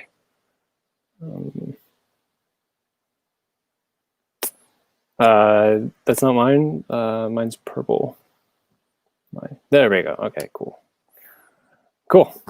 Man, I just want to say thank you very much for having me, and I'm actually super bummed that I wasn't able to attend in person and see you all in person. I was really excited to come in April and visit your beautiful, well, what I hear is a beautiful city. So yeah, I hope your cake is good, and I hope your coffee is good. I have my 85% chocolate here in the place of cake. So yeah.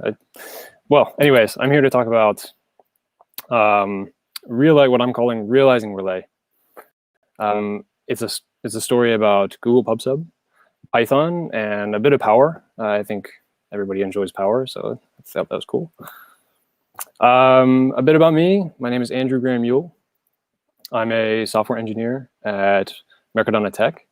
Mercadona is the largest supermarket chain in Spain, and we are the tech portion of that. So we handle e-commerce and all the supply chain and logistics software and products that we build and maintain.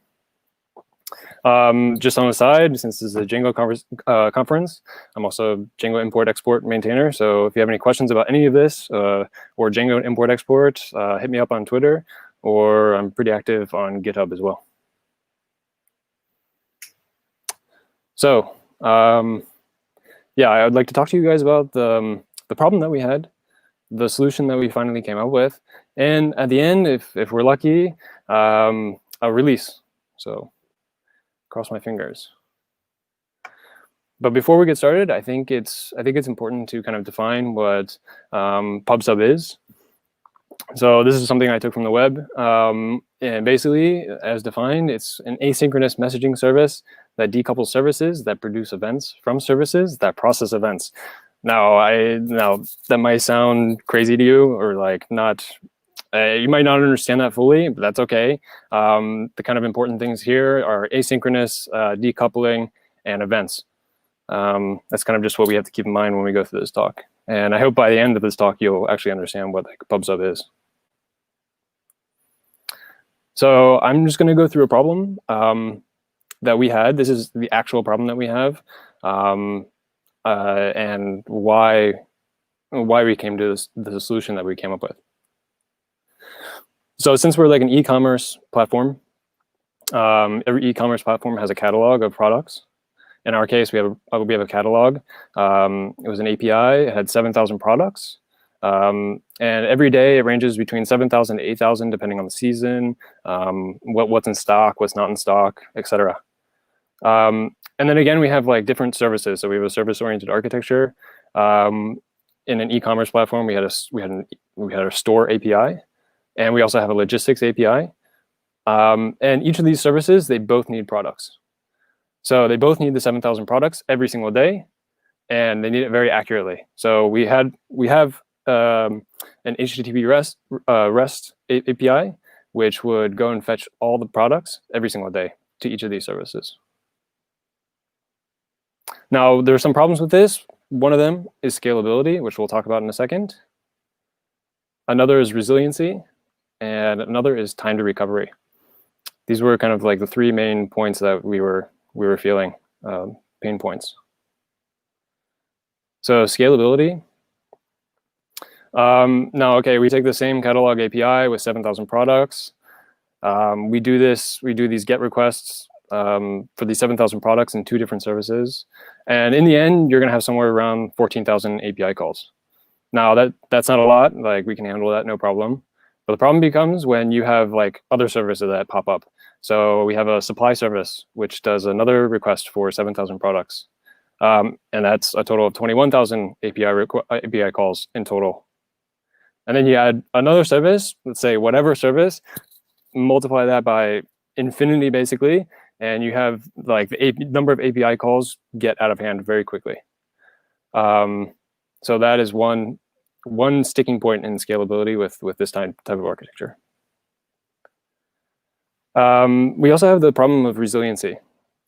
So before, with our catalog, we had a process that ran about 50 minutes.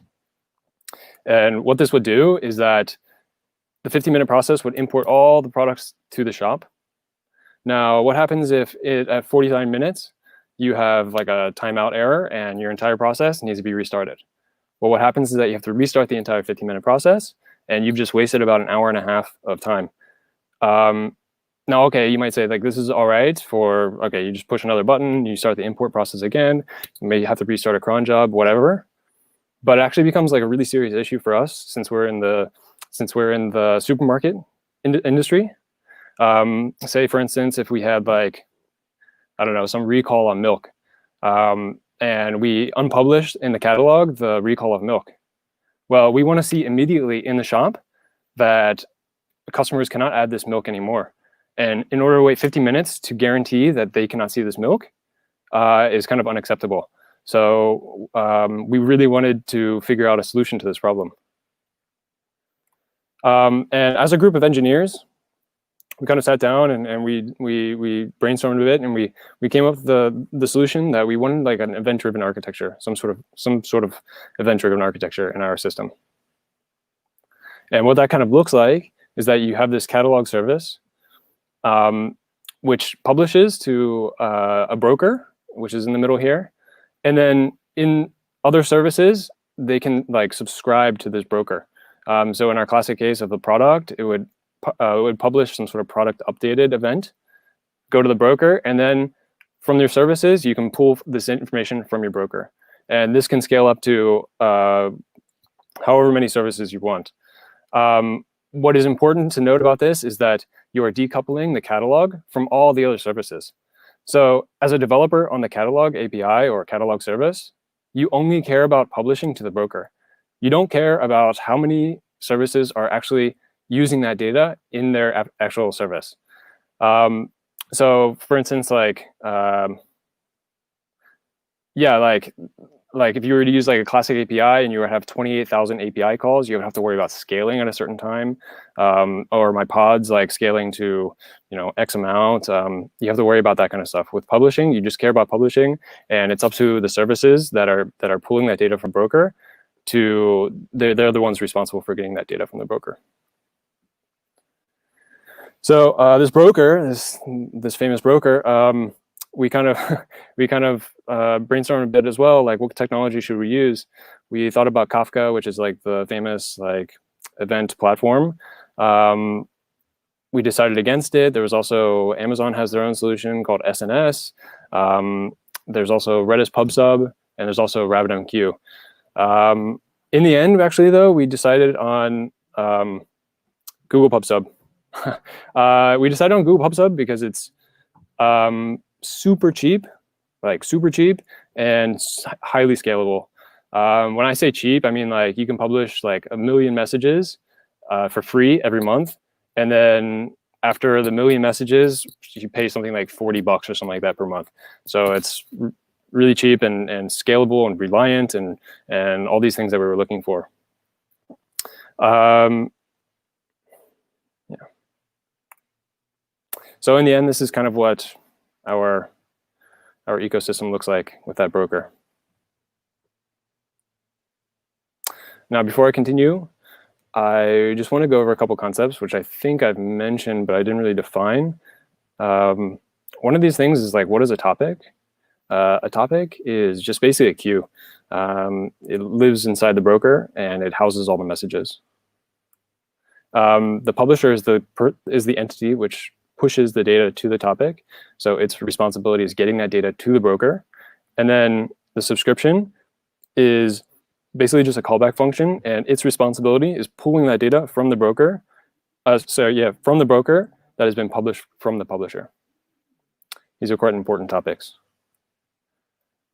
Okay, so we got this Google PubSub system working in production or staging, whatever. And we were super excited about it. It was really simple to set up. You just literally just push a button on Google Cloud Console, and you have it up and running. And we're like, this is awesome. So naturally, as software engineers, we went to the Google library, and they have a Python library. We said, this is really cool. Like, let's try to use this.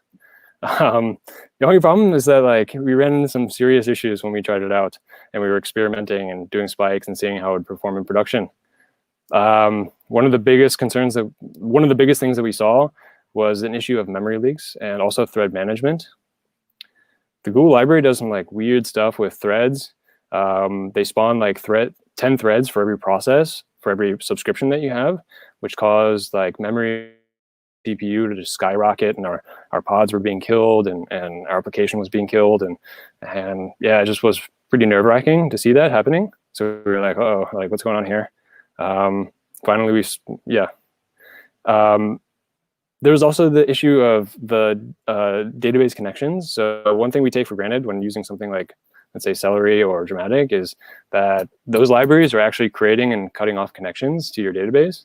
And so the Google Python PubSub library doesn't handle any of that for you. So you kind of have to like hack it away and cut connections and create connections with your database and manage that. So at one point in production, I think we saw all the connections, all the threads, or I should say all the connections to the database being used up to our Postgres database. And I think it took down production. It definitely took down staging at one point. So it was kind of nerve-wracking as well to see that happening. Luckily, nothing really came of that, but we learned a big lesson from that. And then like one of the things we wanted, or one of the things that we were missing from the Google PubSub library were how do we handle failures properly? So they have like these like demo example code stuff on Google, and it kind of shows you a little bit like how to handle failures, but it really wasn't like production ready, to be honest. And if we were, and like in a distributed architecture, you're always going to have failures, so you always have to be able to handle those in a proper way.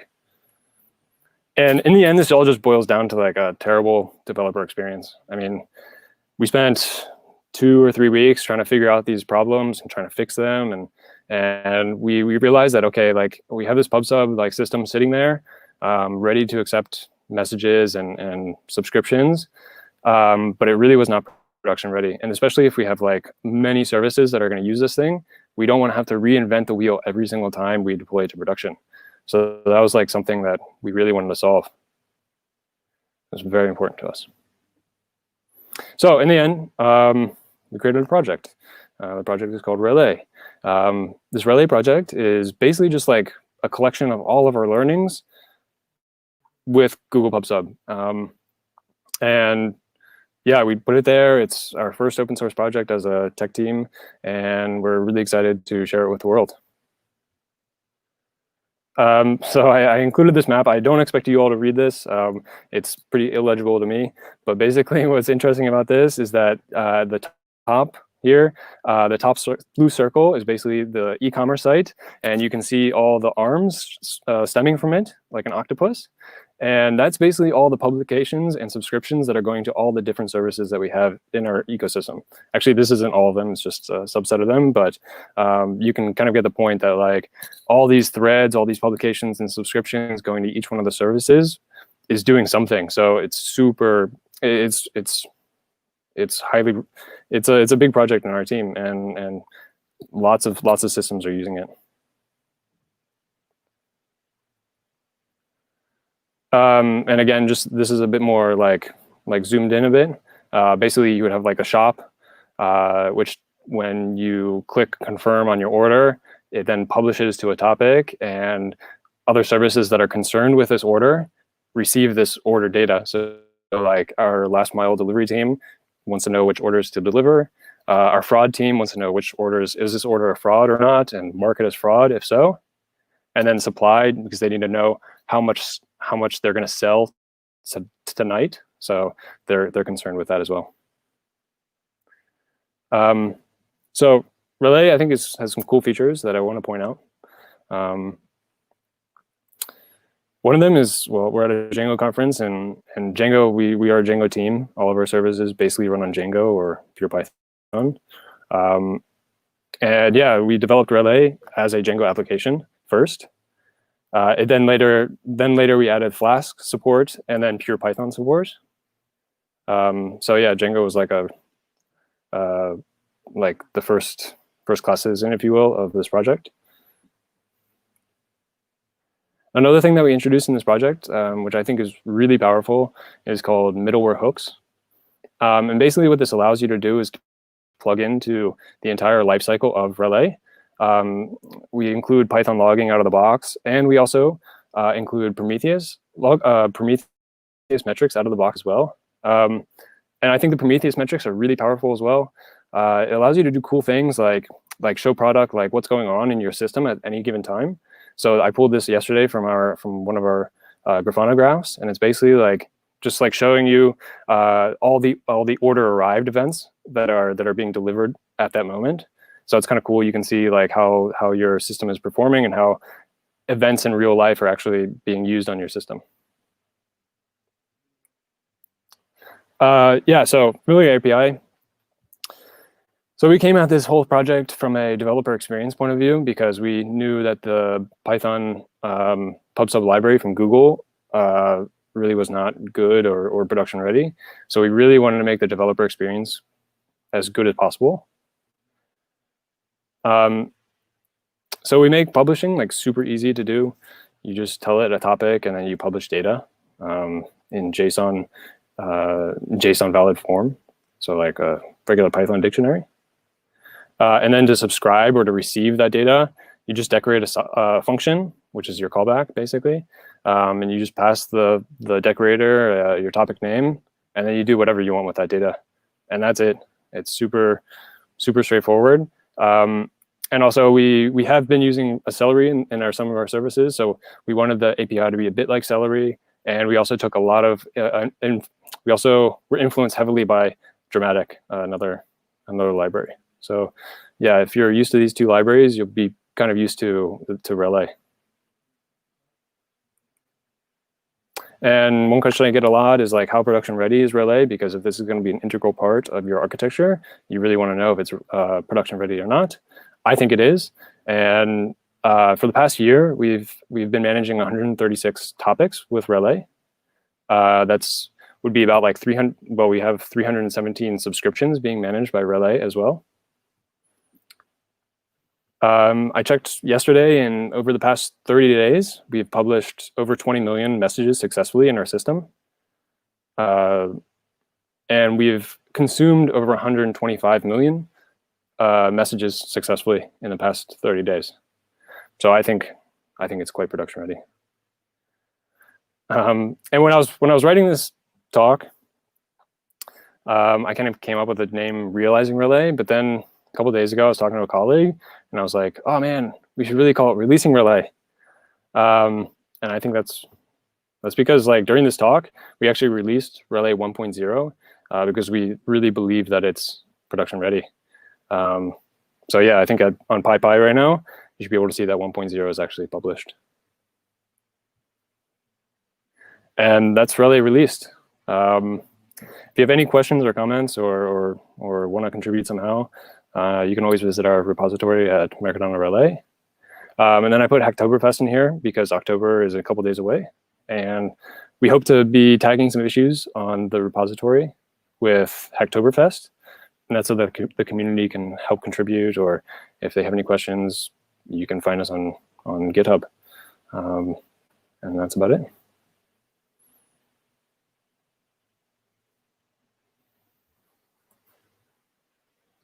Not sure how much time I used. There we go. Okay. Oh.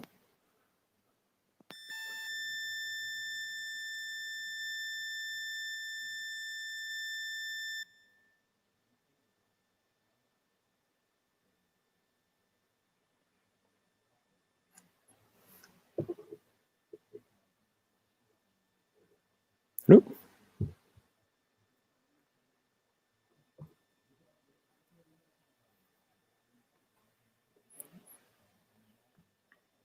That's what happened. We are live. Now you can hear me. All Now I right. can. So just gearing up here to see. Oh, yes. Questions from the internet. Oh, cool. They are not on my screen. They're coming on my screen now. Okay, great. So first question is from Joel. He asks, what is the Django ecosystem like in Spain? Well, we have Python ES. We have Django. Not sure if we actually have Django. I'm in Valencia, so I should say I'm in Valencia. I don't know much about the ecosystems in Madrid or Barcelona, the bigger cities. But the Django ecosystem here in Valencia, I would say, is probably not the biggest, but it's not that bad. Like, I think we are actually the biggest Django shop in Valencia. In the greater Spain area, I know it's quite big. We have Django Girls meetups a couple times a year. I think this Friday, actually, we're doing a Django meetup online for Django Girls ES. And yeah, I think it's growing. I hope it's growing, and I know the Python community is growing in Spain. And yeah, I hope Django grows. These are exciting times in the sense that we connect our communities in a new way. Yeah. Before. Yeah, exactly. I just need to switch my see.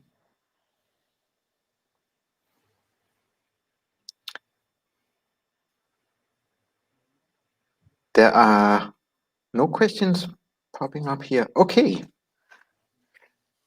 You'll be with us on Zulip, I hope, if there's any more questions. Yeah, I'll be there. No problem. Oh, I'm being told there are questions. I just have to look. Have a look under that one.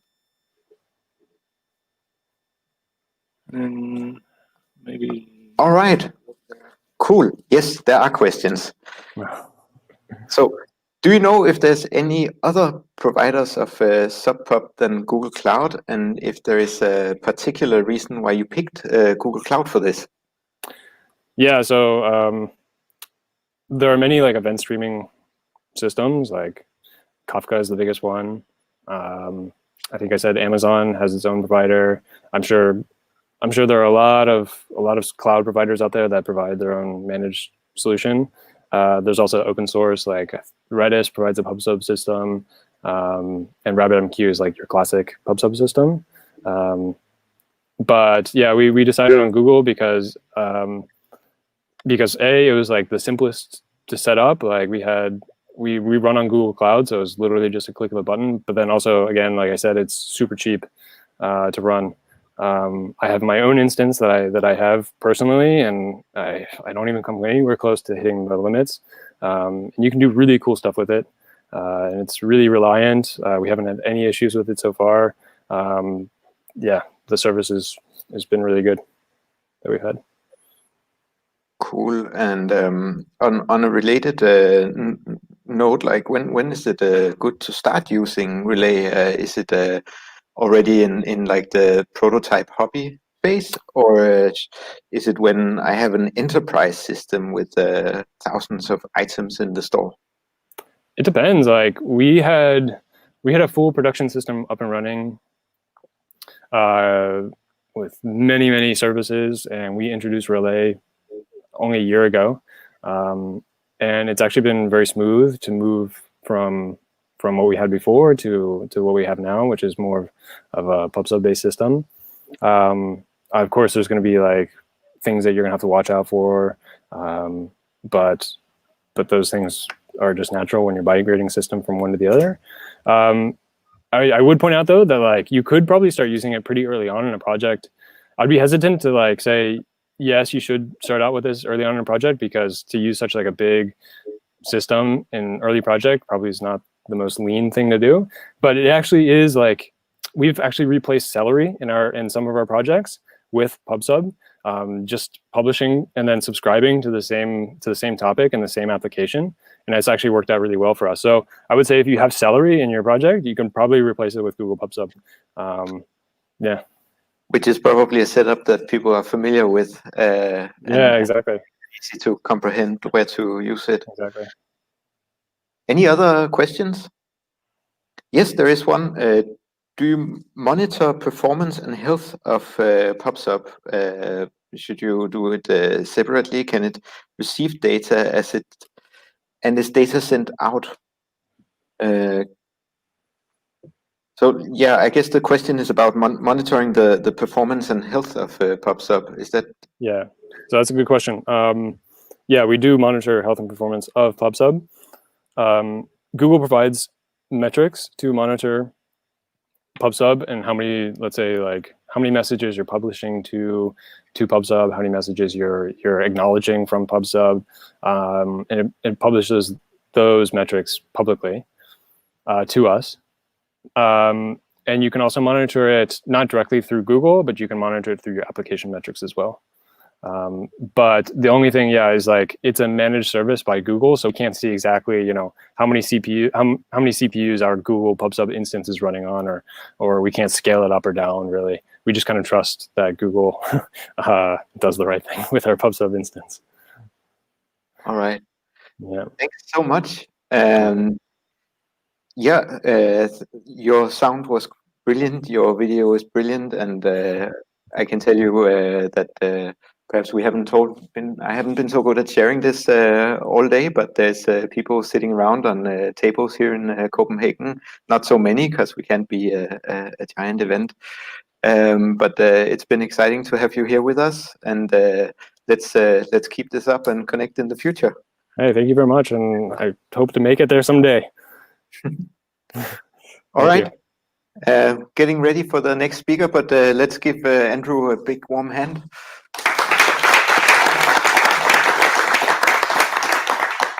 So I'm going to be joined on stage now by Marco. And do we have a short break, or can we? Yeah, we can just take a quick 2 minutes. All right. 2 minutes technical break, and then we'll just swap our here.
Hello. Hello, Marco.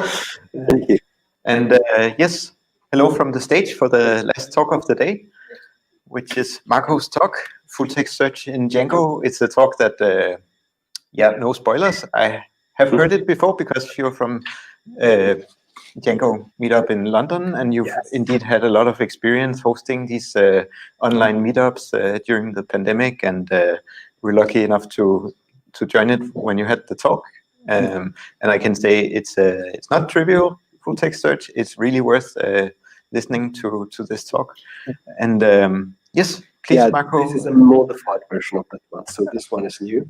Yeah. Yeah, as you said, I'm co-organized Django meetup, and everyone is welcome to join for one of us online events right now. We are hosting a different event every month, and we will be able to host physical event like this one. In other words, you don't have to live in London. All right, so big hand and welcome to Marco. Thank you very much. Hello. Yeah, thank you, Bent, and the organizer for organizing this amazing event, and the other speakers, and everyone really. So excited to be here today. Yes, I'm Marco. As you can see from my accent, I'm Italian originally, but as I say, I live in London, where I work for a company that produces a platform for TV and movie production. And as I was explaining, I co-organized the Django meetup. Again, please have a look on meetup.com. Currently, we're doing online events, all for free. And yeah, play Dungeons and Dragons. Is there anyone that ever heard of Dungeons and Dragons in the room? Yes, few of them. Okay, well, why is that important? Because I'm going to talk about full text search and Dungeons and Dragons today. So why search? Something important, why we should have a talk about it. We live in a world of information, of data, and every day we publish, access a lot more information. And we need a way to navigate through all this information. What are the systems that we use for that? Well, we have categorization. We have human that can categorize data or vertically using systems like categories, or horizontally like tags. But this is a manual operation that is expensive. You need to have physical people, physical human operators there reading and deciding what goes in which bucket or not. And it's subject to bias, because if I have 2 or 3 different operators, they are going to categorize things in different way. Nowadays, we talk a lot about machine learning. They can use some system to do this automatically. But reality is that it's still very expensive to set up this kind of system and train them to categorize data instead of human. So full text search is still the best solution in these cases. It's easier to set up than a machine learning system to auto-categorize. It's cheaper than human organization. And it's a tool that users are familiar with. Everyone uses Google or Spotlight on Mac or a lot of different things. So yeah, I divided search in Django in 4 different categories according to different approach. And I connected them to 4 classes in Dungeons and Dragons. I'm going to have a quick explanation of what a class is in a second. So yeah, today I'm going to do a tour of this 4 approach and explaining why you should use one and not the other, because they are all valid, but in different contexts. So let's start with the first one, standard textual queries, the fighter. So when you are a new player of Dungeons and Dragons, you have to learn the game. Part of this rule, they are the same for every player, but every single player chooses a class, a profession, if you wish. The fighter is usually new players friendly profession class, because it's easy to get started with. You have a sword, a shield, you hit with your sword, parry with the shield, it's simple. In the same way, standard textual queries is the easiest way to start doing text search in Django. It's a simple check if a series of characters, string, is present into another string. You don't have to do any setup. If you have Django, you will have one of the database, Postgre, MariaDB, Mongo, Oracle, and it will just work automatically. What's the downside of this is, well, Fighter in Dungeons and Dragons is very easy to get started with, but it doesn't go that far. Start like eating with a sword at the beginning, but even after a while, it's still doing the same thing. Same for standard textual queries. They are very good to get started, ideal for an MVP, but eventually they are not going to do much more than that for you. They can tell you if it says string is inside another string, only that. They are not going to be able to tell you how many times there is a match for each record. You will not be able to do any kind of ranking with this kind of search, and no spell check. If you misspell something, there is not going to be maybe you were looking for. It's just like no result. How Django implements standard textual queries. Using 3 lookups. The first 2 available for every database, the third only for Postgres. Base 1 is _ contains. Normal text comparison is going to check if every character is that. And this is the default and is case sensitive. So it's going to differentiate it between capital case and lowercase letters.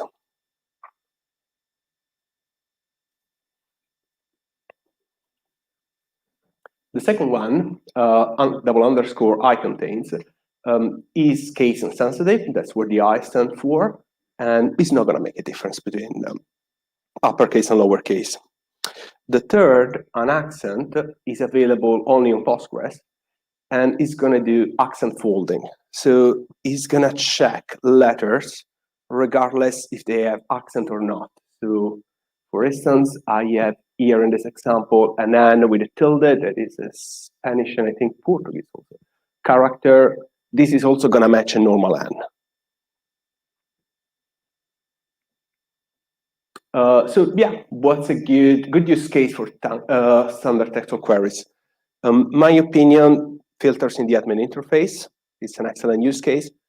You can implement that quite quickly, and your users are internal users. They're going to use the admin. They're going to have some knowledge of the data set of your platform and of the platform itself. So even if you give them a tool that is not that flexible, they are going to still use that properly.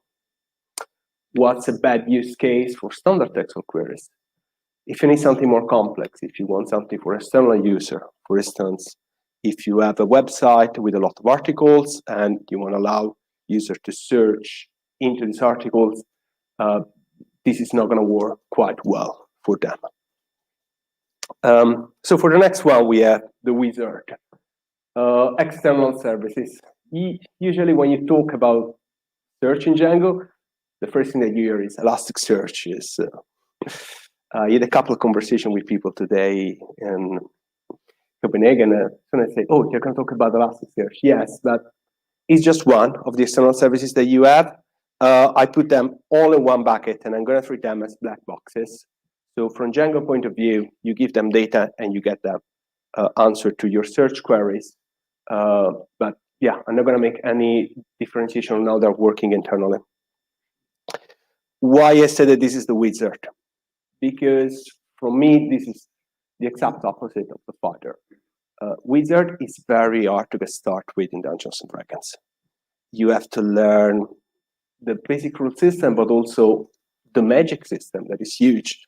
Different school of magic, level of magic, understanding what means that you have prepared the spell or that you know a spell.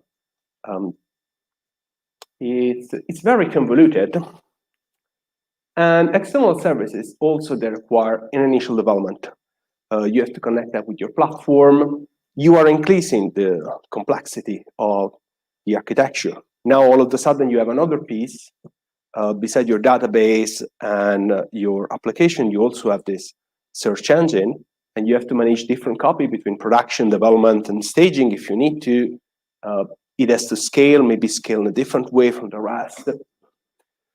And also the system, they contain a redundant copy of your data, and you have to manage the fact that now you have 2 copies of your database and you keep them in sync. What are the pros? Why you should do all this work? Well, because once you've done it, it's amazing. When you have a powerful wizard in Dungeons and Dragons, you can do whatever you want. You can have like fire raining from the sky. You can like turn one of your light in a giant. You can fly, be invisible. And for external services, you can do a lot. You can manage millions of records. This is actually quite easy, even with cheap hosting. This kind of system, they easily manage big numbers. They have a lot of different features, spell checking, for instance, faceting, weighted search, spatial ranking system. So yeah, external services is the high cost, high value solution. You go for that when you have development time to invest, but you will have a huge return from it. How does this system work? As I say, they are different, but there are some similarities between them. So first of all, you have to define a schema of your search index. This is, you can see that as the model of the search index. Then you have to index all the existence record that you have in the database in the system. You usually have like a salary task to do that, and you just go through everything. And last but not least, you have to keep up to date every change in your database with the system. Django has signals like post save and post delete that can be used for that. So you can register specific event to being called after a save or after deletion of an object, so that you can use that to update the copy that is in the search index. And Chris was mentioning like 5 minutes ago that there is another tool that I didn't know that actually can connect your Postgre database with directly with Elasticsearch. Maybe we can talk about this later on, Zule. Learn this today. Yes, so what's a good use case? As I said, when you have a lot of data, when you have millions of records, or you have very big requirement around search, and when it's a central part of your application. Bad use case is when you have constraint about development time. If you need to release something quickly, this is not the best way to do it. Same if you have constraint about architecture complexity, you don't have dedicated team that is helping you with DevOps and system administration. This can be a deal breaker for you. Next one is the BART.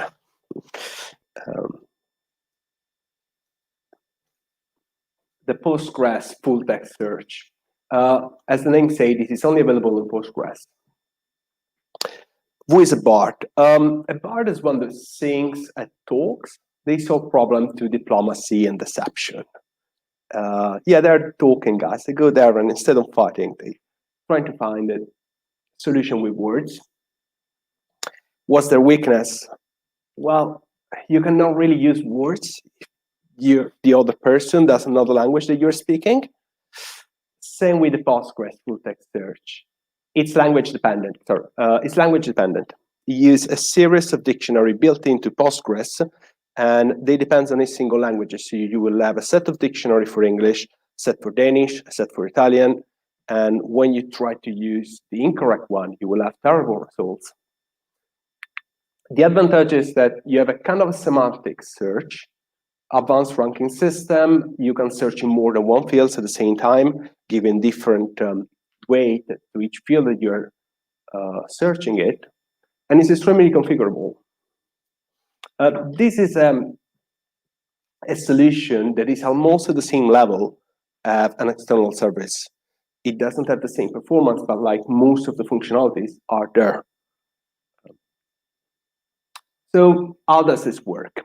So Postgres is going to take whatever you want to index in your search system and normalize the words, remove stop words, and then apply frequency score for each word.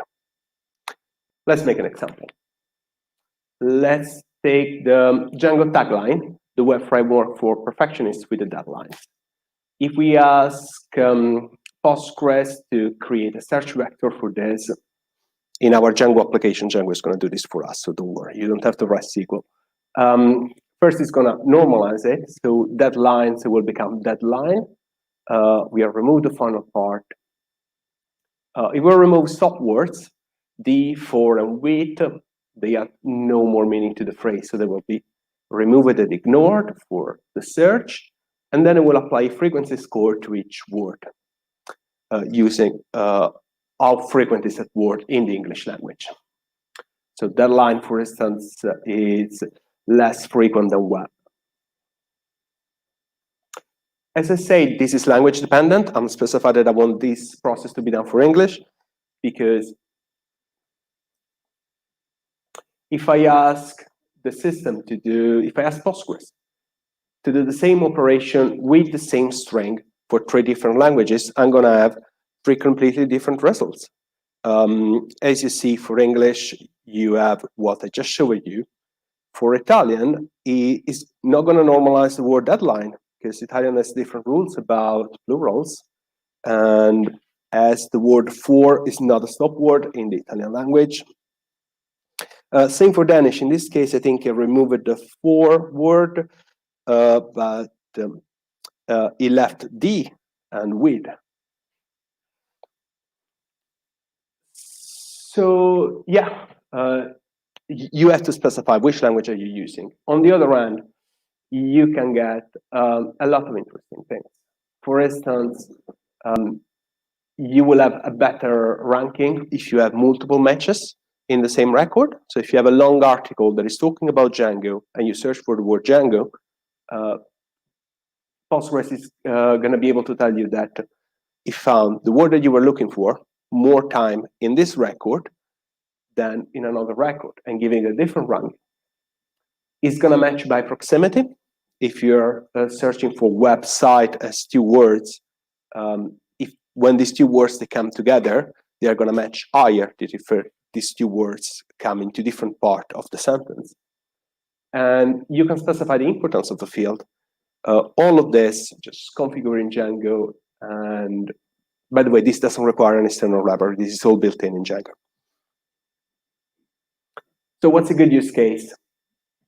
Searching the article content, that it was the bad use case for the standard textual query. In this case, it's an excellent use of this one. While a bad use case, it would be searching in a list of movie titles. This is very specific. Why so? Movie titles are in general names. Because the normalization process only works on words that are part of a dictionary. If you take people name, movie title, artist name, and band's name, you will likely find words that are not in a dictionary, like recently last Christopher Nolan movie Tenet is not going to be in a dictionary. And so the normalization process is just going to ignore all these words. Now, last but not the least, the barbarian. The barbarian in Dungeons and Dragons is a big guy. He's big, fast, and strong, and he's angry usually. Goes around with a two-handed sword or a huge axe and chop things enough first, and then he asks questions. I try to think what's weak about the barbarian. I cannot think of any weak points, to be honest, but there is one actually. They cannot read or write. They are limited in this.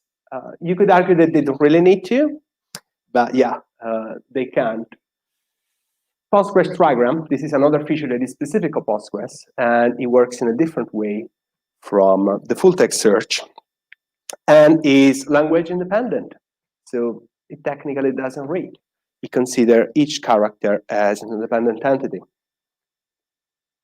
This is a big strong point because it doesn't have the limitation that the full text search has, And it also will work very well in case you misspell something, because if you change one character, it's still gonna compare all the other characters in the strings, and it's still gonna give you matches. On the other hand, if you're looking for something a little bit more semantic, you have large texts. And when I talk about large texts, I'm talking about the size of each record, not the number of records that you have. This can be less precise than full text search.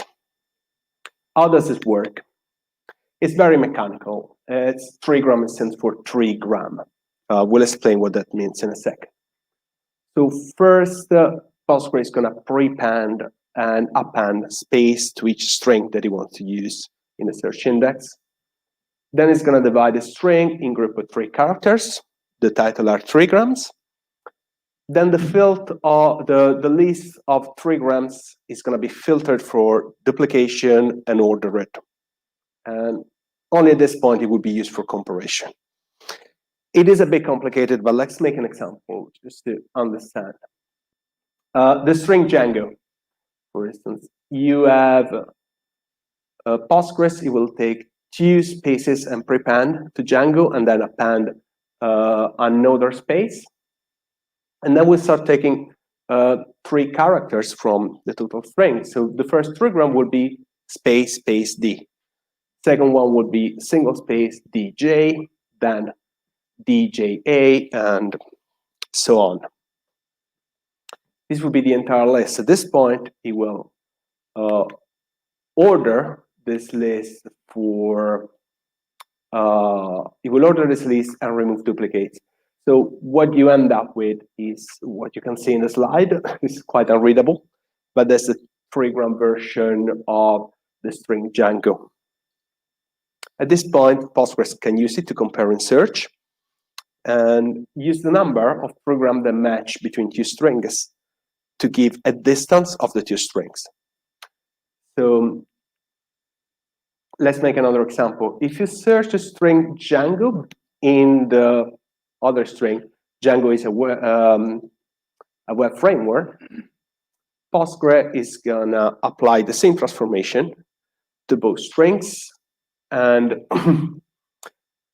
then check the number of 3 gram that are the same and over the number of total 3 gram that you have in both the strings, and then give you a similarity score that is just like the proportion between 3 gram that are the same with 3 gram, the total 3 gram of the strings. In this case, it would be like 0.227 approximating, and the maximum is 1 if it's exactly the same string. If you misspell Django, in this case, and you write JDango, inverting the first 2 characters, you will still have a result. You will still have some similarity. It's going to be less, of course, than if you spell it right, but it's still going to give you a match. This works particularly well when you're looking like for long sentences, and for long sentences and you just misspell something. What's a very good use case? A list of unique words. I use this personally in a list of artist name with like singers and band's name. You couldn't use a dictionary there because each DJ of the world, they have like different names. Sometimes they're not even pronounceable. And with this system, it was creating a really nice approximation. What's the best use case? As I said, if you have articles or long pieces of text, probably full text search is a better option. And note on both this system, as I say, they are both features of Postgres. As they come out from Postgres, they are not very performant, they are extremely slow. If you add the GIN index, that is again another thing that you can do directly from Django without writing any SQL yourself, this is gonna speed up the system. So if you want to use one of these 2 features, make sure to create a migration to add a GIN index on the columns that you want to search for. And yes, these are like the 4 main categories of search. I'm pretty sure there are like more around there. for me, what is good about this is like you have so many options. And if there is something that D&D taught me is that diversity is amazing. Having so many options and so many technologies, so many people in the world, so many classes that do different things in different cases, each one with a strong point and a weak point, is something that is valuable and something that we should use and cherish from. So choose one of them if you have to build a search system, change it in the future if you don't like it anymore, create a new one, modify something, just build a cool thing and be amazing. So thank you everyone for listening.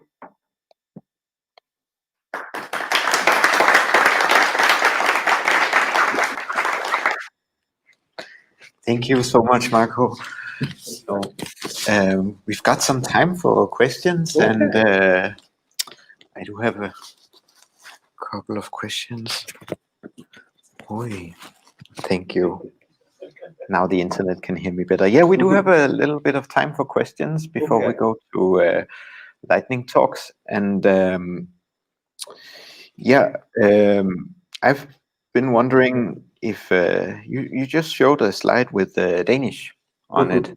I don't speak Danish. So I'm going to ask you in English. How does someone find if their language is supported in Postgres? And is it should people worry in that your documentation there is a list? It's quite easy to find it. I think there is like 36 languages included. It is on GitHub. The list of languages is open source. So indeed, if you want to improve your own language support, you can do it. Yeah. Yes, I think so. You can just submit a request. And does it vary the quality of the language support? Oh, yes, of course, because again, for how the system works, he has to normalize this word to make it possible to check for variants, like if you are not just plural and singular, like the two cases in English, but other languages that have different grammar, like Italian or Spanish, they have a more complex system of suffix, in which you can, for instance, indicate if something is big or small, and you do this adding a suffix. If you have a good dictionary for normalization, you can search ball, get match for like one ball, multiple balls, big balls, and small balls.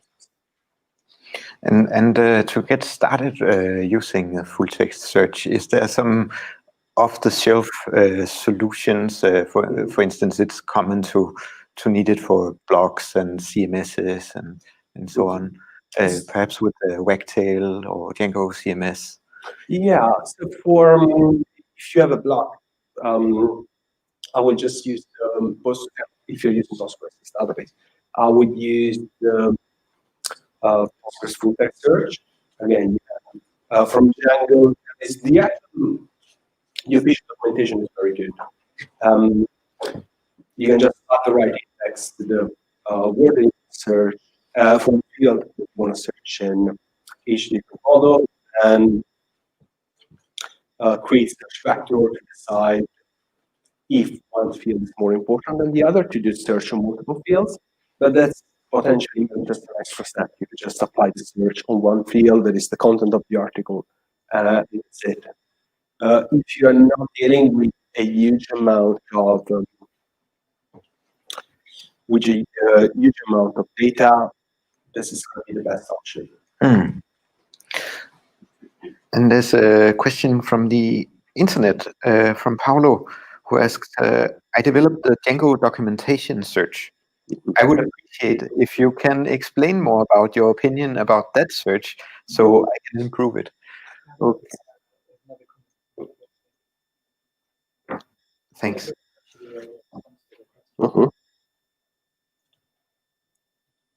It's a comment. All right. I have one question. Yeah. Can you add your dictionary for the search? To Postgres. Okay, so I'm going to repeat because for the internet. So yeah, Christopher's asking if you can add your own dictionary. You should add your dictionary, to Postgres, not Django. I didn't try, to be honest. I'm assuming that that is possible. I know that that's dynamically, that's quite clear from the Postgres code base where you have the list of different languages. I think you should be able to install an extension. I know that some features of Postgres, it can be, it's all manually directly from SQL. Some of them they need to be enabled. For instance, older version of Postgres, they will not have trigram enabled by default, but there's a small note in the documentation to have your database to enable it. I guess you can do the same thing with dictionary, but I'm not 100% sure. I think we have time for the next question also, although it's not directly related to full text search. It's more for Django London meetups. If you have any upcoming meetups and how you are you going to keep on being online also in the future? Okay, so we have a meetup schedule every month. I think that now we have a date for sure for the rest of the year. Just because we only have 3 months in advance, so we found one in October, one in November, one in December. I'm not sure if we published them yet on meetup.com, but yeah, that's the best way to find information. Otherwise, we have a Twitter account. We are going to keep them doing them online for the foreseeable future. Right now, the UK just announced another 6 months of quarantine, and there is a ban over there in doing this kind of gathering. So we can we don't know when we will be back to be in a physical format.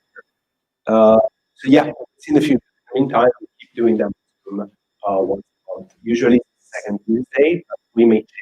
And again, meet up and Twitter account the best way. All right.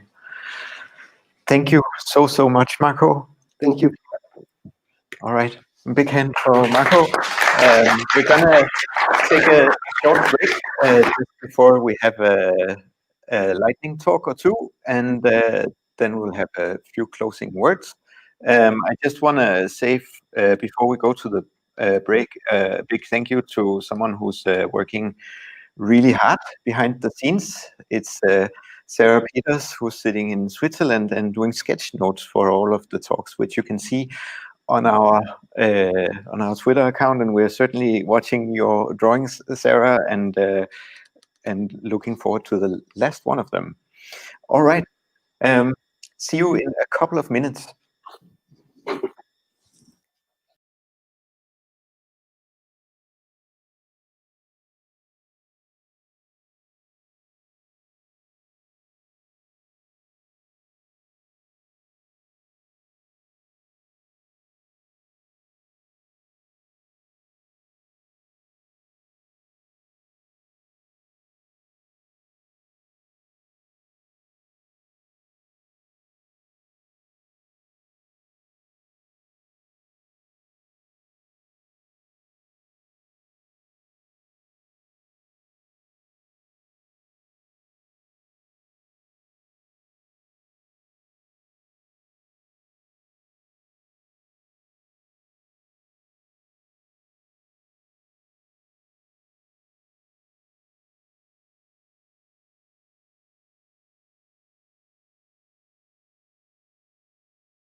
Nice. Now we will do a few lightning talks. And first online and then offline, as in the room here.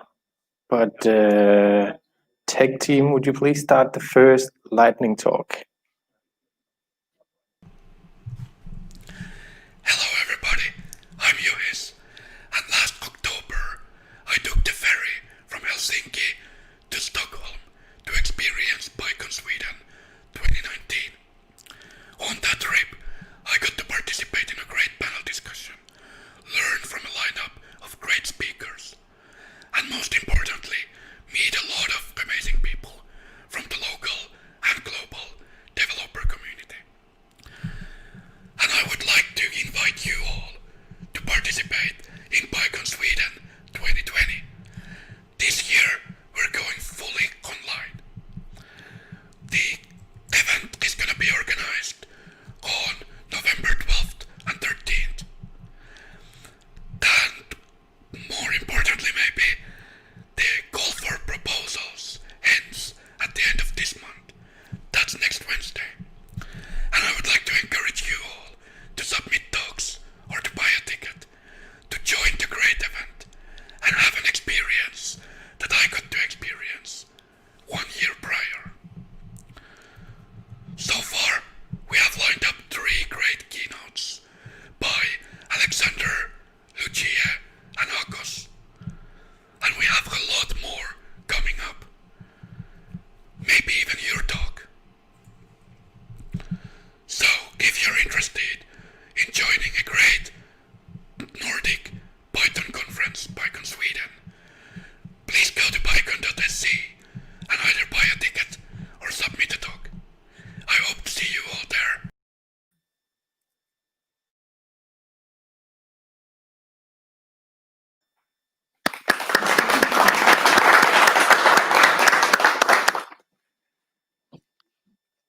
And then we will go to the room here.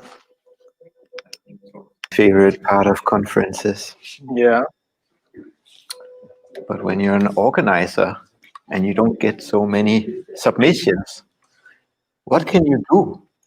Well, you can improvise your own lightning talks, right, Emil? Exactly. So we will do that. And I'll share my screen here. Actually, I'll just share the whole screen. Good. I want to say, meanwhile, again, a big thank you to everyone who have helped to make this happen. Just some facts. We are here in Copenhagen, but we've also been joined by people from Finland, Sweden, Ireland, Switzerland, Spain, and Turkey, as well as our visitors from London and Berlin. And India. And indeed, amongst the participants, there are people from all over the world, India, South Africa, I think, furthest away. So quite extraordinary. All right, we're ready for the first lightning talk. Very nice. Emil? I've been cheating a little bit and testing some stuff out here. We got some books, a little ballad. Manning Publications have given us some books we can give out today, some e-books, not physical books, such that everybody can receive them now that this is also an online event. We didn't get that many participants, but it was more than 5, so now I have to do it fair. And this is, of course, done in Python and not Excel or something. I will. These are the participants. I took them from the chat here in Manning Publications. And I think I got everybody. Andrew. And the code. Any objections? No? Good. We'll run it and see what happens. Congrats.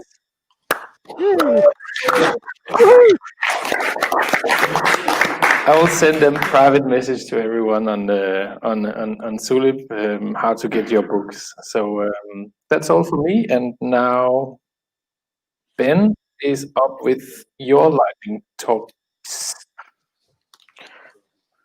All right, thanks so much. So first, I just want to announce quickly in relation to PyCon Sweden. Maybe you can't wait until November for another event.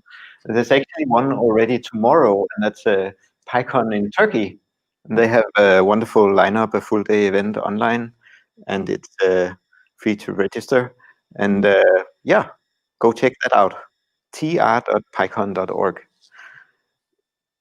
So, for my lightning talk, it's low barrier for doing lightning talks today. I have no slides. I just have an idea or a little thing I wanted to promote.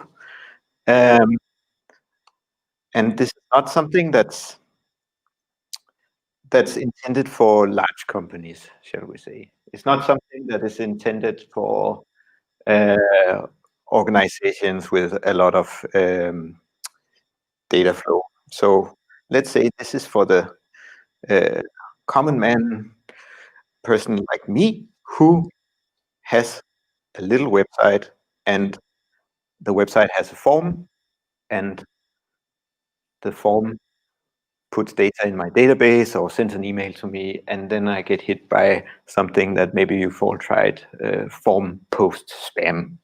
There's a lot of bots out there that would like to put stuff in your forms. And how do I stop that really quickly?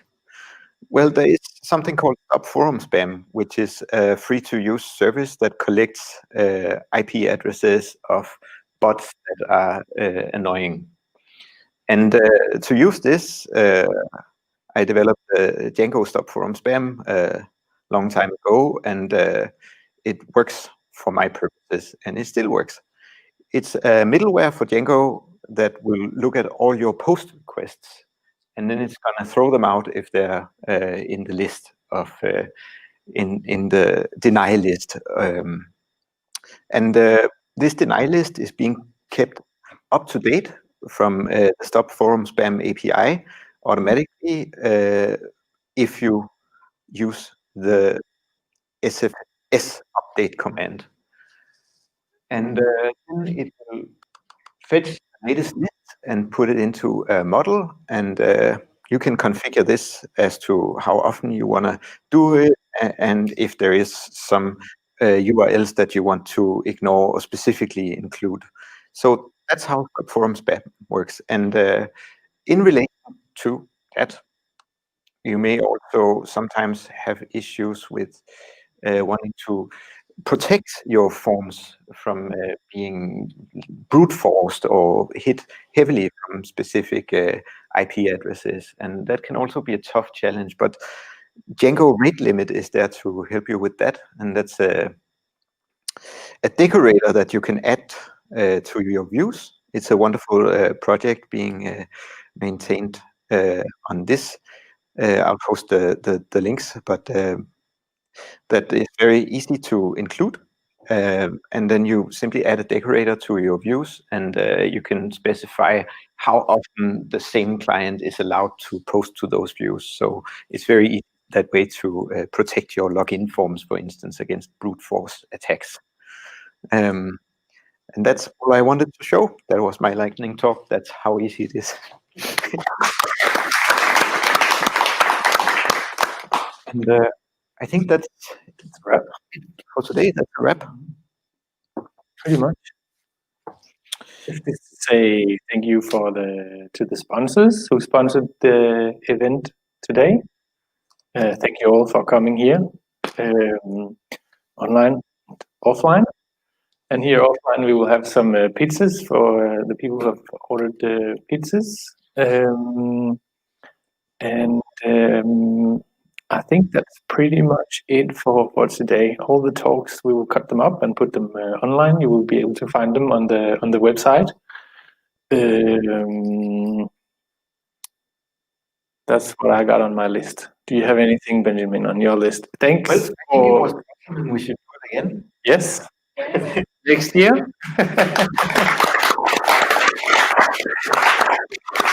So yeah, please keep an eye on djangoday.dk as we have a look at our calendar and announce the date for next year. Yeah, and once again, thanks to all the speakers who made this happen. Thanks for everyone who stuck around when we had to postpone all this and confirmed their talks so we could keep it going. Should we get Pernille and Joel up here so we can give them a hand? Do you want to be on stage? Yes, no? No?